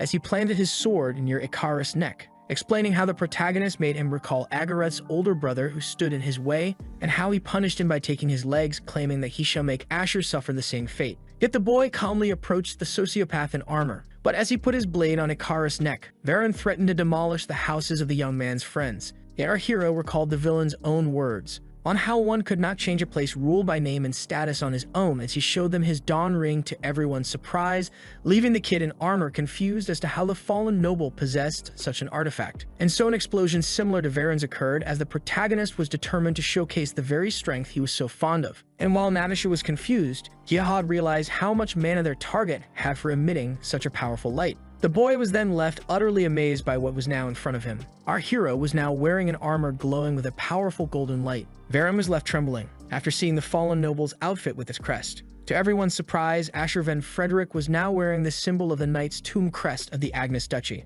All members of Araxia were left shivering, while the confused Gehad pointed out how Duke Agnes' eldest graduated long ago. But just then, the boy realized that the boy was, in fact, the rumored 9-year-old mana user from the Agnes Duchy. The protagonist then recalled how status was the most important criterion at the academy. And so the fallen noble, Asher Van Frederick, revealed himself to be Joshua, son of Duke Agnes, in order to point out his true rank. The stunned Varen began to tremble in fear. Natasha tried to apologize on behalf of Araxia, stating that they would have never attacked him if they were aware of his true rank. This enraged Joshua, who silenced her and affirmed that he wouldn't show sympathy to anyone who tortured others without showing any remorse after releasing his monstrous mana. Yet Gehad affirmed that he shouldn't harm them, the heirs of the 12 houses, at the risk of making hostile acquaintances out of them. But the Spear Knight decided to return the question, asking them if they were prepared to have the Agnes house as their opponent. This made Gehad realize that picking a fight with the powerful Agnes family would make him lose his succession, as well as endanger his family, currently at war with Pointy. And so Joshua claimed that he would turn a blind eye to everyone who didn't harm his roommates if they chose to leave, making all of them tremble in fear. Just then, a student decided to excuse himself, and so all of Araxia's henchmen decided to run with their tails between their legs. This angered the spoiled brat, who was determined to punish the deserters. Yet our hero advised him to only focus on himself at the moment as he officially disbanded Araxia. Varen began to beg for mercy as our hero charged up his sword with mana. But to the villain's fear, the protagonist affirmed that he had already wasted his mercy. Just like that, the spoiled brat was knocked back several meters by the strength of a single hit, before crashing into the wall. Just like that, Varen Shenvillas was left defeated as his armor began to fade, leaving his two acolytes completely shocked. Joshua then addressed them, asking the two nobles to get Varen out of his sight. Jihad then pointed out how Joshua's efforts would be pointless, as the heir to his father's empire was the first son, affirming that Joshua would one day bear the consequences of his actions, yet our hero remained unfazed. But Natasha quickly called him out, saying they should rush to help Varen. And so Giahav had no choice but to retreat, leaving Joshua pleased. Shortly after, Agareth demanded an explanation for the Agnes crest. So Von Agnes affirmed to Douglas that they were similar as they both had things to hide. Our hero then apologized to the two boys for putting them in this situation. Yet, as Icarus affirmed that they weren't gravely harmed, the young man pointed out how the heavenly genius didn't seem shocked to learn his true name. Icarus explained how he had his suspicions, as a fallen noble wasn't likely to enroll in the academy and have imperial connections on top of that. Yet when Joshua brought up the possibility of being an ally of Araxia, Icarus found the possibility ridiculous, as they wouldn't give attention to a fallen house like his. The heavenly genius then pointed out how Joshua was the only fallen noble out of all who enrolled in the academy, with most of the fallen using this title to hide their true name. Icarus's intellect exceeded even the hero's expectations, which explains how the heavenly genius found a way to fight millions of enemies with an army of 10,000. Joshua gave Icarus a warm smile, and when asked about it, Sir Sanders affirmed that this expression was due to Icarus's heavenly eyes, making the genius blush. The small empire under the Swallow Empire, known as Thrin Principality, had just lost its ruler at the age of 78. The woman began to cry her heart out. Just then, the gentle hand was placed on her shoulder, stating that they should now be sending off their king. The princess tried to hold herself together, as her father left the port. The sleeping king was now floating away, and so the knight readied his arrow, recalling how the king apologized for leaving them in a time of crisis on his deathbed. The old man then left his empire and the princess in the man's care. Gravis, the knight of prominence, now carried a heavy burden, asking the king to enjoy his eternal repose as he promised him the well-being of his empire. And so he used his fire powers to ignite and release his fiery arrow. Just like that, the king was being sent off, as his daughter watched alongside the man he trusted. The princess affirmed to the knight that her father's empire was his to guide. With that, he promised the lady to use his life in order to serve Thran. Gravis was filled with worries as he decided to master the Genesis stones at all costs in order to face Avalon Swallow in the Magic Tower after the ruler's death. Shortly after, the moon began to enlighten the academy. The mage from the Magic Tower arrived at the academy. At the same time, Joshua was plunged deep into his own thoughts, thinking of packing his stuff in order to leave the school. He wasn't expecting to stop attending this early, and so he decided to leave at dawn as he aimed to obtain an item present in the Imperial Vault. Joshua then thought of his loyal knight training hard under his father, who would surely be shocked by his early return. But just then, the mage approached the young man, explaining how he had been tracking him down for quite some time. Our hero asked for the man's identity, who apologized for his rudeness. The mage then introduced himself as Lightning of the Seven Mages, Jack Stirrups, here to take the primordial stone and leave Joshua alive if he complies. The Spear Knight thought for a moment, before calmly asking to switch locations, as this one wasn't adequate for such a negotiation, which pleased Lightning, who immediately agreed to follow our hero. After that, in the heart of the forest, the mage kept on following Bronto's possessor. Jack began to complain as they had walked for quite some time now. Sir Sanders then addressed the man as he would address his junior, making him look impolite. With that, Joshua unleashed his mana, pointing out how the mage couldn't call for help this deep into the woods, affirming that he wouldn't hand over his stone without a fight. And when Jack asked if a fight was the reason behind their long walk, our hero affirmed that if they fought man to man, he was sure to vanquish him as he charged headfirst and unleashed a powerful aura explosion, creating a massive shockwave. Yet our hero found himself in a tough situation, as Jack, who easily blocked his attack, raised his skills that surpassed those of the same age, before tripping and pinning Joshua to the ground. As Jack was no child but a fully grown adult, he threatened to break the young man's limbs if he didn't comply. But the Spear Knight summoned his trustworthy weapon and affirmed that the chatty man's recklessness would be his demise. Just like that, Lightning received a hit in the gut. He annoyed Jack resorted to his power in order to escape a fatal wound, and with that, quickly vanished to our hero's surprise, before reappearing elsewhere. The mage that escaped death realized that Lucia must be the rumored artifact and asked Joshua if this was a weapon that allowed him to slay a black ogre. But our hero firmly grabbed his oldest friend and affirmed that he wouldn't waste a response on Jack. Joshua realized how powerful lightning was, but little did the mage know that he and the primordial stone had become one. And so the mage decided to resort to his old ways, while Joshua called him delusional for thinking that he would simply tell him what he wanted to know. Yet Jack affirmed that this was the other way around, as he decided to use mind magic in order to make the boy submit to his will. And so the mage of the magic tower quickly snuck behind the spear knight's back and used his lightning blade, which the young man blocked at the last moment. Joshua had a hard time believing that a class 4 spell had been unleashed with the use of just a few words. Jack affirmed to our hero that he would keep him alive, as mind magic only works when one is in extreme pain, before casting the spell lightning spear *. This left our hero confused, as Jack talked about keeping him breathing yet unleashed an attack that no man could survive. The powerful lightning spear * created a great explosion. A powerful mana blast resulted in a devastating attack. Jack speculated that this attack should calm his target down. But just then, the mage noticed the shadow of a spearman lurking behind him, and so he tried to intercept him with a lightning bolt while acknowledging his skills, only to find Joshua behind his back, thanking him for his praise. Yet as lightning fended off the spear, he asked its holder to surprise and entertain him. Jack began to speculate that the young man had no more strength, but with a swift movement of the spear, our hero managed to fend off the man's spell. Joshua decided to keep his calm in order to exit this fight victorious. The mage hardly managed to block the boy's strike, making him realize how mastered and dense his opponent's magic power was. Our hero prepared himself to launch another attack, and Sir Joshua used his first form, lightning **, in order to attack Jack, who found himself being knocked back by the powerful blast, making him point out how tricky the young man was. Yet Joshua couldn't bear to hear this from a tricky mage, as he prepared himself to strike the man's head. Yet lightning managed to escape him in a flash, before counterattacking in the blink of an eye. Yet the young man managed to dodge the lightning bolt, and so the amused adult decided to see how long the child could dodge his lightning spells. And so, by combining his speed and firepower, Jack began to bombard Earl Agnes with a barrage of lightning. With his powers, the mage could easily catch up to the knight. Our hero realized that he couldn't keep running and had to get closer in order to take Jack down. Lightning then pointed out how much of an embarrassment it was to be beaten by a magician in close combat, which is why the man decided to fight up close, as Joshua found it wise to launch a counterattack instead of escaping from Lightning's spell. With that, lightning and lightning blade * clashed together, resulting in a giant explosion and the knight being knocked back from the shock. And so the struggling Earl planted his spear deep into the ground in order to stop himself mid-course. Jack was shocked to see Joshua go toe-to-toe with a class 4 spell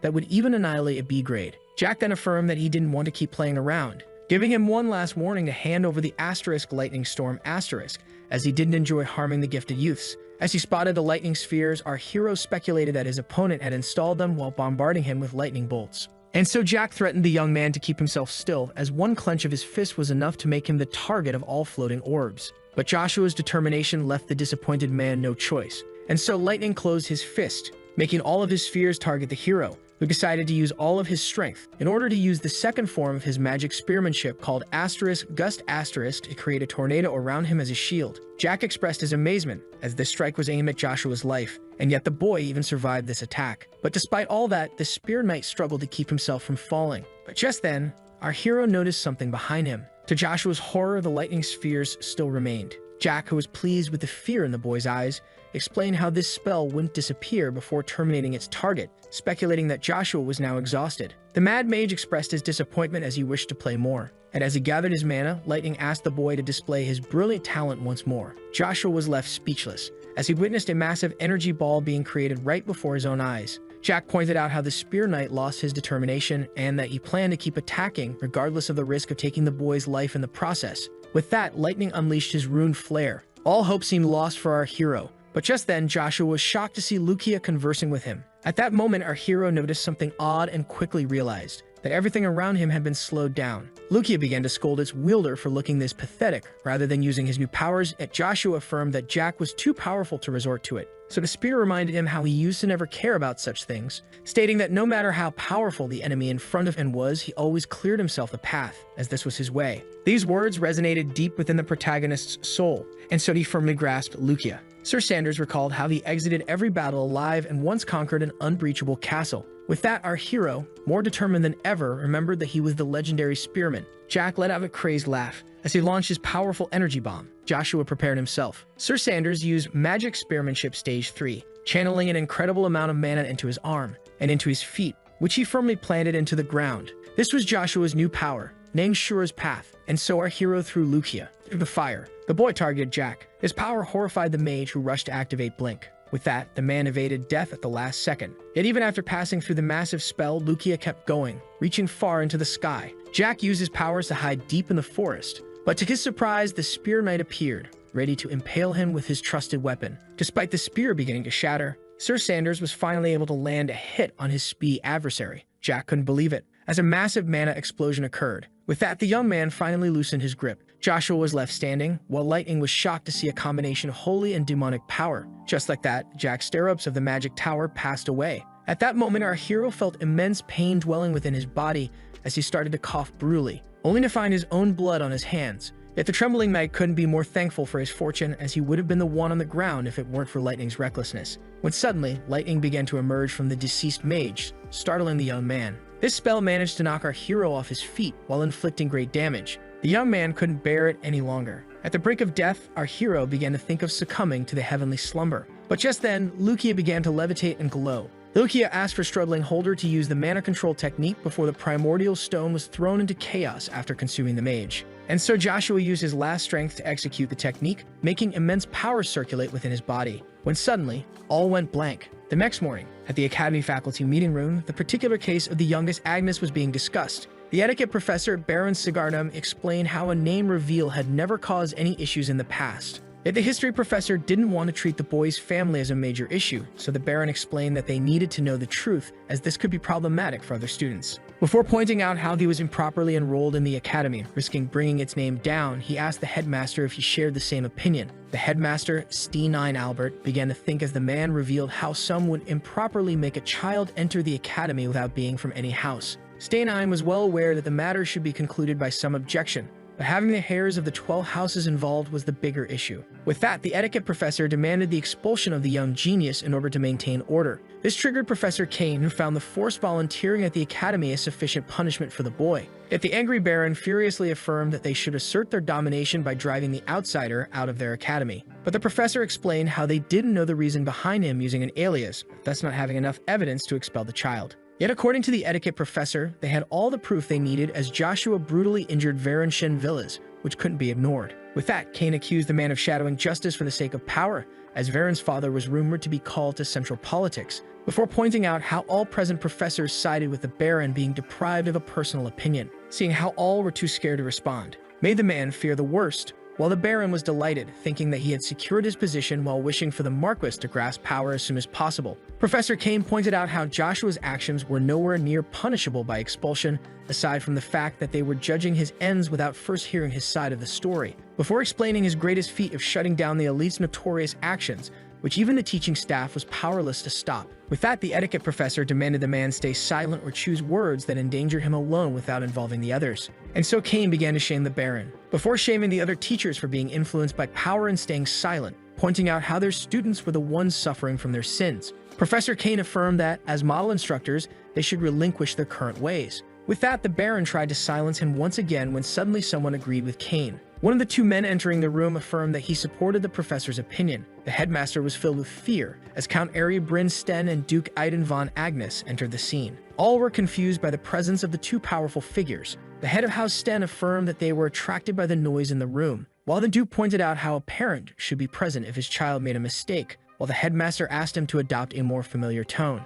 But Duke Agnes stated that he should stick to formality, as the academy was an important place where the leaders of tomorrow received their education, before looking at the Baron and describing the school as the place where his youngest would be punished, making the man deny it while shivering in fear. The Count affirmed that improper enrollment was a crime regardless of its reasons, before giving a dark, menacing look at Professor Sigardum while asking for his opinion on the matter, filling the man with terror. Aiden then asked Ari to leave the man alone, yet the Count jokingly explained that he was only asking. One of the teachers asked the Duke if he came all the way to the academy in order to use his power and protect his son. With that, all the teachers were filled with fear. The horrified headmaster asked the daring teacher to choose his words carefully, but the Duke ordered Steinine to calm down, as his presence was indeed related to his son, And so one of the professors recalled von Agnes' own words describing the academy as responsible for educating the future nobles. The magic professor Cecil explained how the academy was a place exclusive to children in development and how the Duke's presence interfered with said growth. But the teacher affirmed that no one could oppose the Duke if he came as his student's father.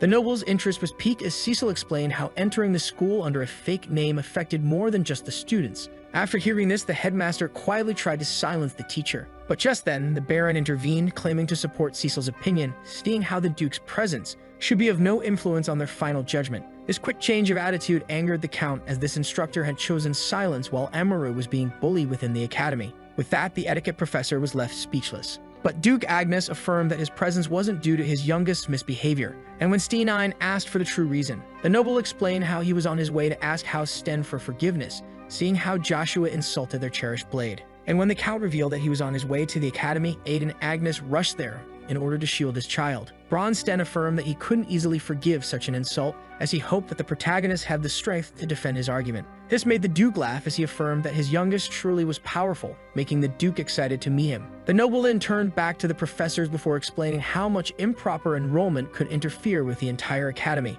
With that, Duke Agnes revealed that he only came here to inform the professors that he supported whatever punishment they saw fit, leaving all of them shocked. At dawn, our hero was still lying on the ground in the middle of the forest. But just then, as he woke up, Joshua struggled to move. But despite the pain, the young protagonist managed to get back on his feet. Our hero then noticed that Lightning's corpse was nowhere to be found. Thinking of how miraculous it was for him to slay Jack Stirrups with his childish body, seeing how the mage would have been fiercer than a master rank on the battlefield. When suddenly, the Spear Knight received an electric shock, making an intense and insufferable pain circulate through his injured body. Yet Joshua failed to recognize the nature of the pain despite its intensity. But just then, the Spear Knight heard the voice of his weapon asking him to toughen up, and asking him if he detected his sudden growth, making him realize how his body had undergone a small maturation. Joshua speculated that this was due to Bronto's power, which Lucia confirmed, stating that the stone's other power, gluttony, must have sped up his growth. The young man was then left relieved when the spear revealed that the primordial stone's power wouldn't turn him into a frail old man. Lucia then affirmed that Bronto always focuses on taking its holder to its prime,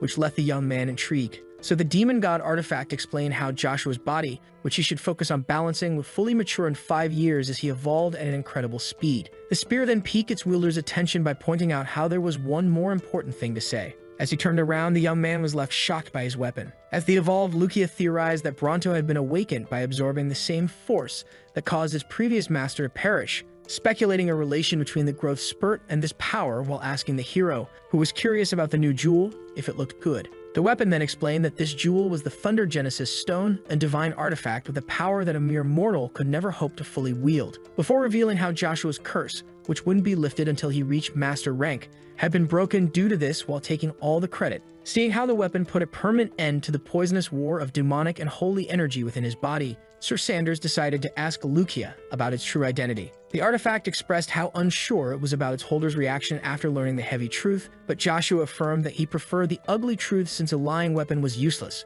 The knight then explained how great responsibilities always came with great powers, and affirmed that he wasn't forced to resort to a mysterious spear with unknown demonic energies. This annoyed the spear, who decided to reveal the truth about itself, proclaiming itself as Sir Lucia, the smartest and most powerful life form in existence, while unleashing an intimidating amount of energy. After seeing this, our protagonist decided to walk away and leave his weapon behind, leaving Lucia shocked. The demonic artifact then affirmed that they had a contract regardless of Joshua's decision to use it or abandon it, leaving him intrigued. Lucia revealed how the Spear Knight signed the contract out of his own free will. Joshua asked Lucia if he truly had an agreement with it without being forced, which the spear confirmed, explaining how restarting his life sealed the deal, leaving the hero completely shocked. After that, someone was confronting Agareth, asking him if he truly wanted to walk the way of the coward once again, leaving him surprised. But the young Douglas just walked away, stating that this matter didn't concern Amaru, who suddenly came to him. So the young Sten explained in a burst of anger how Joshua risked being expelled like Shimizu despite being an Earl of the Agnes Duchy, before asking Agareth if he truly wanted to make a regretful choice now that Araxia had been dismantled, seeing how the protagonist revealed himself in order to shield him from harm. But Agareth thought that Amaru was speaking of what he ignored, stating how he claimed to understand the pain of seeing one's own brother getting crippled and expelled. As he began to tear up, young Agareth asked Amaru if he truly knew what it meant to be powerless in front of almighty injustice, leaving Amaru at a loss for words. With that, the little Douglas wiped away his tears as Bronze Sten watched in silence, until he revealed how Agareth had always been the object of his envy, leaving him confused. Amaru explained how his older brother was, in fact, a noble among many others, who decided to keep him under control in order to guarantee himself the position of count just because of his talent. Amaru then explained how Shumizu, who quietly left the academy in order to shield his younger brother from harm, was unlike any other, capable of loving another just for sharing blood. The boy then revealed how he invited Agareth for his fantastic older brother, stating that it was now his turn to fight for another. Amaru and Bronstein affirmed that they should both defend Joshua von Agnes as he reached his hand to Agareth. Those words resonated deep in the boy's mind. Just then, Agareth was struck by an idea. Douglas then deeply thanked the surprised Bronstein. Agareth affirmed to the boy that he came up with a great plan thanks to him as he rushed away, leaving Amaru utterly confused. At the same time, a laugh could be heard outside of the academy. Count Bronstein thanked the Duke for the great reaction he got out of the teachers by telling them that he didn't mind seeing his son getting expelled, before asking the Duke about his plans concerning his child, who was rumored to be illegitimate, stating that returning to the duchy would have a grave impact on him. Yet the father affirmed that his son had another choice in front of him as the Emperor demanded to have him in the Royal Knights, which impressed the Count, but Aiden revealed that the boy's potential must not be the only reason for the Emperor's decision. The Duke then pointed out how careless the Count seemed despite being summoned by the Emperor to the Swallow Empire, stating how he would stay here for some unfinished business. So the man pointed out how he had to put his charge schedule aside in order to defend the honor of his house from a child who insulted his rapier, leaving the Duke at a loss for words. Yet the Count decided to put that matter aside and discuss the latest news of the Thran Kingdom with Aiden. The man explained how the Swallow Empire dispatched their general, Duke Altsma, after the death of the king. In addition to thousands of soldiers and despite all expectations to see Thran defeated, the battle ended with an immense victory for the kingdom, with the Empire's general being gravely injured. This left the Duke confused as the victorious army only had 50,000 soldiers, with none of them being a master able to compete with the Swallow general. Yet the Count corrected his fellow noble, explaining how there was in fact one master in Thran. The Duke, who realized who this formidable fighter was, couldn't believe it. The Count confirmed that the sole man who caused the Swallow Empire's defeat was none other than Uravis, the Knight of Prominence. At the same time, the protagonist was trying to make something reveal itself, and despite his best efforts, nothing appeared. Our hero was left annoyed by the artifact, which revealed that it wanted to fall into slumber and casually fell asleep. This made him think of how his weapon was called the demonic god's artifact, making him speculate that it belonged to a demonic entity. The demonic gods were the strongest of the demon kings, who were considered divinities by the rest of the demons, surpassing any race or dragon lords at least. Joshua began to speculate that the spear must truly have divine abilities, as it was the only explanation behind his reincarnation. Just then,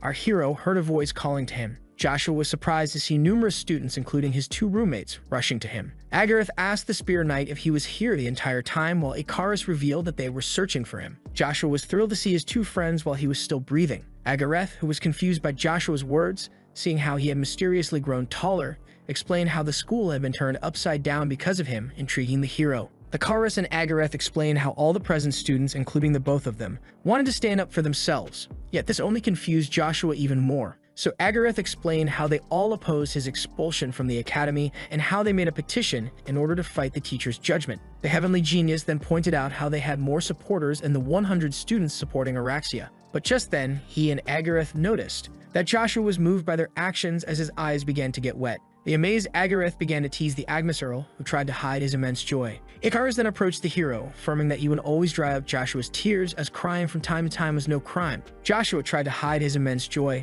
yet couldn't help himself but show a genuinely relieved smile. At the same time, someone confronted Steenine for deciding not to expel the Spear Knight from the academy. The etiquette professor affirmed that in such incidents they should side with the involved 3 from the 12 houses rather than the son of the Duke in order to secure great positions for themselves, before pointing out how Marcus Villas and Cromwell wanted to make a prime minister out of the headmaster, which confused the man, as the second noble had no reason to act, unlike Villas. So the Baron explained how the mercenary king sided with Marcus Cromwell against Duke Pontier, giving him a great advantage over his enemies, before revealing how they should keep the Agnes Duchy under control, seeing how Pontier sent his daughter to Aiden von Agnes in order to receive his support. This made the headmaster think for a moment. The etiquette professor then affirmed that he was ready to personally act, stating how more than 100 students signed a petition that they should keep a secret in order to expel Joshua. But just then, a professor barged into the office, startling Steenine Albert. The alarmed teacher explained how the students were holding a protest in front of the building before asking the old man to check for himself. This rejoiced the Baron, thinking that this supported his argument that the many inferior houses did not want to oppose the 12 houses in order to survive, explaining how the so-called just of their academy wanted the problematic child out of the school.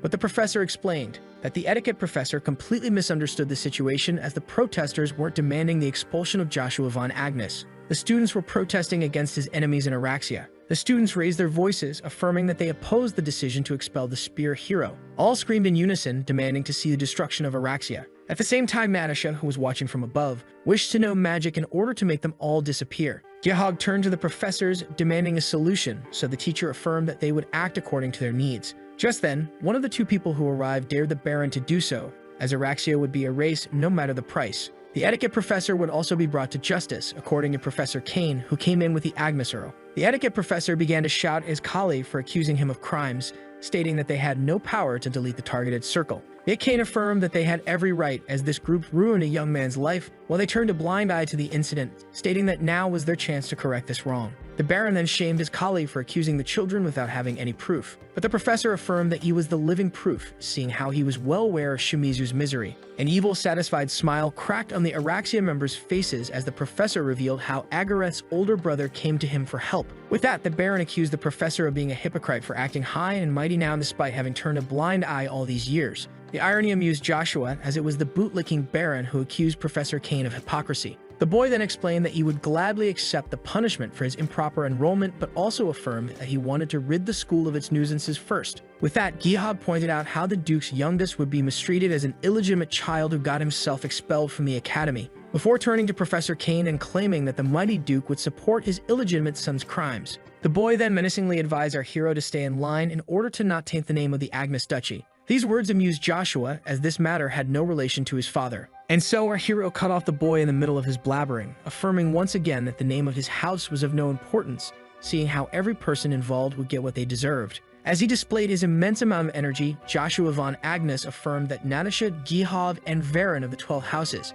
shall learn to bear the consequences of their crimes by his hand, with a serious and determined look on his face. Gihov was surprised to see himself shivering in fear, and so the scared boy tried to intimidate the prodigy by pointing out how their houses would stand up for them if he dared to harm their children. Seeing this, the Baron stated to the headmaster that they should intervene, making the man think for a short moment. But to his surprise, the man in charge agreed with Professor Kane. Stay and Ein affirmed that they shouldn't have stood silent in front of injustice in a place dedicated to the well-being of children, stating that they should change despite the time that had passed. This infuriated the etiquette professor, who asked his superior if he truly wished to give up his position as headmaster and the promised chair of prime minister over a student conflict. But the headmaster affirmed that status was never more important than pouring one's effort into his duty. The baffled Baron was left at a loss for words, when suddenly, Jahad contradicted the old man, stating that one's status should be his highest priority, pointing out how, despite having more potential than Babel, the Duke would never give his illegitimate son his position and would certainly not risk a conflict with the 12 houses over him.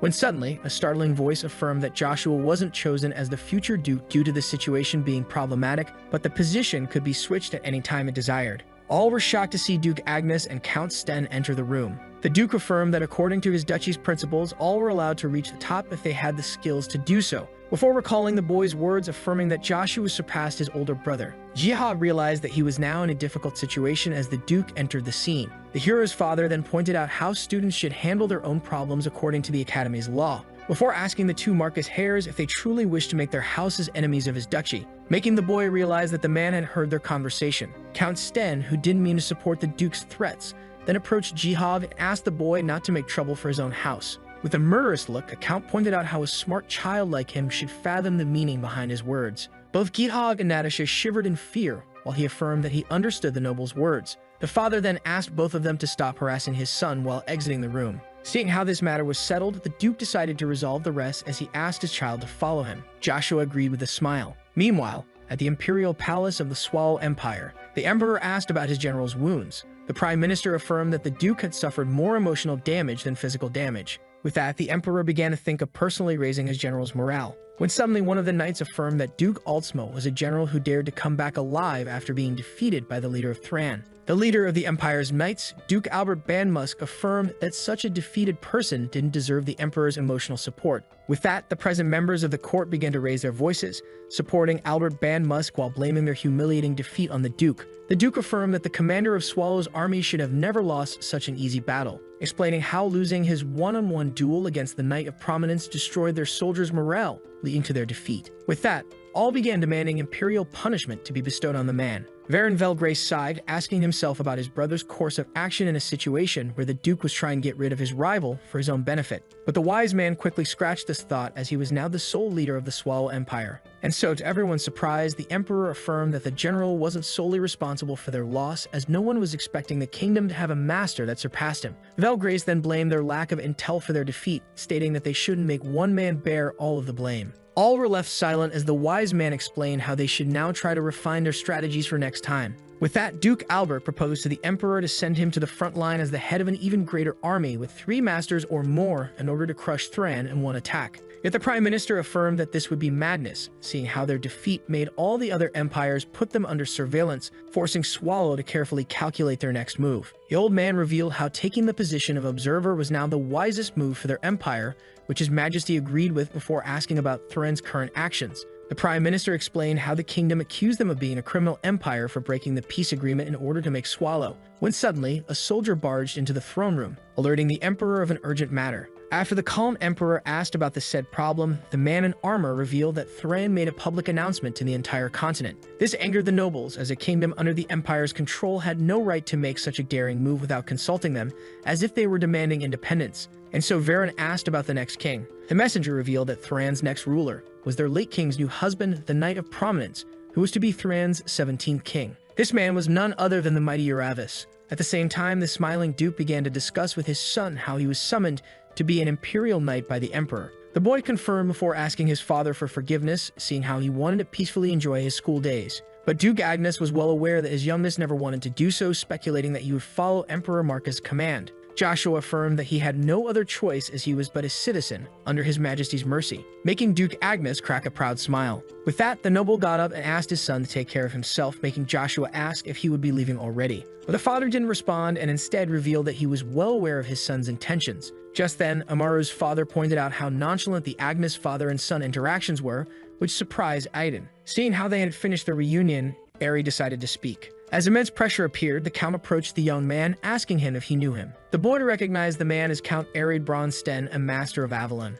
The surprised man complimented the boy's courage, seeing how unfazed he seemed despite knowing of him. So Joshua affirmed that they were fated to meet eventually anyway. With that, the man released great pressure, as he decided to ask the young man if he truly found the rapier a useless weapon. That Joshua remained unfazed by the intimidation, and after letting out a sigh, our hero revealed that he truly respected the rapier, but just considered it to be inferior to the greatest weapon of all. This triggered the Count, which didn't escape the Duke's attention. With that, Bronsten cracked a smile. Before releasing a man of pressure like none before, Count Sten then praised the young Agnes's bravery for making such a bold claim in his presence. The man's energy began to overwhelm the Spear Knight. Joshua was amazed by the murderous aura of a true master rank knight. But despite its intensity, countering it wasn't impossible for Sir Sanders, who began to release his own energy, which didn't escape the head of House Sten's attention. The young man firmly planted his feet into the ground. The Count was amazed to see the young Agnes displaying his magic power. Joshua then affirmed that he didn't care who opposed his opinion, seeing how he would prove that his spear was the greatest weapon of all. The Count couldn't believe that a 10-year-old was casually approaching him while countering his intent.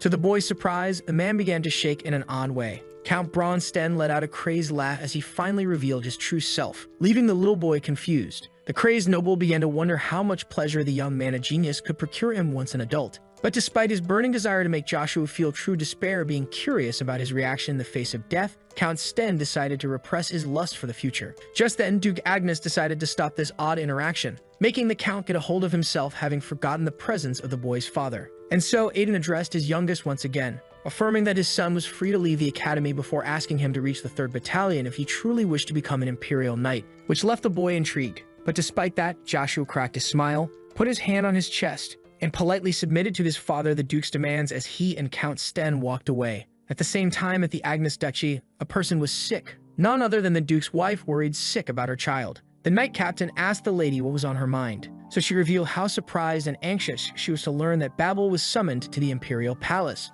The lady, who couldn't rest well due to her worries, blamed it all on Joshua. Hearing this made Captain Chiffin think in silence, before informing the surprised mother that he would go to the capital, which triggered the Duke's wife, who took this free will as a sign of rebellion. But as he bowed, the knight affirmed that all her plans would be foiled unless he intervened, leaving her alone to face her husband's wrath. Chiffin found it to be a better option than to silently wait for his execution. The worried lady tried to warn him about the palace being dangerous, but the knight calmly interrupted her as he gently grabbed her hand and reassured her that he was to be the least of her worries, as he used to be a part of the Imperial Knight's Order. And as he kissed the lady's hand, the knight captain affirmed that he was ready to put his life on the line for her sake, leaving the weakened Duke's wife charmed. With that, she begged him to return unharmed. Captain Chiffin received his lady's order with a gentle smile. Later at night, our young hero was practicing his spearmanship. Joshua destroyed the training dummy, marking the end of his training session. Just then, the spear knight cracked a smile, thinking of how terrified he was to discover the Count's dark, bloodlusted side. But the young man was mostly curious about his father's request to enter the 3rd Battalion and theorized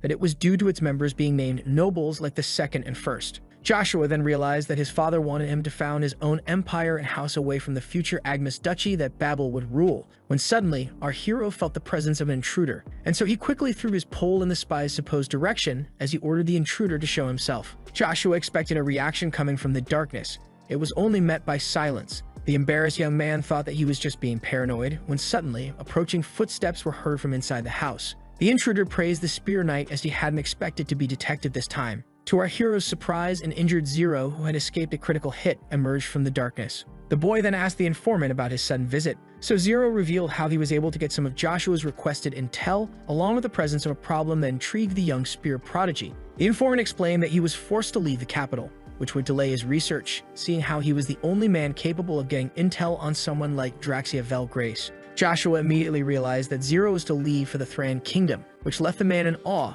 seeing how the boy cleverly grasped the situation with just a few words out of his mouth. The Spear Knight didn't mind the delay, since he would also need more time to find the promised red coin due to the Emperor personally ordering him to become an Imperial Knight. What the boy explained as a simple matter left the great informant in complete amazement. Zero affirmed that the delay was no problem, since he was the least of the Moondoor's worries, which concentrated all its efforts on the problem, and that he would be granted a lot of time to find the coin, before deciding to give the Earl his latest report on the requested matter, which pleased him. The informant even affirmed that what he was about to reveal would leave Joshua utterly shocked, which only excited him more. And so he revealed that Draxiavel Grace, the battle god, was somehow connected to the imperial family that ruled over Avalon. That this great news didn't impress the young man at all. And when the informant pointed out his blank expression, the Spear Knight revealed that he was already aware of this connection. The surprised Zero was shocked to see his client aware of the relation between Draxiavel Grace and the Emperor, yet this wasn't what our hero expected. Seeing how he recalled a relation between the battle god and the 4th prince and not his father, Marcus, which made him wonder. Joshua then asked Zero if he truly believed this intel, which the man found to be highly plausible. Seeing how a connection existed between the battle god's father and the ruling family of the Swallow Empire, this made our hero realize that the Emperor of Avalon was trying to meddle in the Swallow Empire's affairs as he tried to replace its current ruler with the battle god. Draxiavel Grace was an undisputed swordsman who was almost the rank of a master. Count Sten pointed out how Draxia had the current emperor as an uncle, as he wondered if he truly had to trouble himself for the sake of one family, before asking for his opponent's opinion. But the soldiers of the Swallow Empire, who were triggered by the Avalonian master mentioning their emperor, charged at him all at once. This sight pleased the bloodthirsty Count, who suddenly vanished out of the knight's sight, before cutting down the first of the men. And so Count Sten began to butcher his enemies, making them resort to their shield formation. The men then poured their mana into their shields, creating a robust shield around themselves. And after a swift move of the Count's blade, the shields were barely damaged. And so the Count stopped, before praising their solid defense. The master decided to respond to this mana wall with a special technique of his, but just then, a voice reminded him that they shouldn't lose track of their objective and waste their time. Ari was expecting this figure descending on the shield wall. With a swift movement of his blade, Duke Tremblin easily tore through the energy barrier, before unleashing his skill, Slash Strike, in order to finish off the opposing soldiers. Count Sten pointed out that the cloud dust Tremblin had just created was harmful to one's lungs, before praising the Duke for his sharp skills and amazing movements despite his advanced age. Yet Duke Jezhart Khan Tremblin, a mana user who reached master rank 20 years ago, and the 3rd strongest blade wielder in Avalon, scolded the man for taking their duties so lightly, before pointing out how they should be wary, as they were in an enemy empire despite being at its border. But according to the Count, their mission wasn't something as thrilling as killing Verona van Grace, and that this simple battle didn't even require mana. Yet Jesnart Khan Tremblin screamed that a knight should always give his best performance. This seriousness annoyed Count Sten, who would rather fight alongside Aiden, seeing how his current partner wasn't interesting despite his strength. Thinking of the Duke made him also recall his genius of a second son, whom he was eager to crush once old enough. But the battle-thirsty man was snapped back to reality by the man of age, scolding him for mentioning the name of the Swallow ruler so lightly, seeing how they were ordered to be wary. So Count Sten explained that he did so, seeing how he disliked seeing their country being afraid to the point of following the battle God's plan, especially when he was so sure that Swallow wouldn't be fooled by this kind of plot. But Duke Tremblin affirmed that it didn't matter if the plan worked or failed, as their only duty was to execute their emperor's will and follow Draxia. But the Count suddenly began to walk away while pointing out how they were forced to make the young man the new emperor regardless of the consequences before proposing to move quickly. The shocked swordsman finally realized what Unrivaled was trying to tell him, as the man warned him about the unpredictable man that was Count Sten. Meanwhile, at the Academy of the Avalon Empire, our protagonist, who just wanted to have proper goodbyes and officially leave the academy, was surprised by Icarus, as the heavenly genius begged Joshua to take him as an attendant, making the Spear Knight ask if he knew the weight of these words. As despite Icarus' past state as a commoner, no one could now deny his nobility, and yet he wanted to become the hero's follower. The heavenly genius affirmed that he wanted to go to the imperial palace along with his new lord. The protagonist began to think and revealed that he would enjoy witnessing Icarus' magnificent growth, making the heavenly genius blush. Our hero then asked his roommate about his true purpose, as he clearly didn't want to become an attendant. So the blue-eyed one revealed that he just wanted to prove his worth to the Agnes Earl. This intrigued the Spear Knight, so the heavenly genius asked the boy if he recalled how he once asked him to work for him, which Joshua confirmed. Icarus explained that regardless of Joshua's house, he was certain that he would one day surpass the glorious family name, and that he had to prove himself in order to stand by his side. The heavenly genius affirmed that after he proved his talents, our hero could use them as he pleased. This pleased our hero, as the great strategist had nothing to prove in his eyes, seeing how he would greatly benefit from someone like Icarus. With that, our hero made his decision, as he turned down Icarus' request with a smile. This shocked the offended boy, who speculated that Joshua didn't see him as a worthy attendant, before explaining that this was a winning deal for the Earl, seeing how he didn't ask for anything in return. But our hero affirmed to Icarus that he completely misunderstood him, as he was the one who wasn't fit to have a great genius like him under his command, before affirming that the only way for Icarus to prove himself was to change Avalon Academy for the better using his own power, stating that he could also ask for help from the others if needed.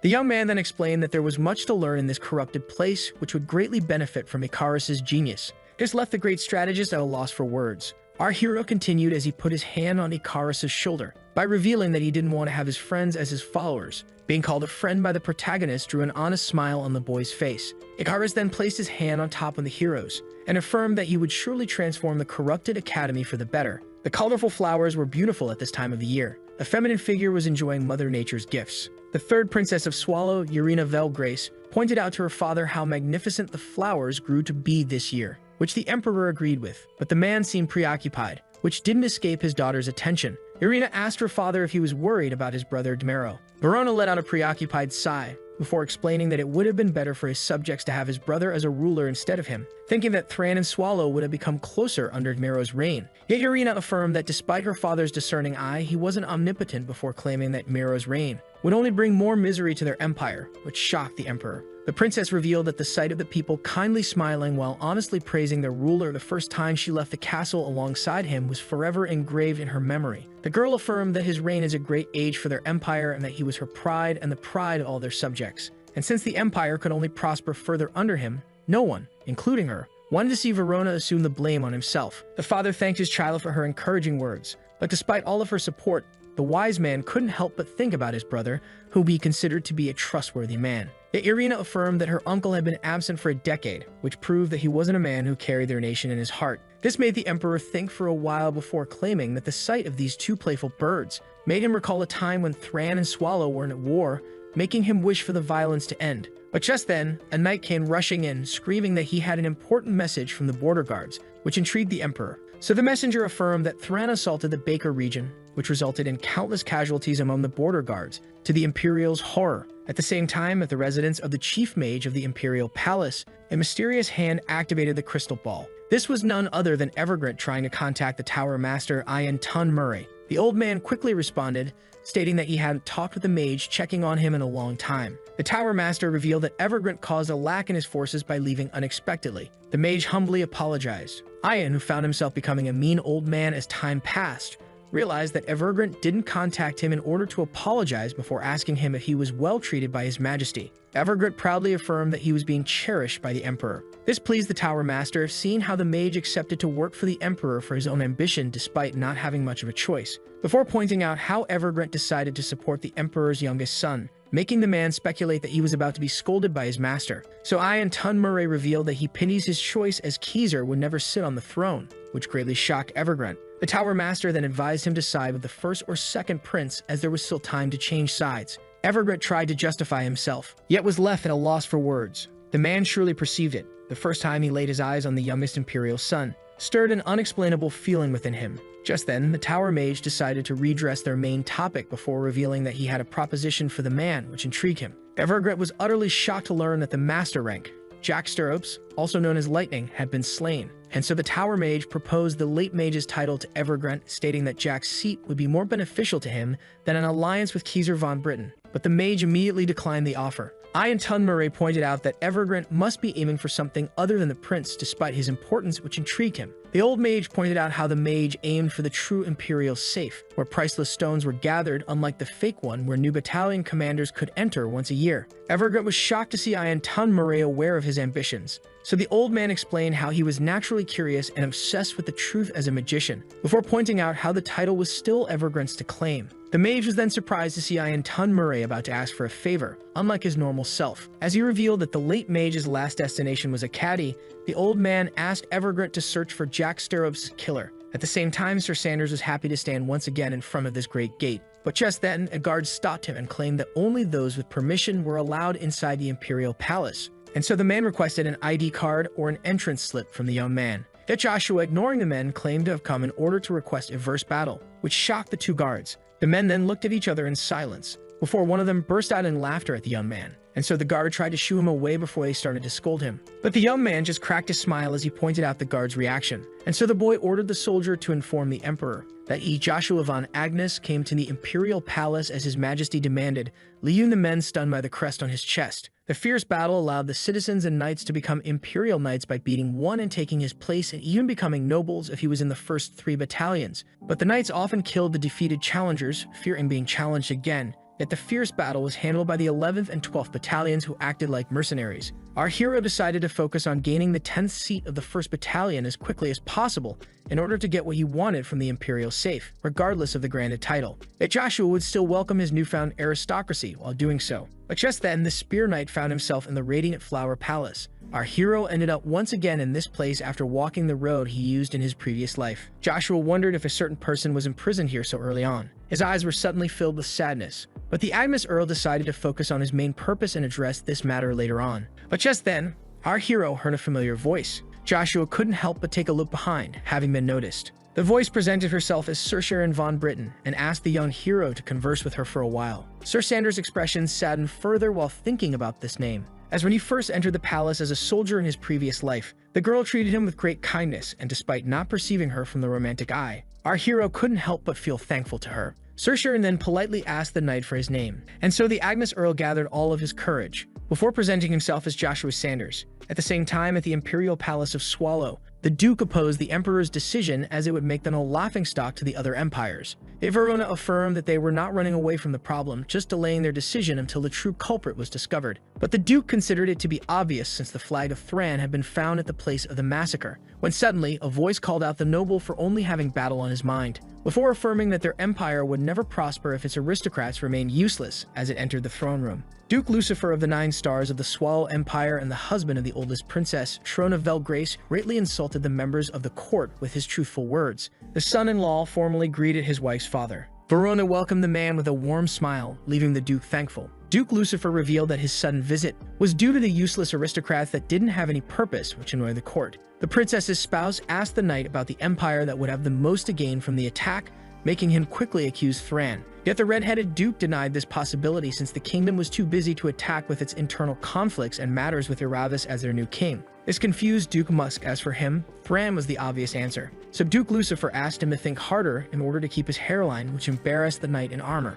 The Emperor then revealed that assaulting them and leaving Thran to take the blame would greatly benefit every other empire. And with the Hewald Empire being too busy electing a new pope, this only left the Avalon Empire to accuse. At the same time, in the Imperial Caltica Palace, the Emperor was informed of Duke Jesuhart and Count Ari's triumphant return, making the son of Avalon ask about the Swallow Empire's reaction. So the man explained how they should just observe them and be wary, as they had made any unusual moves. This shocked Marcus, as battle-thirsty Swallow was handling it with patience. He blamed Verona for it while wishing for Meron to be emperor, since they would have had a better relationship. The man then intrigued his majesty by revealing that he had one more piece of intel to share. And so he revealed how Viscount Vigo, who once requested his assistance, and the man in charge of the Lock region in Aiden's realm, had been slain. As the emperor recalled the man, he asked if Vigo had unveiled their plan with the help of the House of Agnes. But the man affirmed that it wasn't the case, seeing how the Duke was in the capital at that time and how the members of his house quickly contacted him upon discovering the body. When suddenly, the Emperor interrupted the man and asked him if they had unveiled the killer,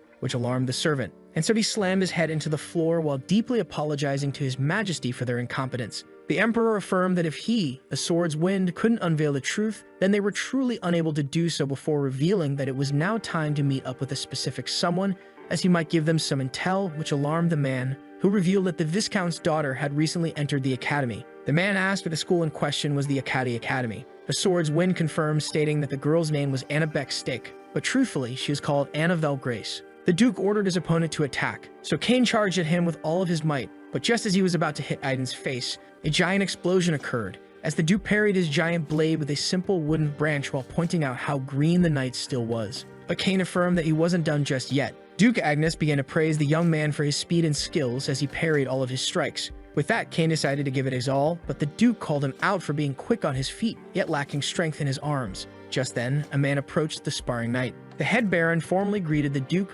who, when asked to speak his mind, hesitantly revealed that the Duke's youngest son went to the Emperor's palace, which shocked the master swordsman. At that moment, Cain was about to land a clean hit on the Duke, which didn't go unnoticed by the angry noble, who quickly overwhelmed the young knight. Just like that, the blade wielder had been sent flying by the Duke's branch, which amazed the injured Cain, who struggled to get up on his feet. But his attention was quickly drawn to the Duke, who pointed out how his son went to the Imperial Palace after all the trouble he had caused. As he released his menacing aura, the man with merciless eyes asked Cain about his opinion on the one he chose to serve. The terrified knight tried to remind the Duke that this was mere training, yet Aiden affirmed that this was all as Joshua requested. The confused, injured man began to wonder what kind of hellish training his lord had asked from the Duke. Cain struggled to regain his stance as the Duke explained how he would attack if he didn't have to parry. The knight tried to attack, but the Duke quickly overpowered him, hitting his hip with the branch. With that, the young man was knocked off his feet. Just like that, Cain was defeated. The Baron tried to intervene, stating that the knight was too fragile for the Duke to take his anger out on.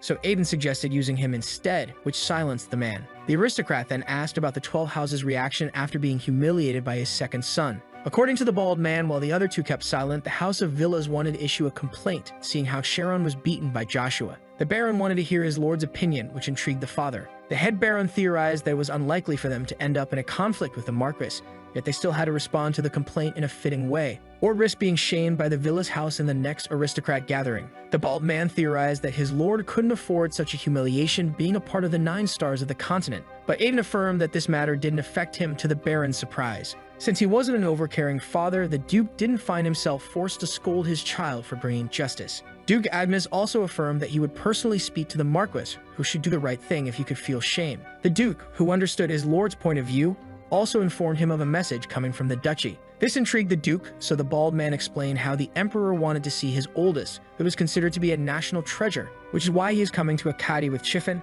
which shocked the noble. At the same time, on the way to the capital, the knight captain informed the young Agnes that they were now in a safe zone under Imperial protection, and that they would soon arrive at their destination. Babel nervously revealed that this would be the first time he returned to Akkadi after graduating from the academy. So Chiffon affirmed that the young master should be at ease since his uncle only wished to see Avalon's greatest potential progress. But these words only made the second strongest Agnes child wear a gloomy face, which didn't escape the knight captain. And Sir Chiffon addressed the young man with a smile, reminding him that there would always be countless people to stand by his side, including him. These words shocked the Earl, and so he cracked a smile. before forcibly thanking the knight for his kind words. Just then, worry and hesitation invaded the man's eyes, and so he gathered up his courage, yet struggled to express himself. So Babel asked him to speak his mind without worry. Yet the Earl didn't expect Chiffin to ask him about his reaction if he ever found out that Aiden wasn't his real father. This question instilled an uncomfortable silence between lord and servant, so Babel demanded an explanation for this sudden question. So Chiffin claimed that a similar incident happened to one of his knights who had discovered his adoption a decade after his birth. Babel, who was shocked to learn that a man with such a story existed among the Crimson Knights,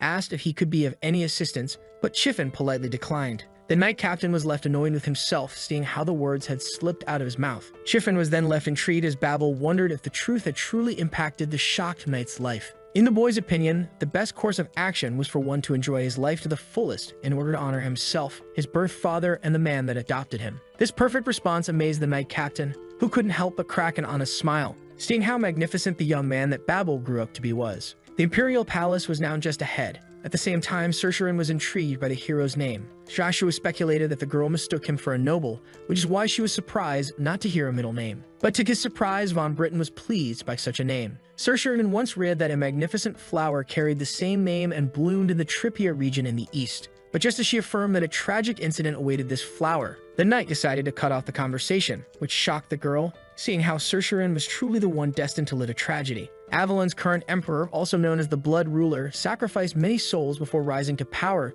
seeing how he killed every one of his royal relatives that opposed him. By the time Marcus was crowned emperor, almost no men bore the Britten family name. In the end, very few Imperials remained, and those who were worried about their disappearance made a shocking decision that turned out to be the worst in the Empire's history. And his daughter, whom he only had for his political goals and ambitions, would be known as Saoirse von Britten, the pure-blooded princess who perhaps saw life with no sight as a punishment for her cruel father. Marcus locked his own child in this place in order to use her eyes, which could see the truth through everything, including masters. This ability was known as Mind's Eye. This made the Spear Knight wonder if he would be able to be as brave as Saoirse when facing the reality of things. Saoirse reached out her hand and gently touched the wall. With tears in her eyes, the princess asked the knight about the reason behind her heart suddenly being filled with sadness. Saoirse then begged him to reveal how long he had known. Just then, the princess was approached by her maid, asking her if she got hurt, seeing how she was crying. But the princess quickly shook it off, so Ellen explained that they should be heading back inside now. Just then, she noticed. Sir Sanders let out a sigh, thinking of how he and the girl shall meet again once the time is right. After that, in the Emperor's villa, Anna Velgrace introduced herself as Draxia's child. Marcus asked the girl if her father was pleased with his actions in Swallow, which she confirmed. The Emperor then pointed out how things weren't going according to the battle god's will, so the intrigued Anna demanded an explanation. Marcus revealed that, according to the people, Avalon had Duke Agnes, while Swallow had the first princess's husband. So the man asked Anna if her father, who was now in everyone's sight, had a plan to deal with the upcoming daughter. But Anna claimed to be unsure of it. This annoyed the royal, who cracked a smile. Before releasing his suppressed killing intent, at first the girl tried to resist, but Anna just found herself under too much pressure. Marcus then called the girl out for not being certain about their success, seeing how full of herself she was at the start of it all. The young Velgrace was in agonizing pain as the Emperor accused her of being a spy in his empire despite the kindness he had shown them. With that, the girl deeply apologized, affirming that she would now be fully loyal to him. And so Marcus decided to change the terms of their contract and make Draxia a duke instead of a marquis, which shocked the little girl. The man pointed out how a man like her father should know how ruining it is to bet on a hazardous game. This made Anna realize that the Emperor found great pleasure in the reasonless deaths among the guards, asserting his reputation as a bloodthirsty, brazen man. The girl then pointed out how uncertain she was of her father accepting the Emperor's generous offer. Yet Marcus, who would soon become the embodiment of his empire, wanted to hear none of it as he ordered the girl to reassure her father as they would come up with a plan after planting the discord, before requesting Draxia's fast answer, leaving the girl no choice but to submit to his will. The next day, at the site of Joshua and Jack's battle, two mages approached the scene. Seta pointed out how the dirt beneath them was unusual, making his friend explain that this dust was no dirt. The said substance was very volatile, making Seta jokingly claim that it even surpassed the concept of ashes, but the mage asked him to take this matter seriously. Yet to the man's surprise, Seta stated that they were surrounded by evidence as they just had to feel the wind with closed eyes. After giving it a small thought, the man closed his eyes and poured all of his focus into his perception, when suddenly, he felt a mana void. Seta explained that a mana void could only be produced by supernatural incidents or when a 6th class mage or above is struck with lethal damage. After the damage, everything in a 1,000-meter radius would be obliterated, creating a mana void. And with Lightning's last destination being Avalon's Academy, they only had to track down the owner of Bronto, as there was a high possibility of him being Jack's killer. At the same time, the Emperor's daughter asked her maid if she had ever heard the name Joshua Sanders, which the woman confirmed to have heard. The princess wanted to know where Ellen had heard the name Joshua from. So the maid explained how she overheard the knights talking about a young rising star in Avalon named Joshua. The girl realized that her maid referred to the boy as a star, a potential that surpassed all the others, which Ellen confirmed as she compared Joshua to Babel. The maid then continued and explained how most of the aristocrats disliked the new genius, which intrigued the pure-blooded princess. So Ellen explained how he and Babel worried the nobles, seeing how they were most likely a future part of the upcoming generation of the 9 stars, making the princess realize. The maid confirmed her suspicions about Sir Sanders being the youngest son of Duke Agnes, Joshua von Agnes, which left the girl utterly shocked.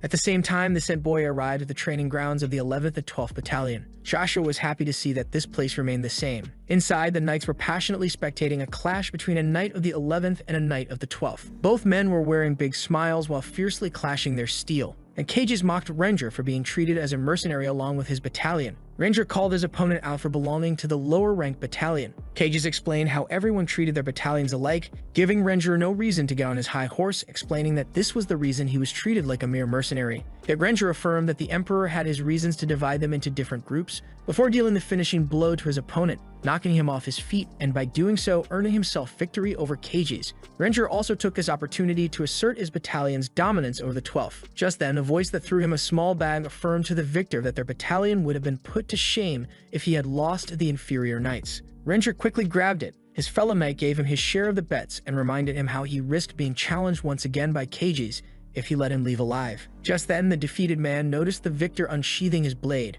and so he quickly threw himself under his mercy, affirming that he would serve him loyally if he spared his life. This pathetic display pleased the victorious knight, while the other members of the 12th Battalion began to shame the loser for not assuming the consequences of his defeat like a true knight. When suddenly, all were caught off guard by a sudden laugh coming out of nowhere. The knights were even more surprised to see a young man calling their training ground a coliseum that was still the same. Joshua affirmed that he longed to return here as his presence filled his heart with joy. But the knights didn't take him seriously as they tried to shoo the boy away. With that, Sir Sanders decided to activate his Dawn Ring and finally drop the act. All knights were caught off guard by the precious magic relic. With his armor finally on, the Earl revealed that he was here for a verse battle. All men were left in awe as they realized by laying their eyes on the boy's armor that he was the son of Aidan von Agnes. With that, Sir Sanders introduced himself as he requested all potential challengers to step forward. The knights were left even more amazed as they realized that they were in the presence of a great genius and the youngest knight ever to reach C rank and master mana at the age of 10. Just then, a knight asked the spear hero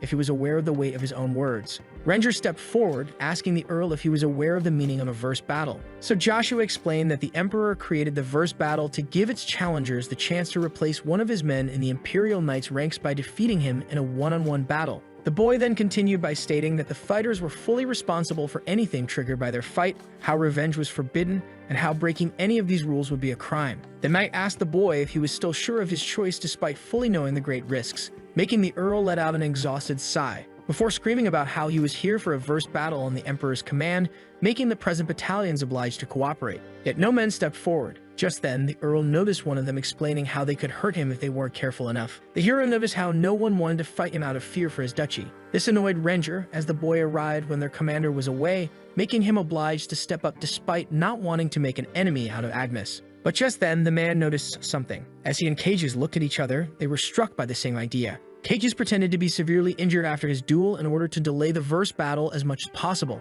The cowardice of the knights disgusted the Earl, who decided to provoke them. And so, to everyone's surprise, Joshua began to laugh at them for being the lowest of the Imperial Knights, who were treated as a bunch of weak outsiders. The boy then pointed out how they were terrified of stepping up to the other battalions and how they instinctively bent their knees in the presence of a higher position. The knights couldn't be more annoyed as they were being called talentless cowards by a young brat. With that, Cages stepped up to confront the bad-mouthing kid. The angry knight pointed out how Joshua had no right to judge them while bearing a prestigious name like Agnes, and so he drew out his sword as he affirmed that Joshua would have no right to complain about getting hurt, seeing how he accepted to face him in a verse battle. This pleased the young knight as his trial was about to start. With that, the knights were fired up as they encouraged their brother-in-arms to humble the young Agnes. Cages affirmed that he would show no mercy to the little boy in order to demonstrate the words that split them apart. With that, the knight poured his aura into his blade. Joshua began to recall a very familiar incident as Ranger advised him to back down now, seeing how a C rank like him had no hope of taking on a B rank knight.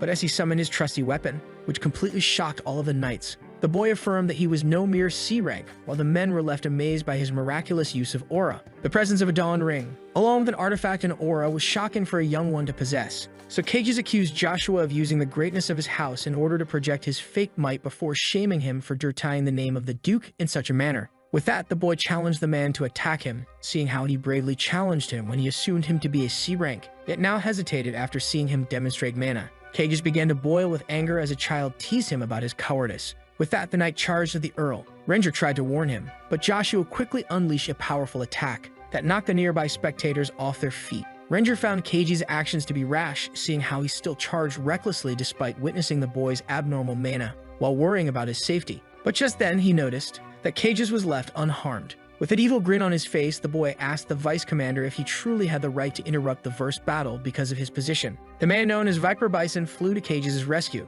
The vice commander of the weakest battalion was shocked to see the protagonist being aware of his name. Joshua affirmed that he knew about the Crimson Bison of the Imperial Knights, which left the man honored to see his fame reach Avalon's greatest young genius. Viper Bison asked the Earl if he was aware of the verse battle's regulations, which piqued the young man's curiosity. So the vice commander revealed that the said battle could only occur when a commander or someone of his position spectates the confrontation. Joshua was left annoyed, speculating that the Crimson Bison was trying to stop his fight. But the vice captain affirmed that since this battle was the will of the son of Avalon, he had no right to oppose it, as he offered himself to be Joshua's new adversary, which left all of the knights shocked. Yet Cages refused, as this fight concerned him and Earl Agnes alone. Viper Bison praised the man for his performance, but just as he was about to explain the consequences of his loss, Cages interrupted him, recalling the vice commander's own words as he asked them to guard their knightly pride at all costs, regardless of the ugly truth. But Viper Bison affirmed that there were things far more precious than pride, seeing how his underling risked his position. Before pointing out how Cages could never take care of his daughter if he returned to being a mercenary,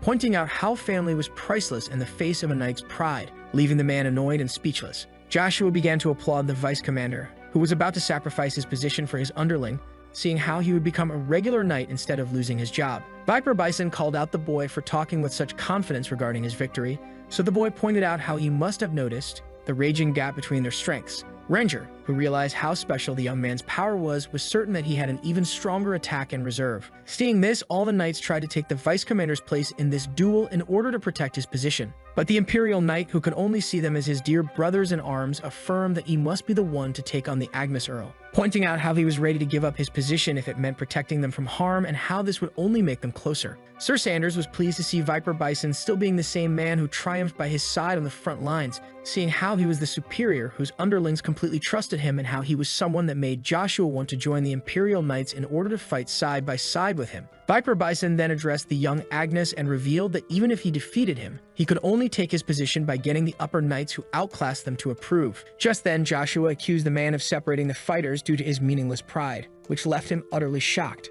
And so, as he summoned lightning, Sir Sanders made a promise that he would complete in 5 years. Our heroes swore to make the two present battalions the greatest knight battalions in the whole empire in 5 years. The young man began to display great power that even the vice commander struggled to stand firm against. To the Crimson Bison's shock, an aura blade had been formed. The Spear Knight asked the vice commander if he would accept to fight with him. At the same time, our hero's older brother formally greeted Emperor Marcus. The Emperor pointed out how this was the first time he saw his nephew since his graduation before asking him about his age. Babel revealed that he was 15 years old. Marcus pointed out how even the greatest of the Knights of Avalon, Duke Agnes, wasn't C rank at this age, while Babel was already B rank, making him speculate that he would see the boy on top one day if the younger brother wasn't present, which made a chill run down the Earl's spine. The Emperor affirmed that Babel must always remain Avalon's greatest talent. Just then, the young man noticed the servant appearing with a bottle on his plate. The bloody ruler presented the potion as a gift to the young genius in order to increase his mana and ordered him to drink it, yet the boy had his doubts.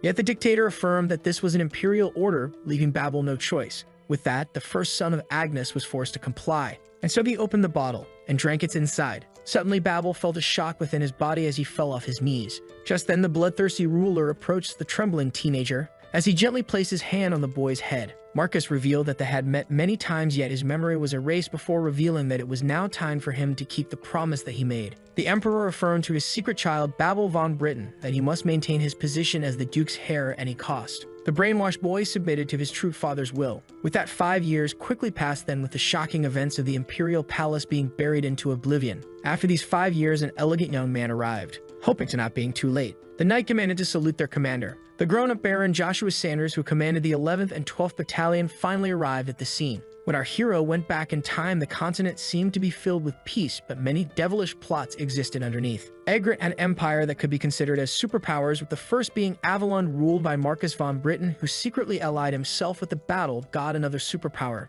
Together, they tried to meddle into Swallow and Thran's affairs. The two men aimed to plunge the both of them into a war, but Swallow's ruler uncovered their conspiracy. Verona also prevented Marcus from plunging the entirety of Egret into a war, but this surely resulted in the rise of a rebellion that opposed Verona's era of peace. At this time, the Third Great Empire, Huold, faced a struggle for power between its ruler and the Vatican as a new pope was being elected. 5 years had passed since then, as our hero was now a 15-year-old baron that leads 2 battalions. Joshua arrived at the first prince's palace, who celebrates his birthday today. Meanwhile, a dark figure was perched on the roof that turned out to be a female assassin. The woman began to think of how she only has shot to succeed her mission. Just then, a lady arrived at the scene. The Baron affirmed to Lady Cheryl that she must not show any sign of weakness but appear strong in such a time of need. The 18-year-old daughter of Duke Pointy, Cheryl de Font, affirmed to the Baron that she doesn't plan to lose herself in front of the Cromwell family. This pleased Cox, who rushed his lady to grab the prince's attention, making her notice his enthusiasm. But just then, someone expressed his surprise to see Lady Cheryl attend the party.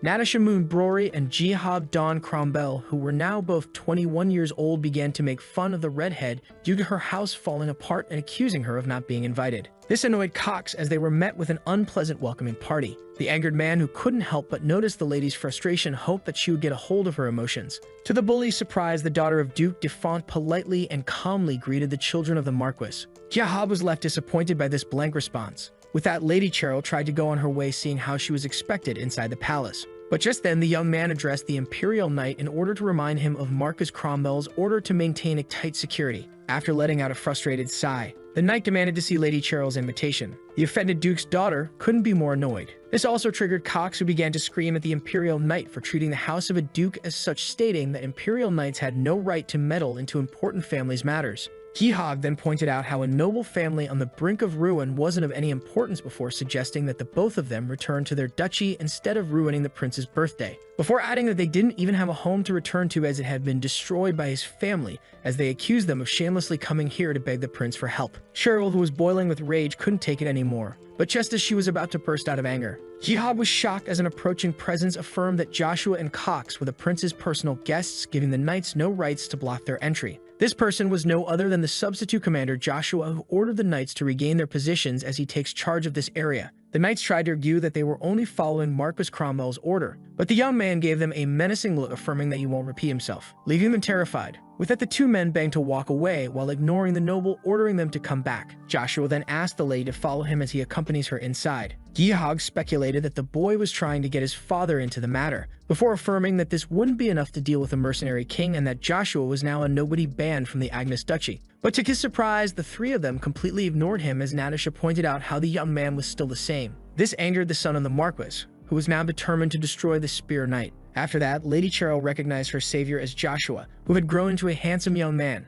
The hero affirmed as he walked away that Cheryl must now walk without him from here on, leaving her at a loss for words. His usual nonchalant personality didn't escape the Duke's daughter, and so she watched him walk away. But just then, the lady invited the son of Agnes to share a dance with her at the party, making him stop. Yet the hero refused, seeing how he was on guard duty, which Cheryl found to be a ridiculous excuse, but our hero considered it to be of the highest importance. The protagonist then turned to the lady and affirmed that he was no longer a part of his birth house, as he was now the Baron Joshua Sanders. Our hero thought of how the lady was in a hurry, seeing how she risked losing her home to Marcus Cromwell and the mercenary king, but decided to focus on the matter ahead first, since he had an urgent problem to resolve today. With that, the protagonist began to talk to an invisible presence, asking it to reveal itself, seeing how he didn't bring any reinforcements. But to his surprise, the Spear Knight was only met with silence, when suddenly he noticed the assassin attacking him from behind. Joshua successfully blocked the surprise attack, forcing the attacker to regain some distance. The assassin demanded to know the young man's identity, seeing how he was able to perceive her concealed presence. But Joshua ignored the question and asked Asia Sestrophy to stop her attempt on the first prince tonight. Just then, the assassin felt shocked and alarmed, seeing how she never revealed her real name to any human, making her even more curious about his true identity. As she unleashed a powerful mana attack, Joshua, who predicted this outcome, resorted to his own strength. And by using his new artifact in the form of an earring, he shaped his aura into the form of a dragon. The assassin was shocked to witness dragon fear emitting from the young man. With that, she ceased her attacks and placed her hand on her chest. Aisha Sestrophy asked the master of the great man his forgiveness, as she wasn't aware of him being the Black Master. The young man, who had been referred to as Black Dragon by the Swift Fighter, revealed his desire to punish Aisha for attempting to hurt him twice, yet decided to show her mercy, seeing how she wasn't aware of his identity, before asking her once again to cancel her killing plans for tonight. Aisha had no choice but to submit to the Black Dragon's will. Joshua then explained that she needed to escape the capital as soon as possible in order to evade the Black Wind tracking her down for her failure.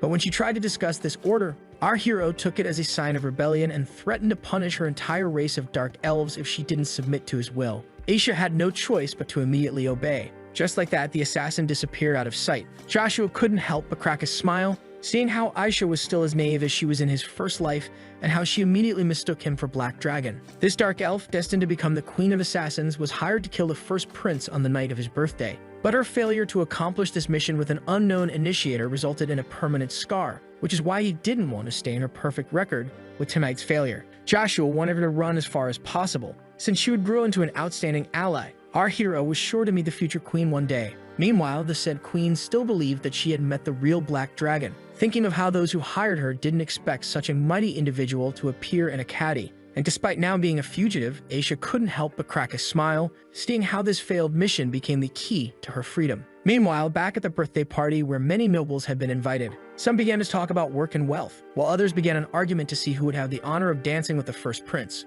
On the other hand, some began to gossip about Lady Cheryl and her falling house in front of the powerful Marquis Cromwell, and how no noble family would support them, leaving the struggling lady in silence. Just then, Kaiser Van Britten and Princess Saoirse's arrival was announced. All immediately bowed in respect as their imperial host entered the room. The shining first prince thanked his guests for gathering here today in order to celebrate the day of his birth. Almost every young lady in the crowd was blown away by the royal's handsomeness and wished to share but one dance with him. After going through the guest list, Ellen informed the princess that Sir Sanders' name was nowhere to be seen, leaving her disappointed as she couldn't forget him after their brief interaction 5 years ago. Kaiser turned to his sister to check on her as she quickly masked her disappointment. The older brother was pleased to see his sister, who hadn't exited the palace in a long time, being so comfortable outside. But just then, the prince's attention was caught by the red-headed lady standing among the crowd. Cheryl was surprised to see someone happy with her presence approach her. Prince Kaiser thanked the Duke's daughter for responding to his invite. Cheryl tried to formally greet her host, who revealed himself to be uncomfortable with formalities. The prince then confessed his worry about the lady, seeing how her house had suffered,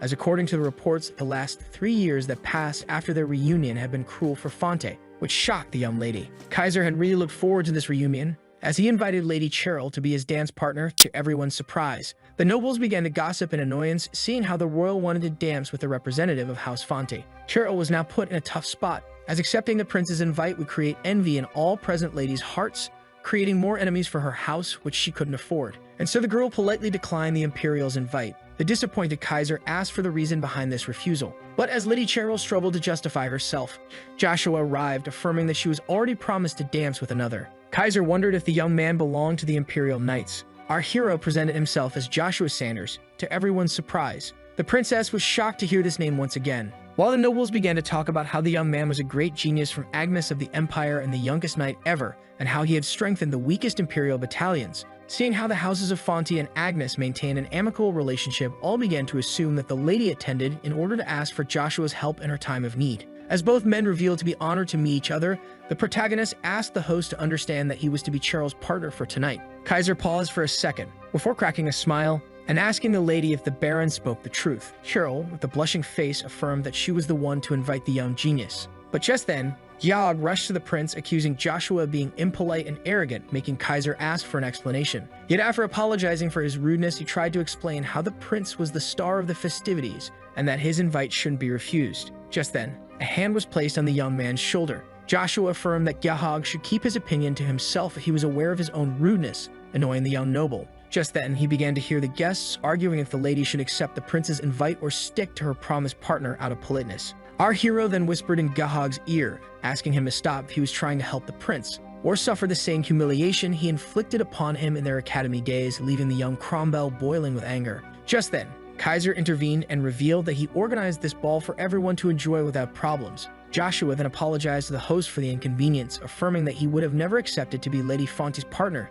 if he had known that the prince had his eyes on her. But Kaiser affirmed that he should be the one apologizing since the lady had already picked her partner for tonight. Before asking the lady to consider him as a partner for the next time, Cheryl affirmed that she would be honored. With that, the prince made his leave as he wished them a pleasant evening. With that, the knight reached his hand out to Lady Pointy, whom he had greatly assisted tonight. Cheryl then asked the young man the reason behind him taking so many risks for her sake. And to her shock, the boy revealed it to be his redemption for failing to keep their unspoken promise 5 years ago, which shocked the lady as Joshua was well aware of it. This offended the lady, who realized that despite knowing the meaning of the crest, the young man didn't bother to show up, speculating that he had forgotten about it. Cheryl then gathered her courage. But just as she was about to speak, the Baron interrupted her, affirming that he couldn't assist her as long as he remained an Imperial Knight. Cheryl tried to act confused, claiming to be curious about her dance partner's sudden growth spurt. With that, both lady and knight began to enjoy a wonderful evening. Meanwhile, a man began to curse his lord for punching him away right after laying his eyes on him, seeing how he had endured 5 years of hellish, painful training for him and him alone.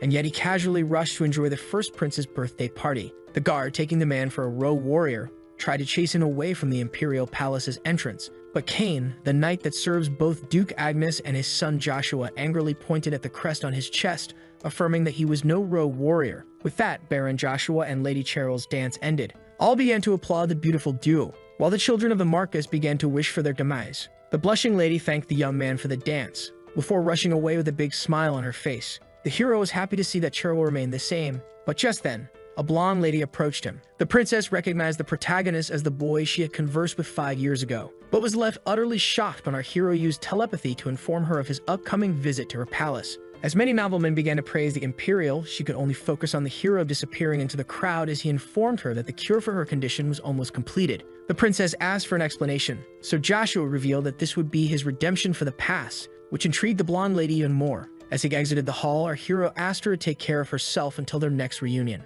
A bright blue sky could be seen above Avalon Academy as the students rushed to gain their position before their leader arrived. But just then, the students noticed and ordered all of their comrades to stand firm as Icarus from the house of Baron Harvest arrived. All stood firm on the sides of the heavenly genius path, and so Icarus went on his way. All felt uneasy, but as soon as Icarus stopped, all congratulated him on graduating early. Icarus felt embarrassed, having specifically requested them not to act as such in order to preserve his image, but the students affirmed that this was the least they could do, seeing how the heavenly genius single-handedly transformed the academy, before asking Icarus for his next destination, making him crack a smile, as this decision had been made a long time ago. Icarus would now be going to reunite with his source of light. Just then, our hero began to sneeze, speculating that he had caught a cold. Just then, Joshua noticed the knight chasing away someone who claimed to know him. The knights desperately tried to reason with the angry Cain. Just then, the knight was noticed. Joshua was glad to finally reunite with his first subordinate, yet Cain didn't seem to share this joy, as he began to scream at his master for enjoying peaceful days in the Imperial Palace while he spent his youth suffering the harshest of training for him.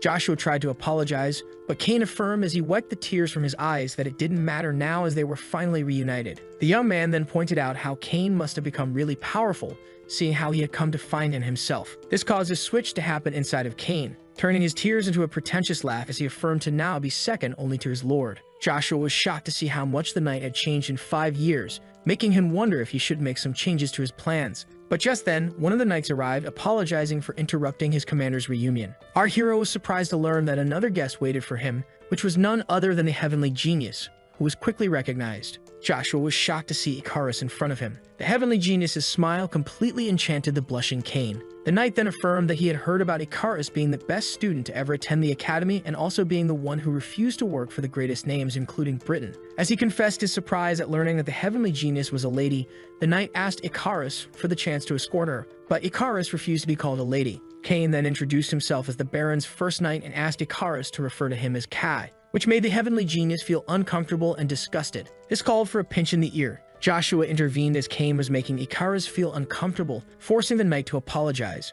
The heavenly genius then reminded the hero of the promise they made 5 years ago, recalling how Joshua would allow her to work under him if she changed the academy, which she did. The smiling spear knight affirmed that he remembered well, and pointed out how he would have started to look for Icarus if Icarus didn't come looking for him, as he was desperately in need of his strategist. A sincere smile was drawn on the heavenly genius's face, and as they bumped fists, Icarus pointed out how Joshua still talks in an embarrassing way. This made Cain feel left out, and so he joined them. affirming that he expects the grand strategist to take care of him. The heavenly genius expressed how fond he was of his new name, making Cain smile. With that, the knight was caught off guard as his lord decided to talk about their plans for the future. Joshua revealed his desire for him to meet the emperor and go to Reinhardt, and for them to go to the Pointy duchy, leaving both Cain and a.k.a. shocked and confused. Silence reigned in the great imperial palace of Kaltika and Avalon. The emperor seemed upset, making the present nobles feel uncomfortable. Just then, the emperor burst out, expressing his lack of words, seeing how their empire, renowned for their knights, doesn't have a single challenger to enter the master duel,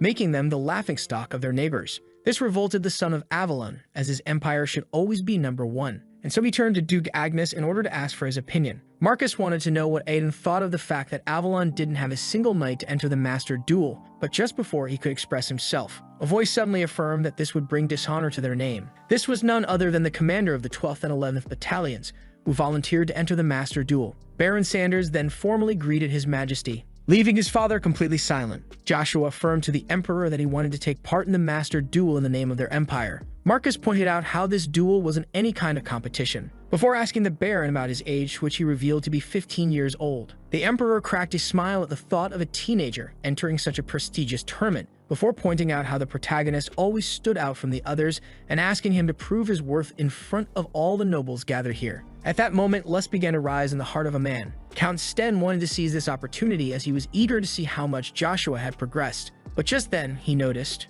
Duke Agnes looking at him. His cold eyes made the Count feel uneasy. This made the Count mumble and complain, as the Duke still tried to protect his child despite relinquishing him, while the knight tried to remind him that they were in the Emperor's presence. But just then, all were shocked as Joshua revealed that he had some demands before demonstrating his worth. Our hero affirmed that he wouldn't enter the master duel if his demands weren't fulfilled, which intrigued the son of Avalon. Just then, some of the nobles intervened, shaming the Spear Knight for growing proud and arrogant and forgetting his place in their hierarchy. When suddenly, the Emperor ordered them to shut up as he unleashed his menacing aura. Joshua was shocked to see that the Emperor would grant him anything he demanded except stripping him of his title of Imperial Knight, leaving him in complete silence. This silence confirmed the Emperor's doubts, who wouldn't accept releasing Joshua, and when the Baron explained that one who entered with the verse battle was free to leave, the Emperor deployed his mana once again and affirmed that his word was the only law that mattered. Yet our hero wasn't fazed by the Imperial's pressure, which didn't escape Marcus' attention. In the end, the Emperor agreed but decided to make a demand himself, picking the young man's curiosity,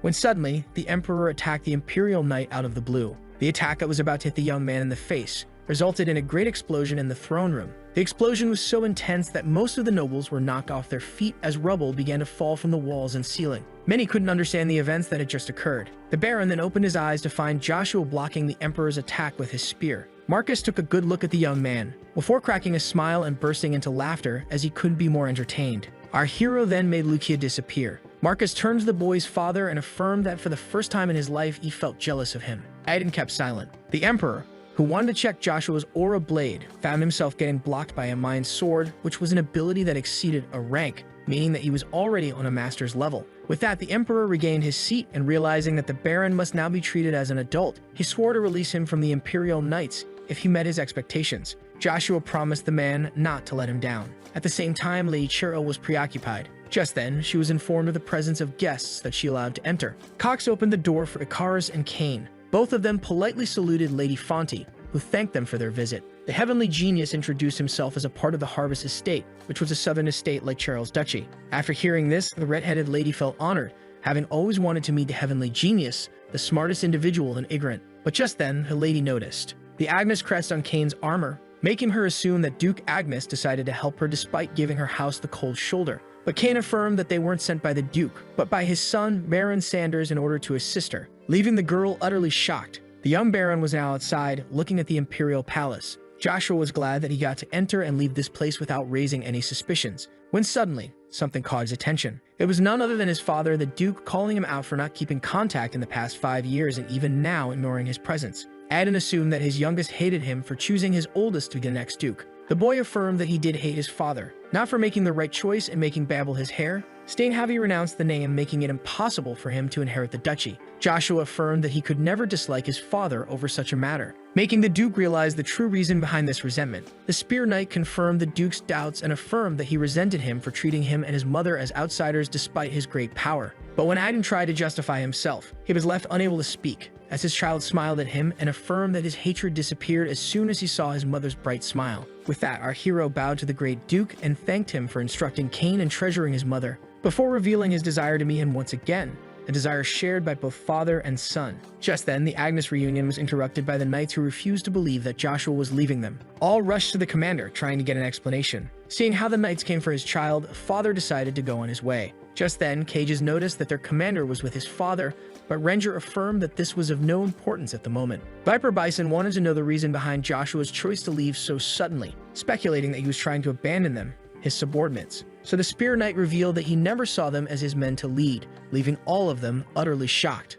But then continued by revealing that he considered all of them his brothers in arms, relieving the startled men. Joshua affirmed that he had his reasons to leave before ordering them to go back, as he would come to get them at the right time. Just then, Viper Bison asked his commander if he would try to stop them if they decided to follow him. Having known the Spear hero for 5 years, the Crimson Bison was well aware that his commander had a justifiable excuse to leave and that the path ahead of him could be lethal for them. Joshua stood in silence as his subordinate correctly asserted the situation. The protagonist then turned to Bison and expressed his gratitude with a genuine smile. Bison couldn't believe his eyes. But just then, the members of the battalion, now aware of their commander's intentions, decided to act properly. Ranger affirmed to the Spear Knight that they would always stand by his side as his brothers in arms. Cages added that they would stay here and wait for him to make them once again the greatest battalions. All unsheathed their swords, stood firm and raised their blades high in the sky in order to salute their commander, Baron Sanders. While our hero has a big smile on his face seeing a like on this video that helps Mamoru make more juicy content for his viewers,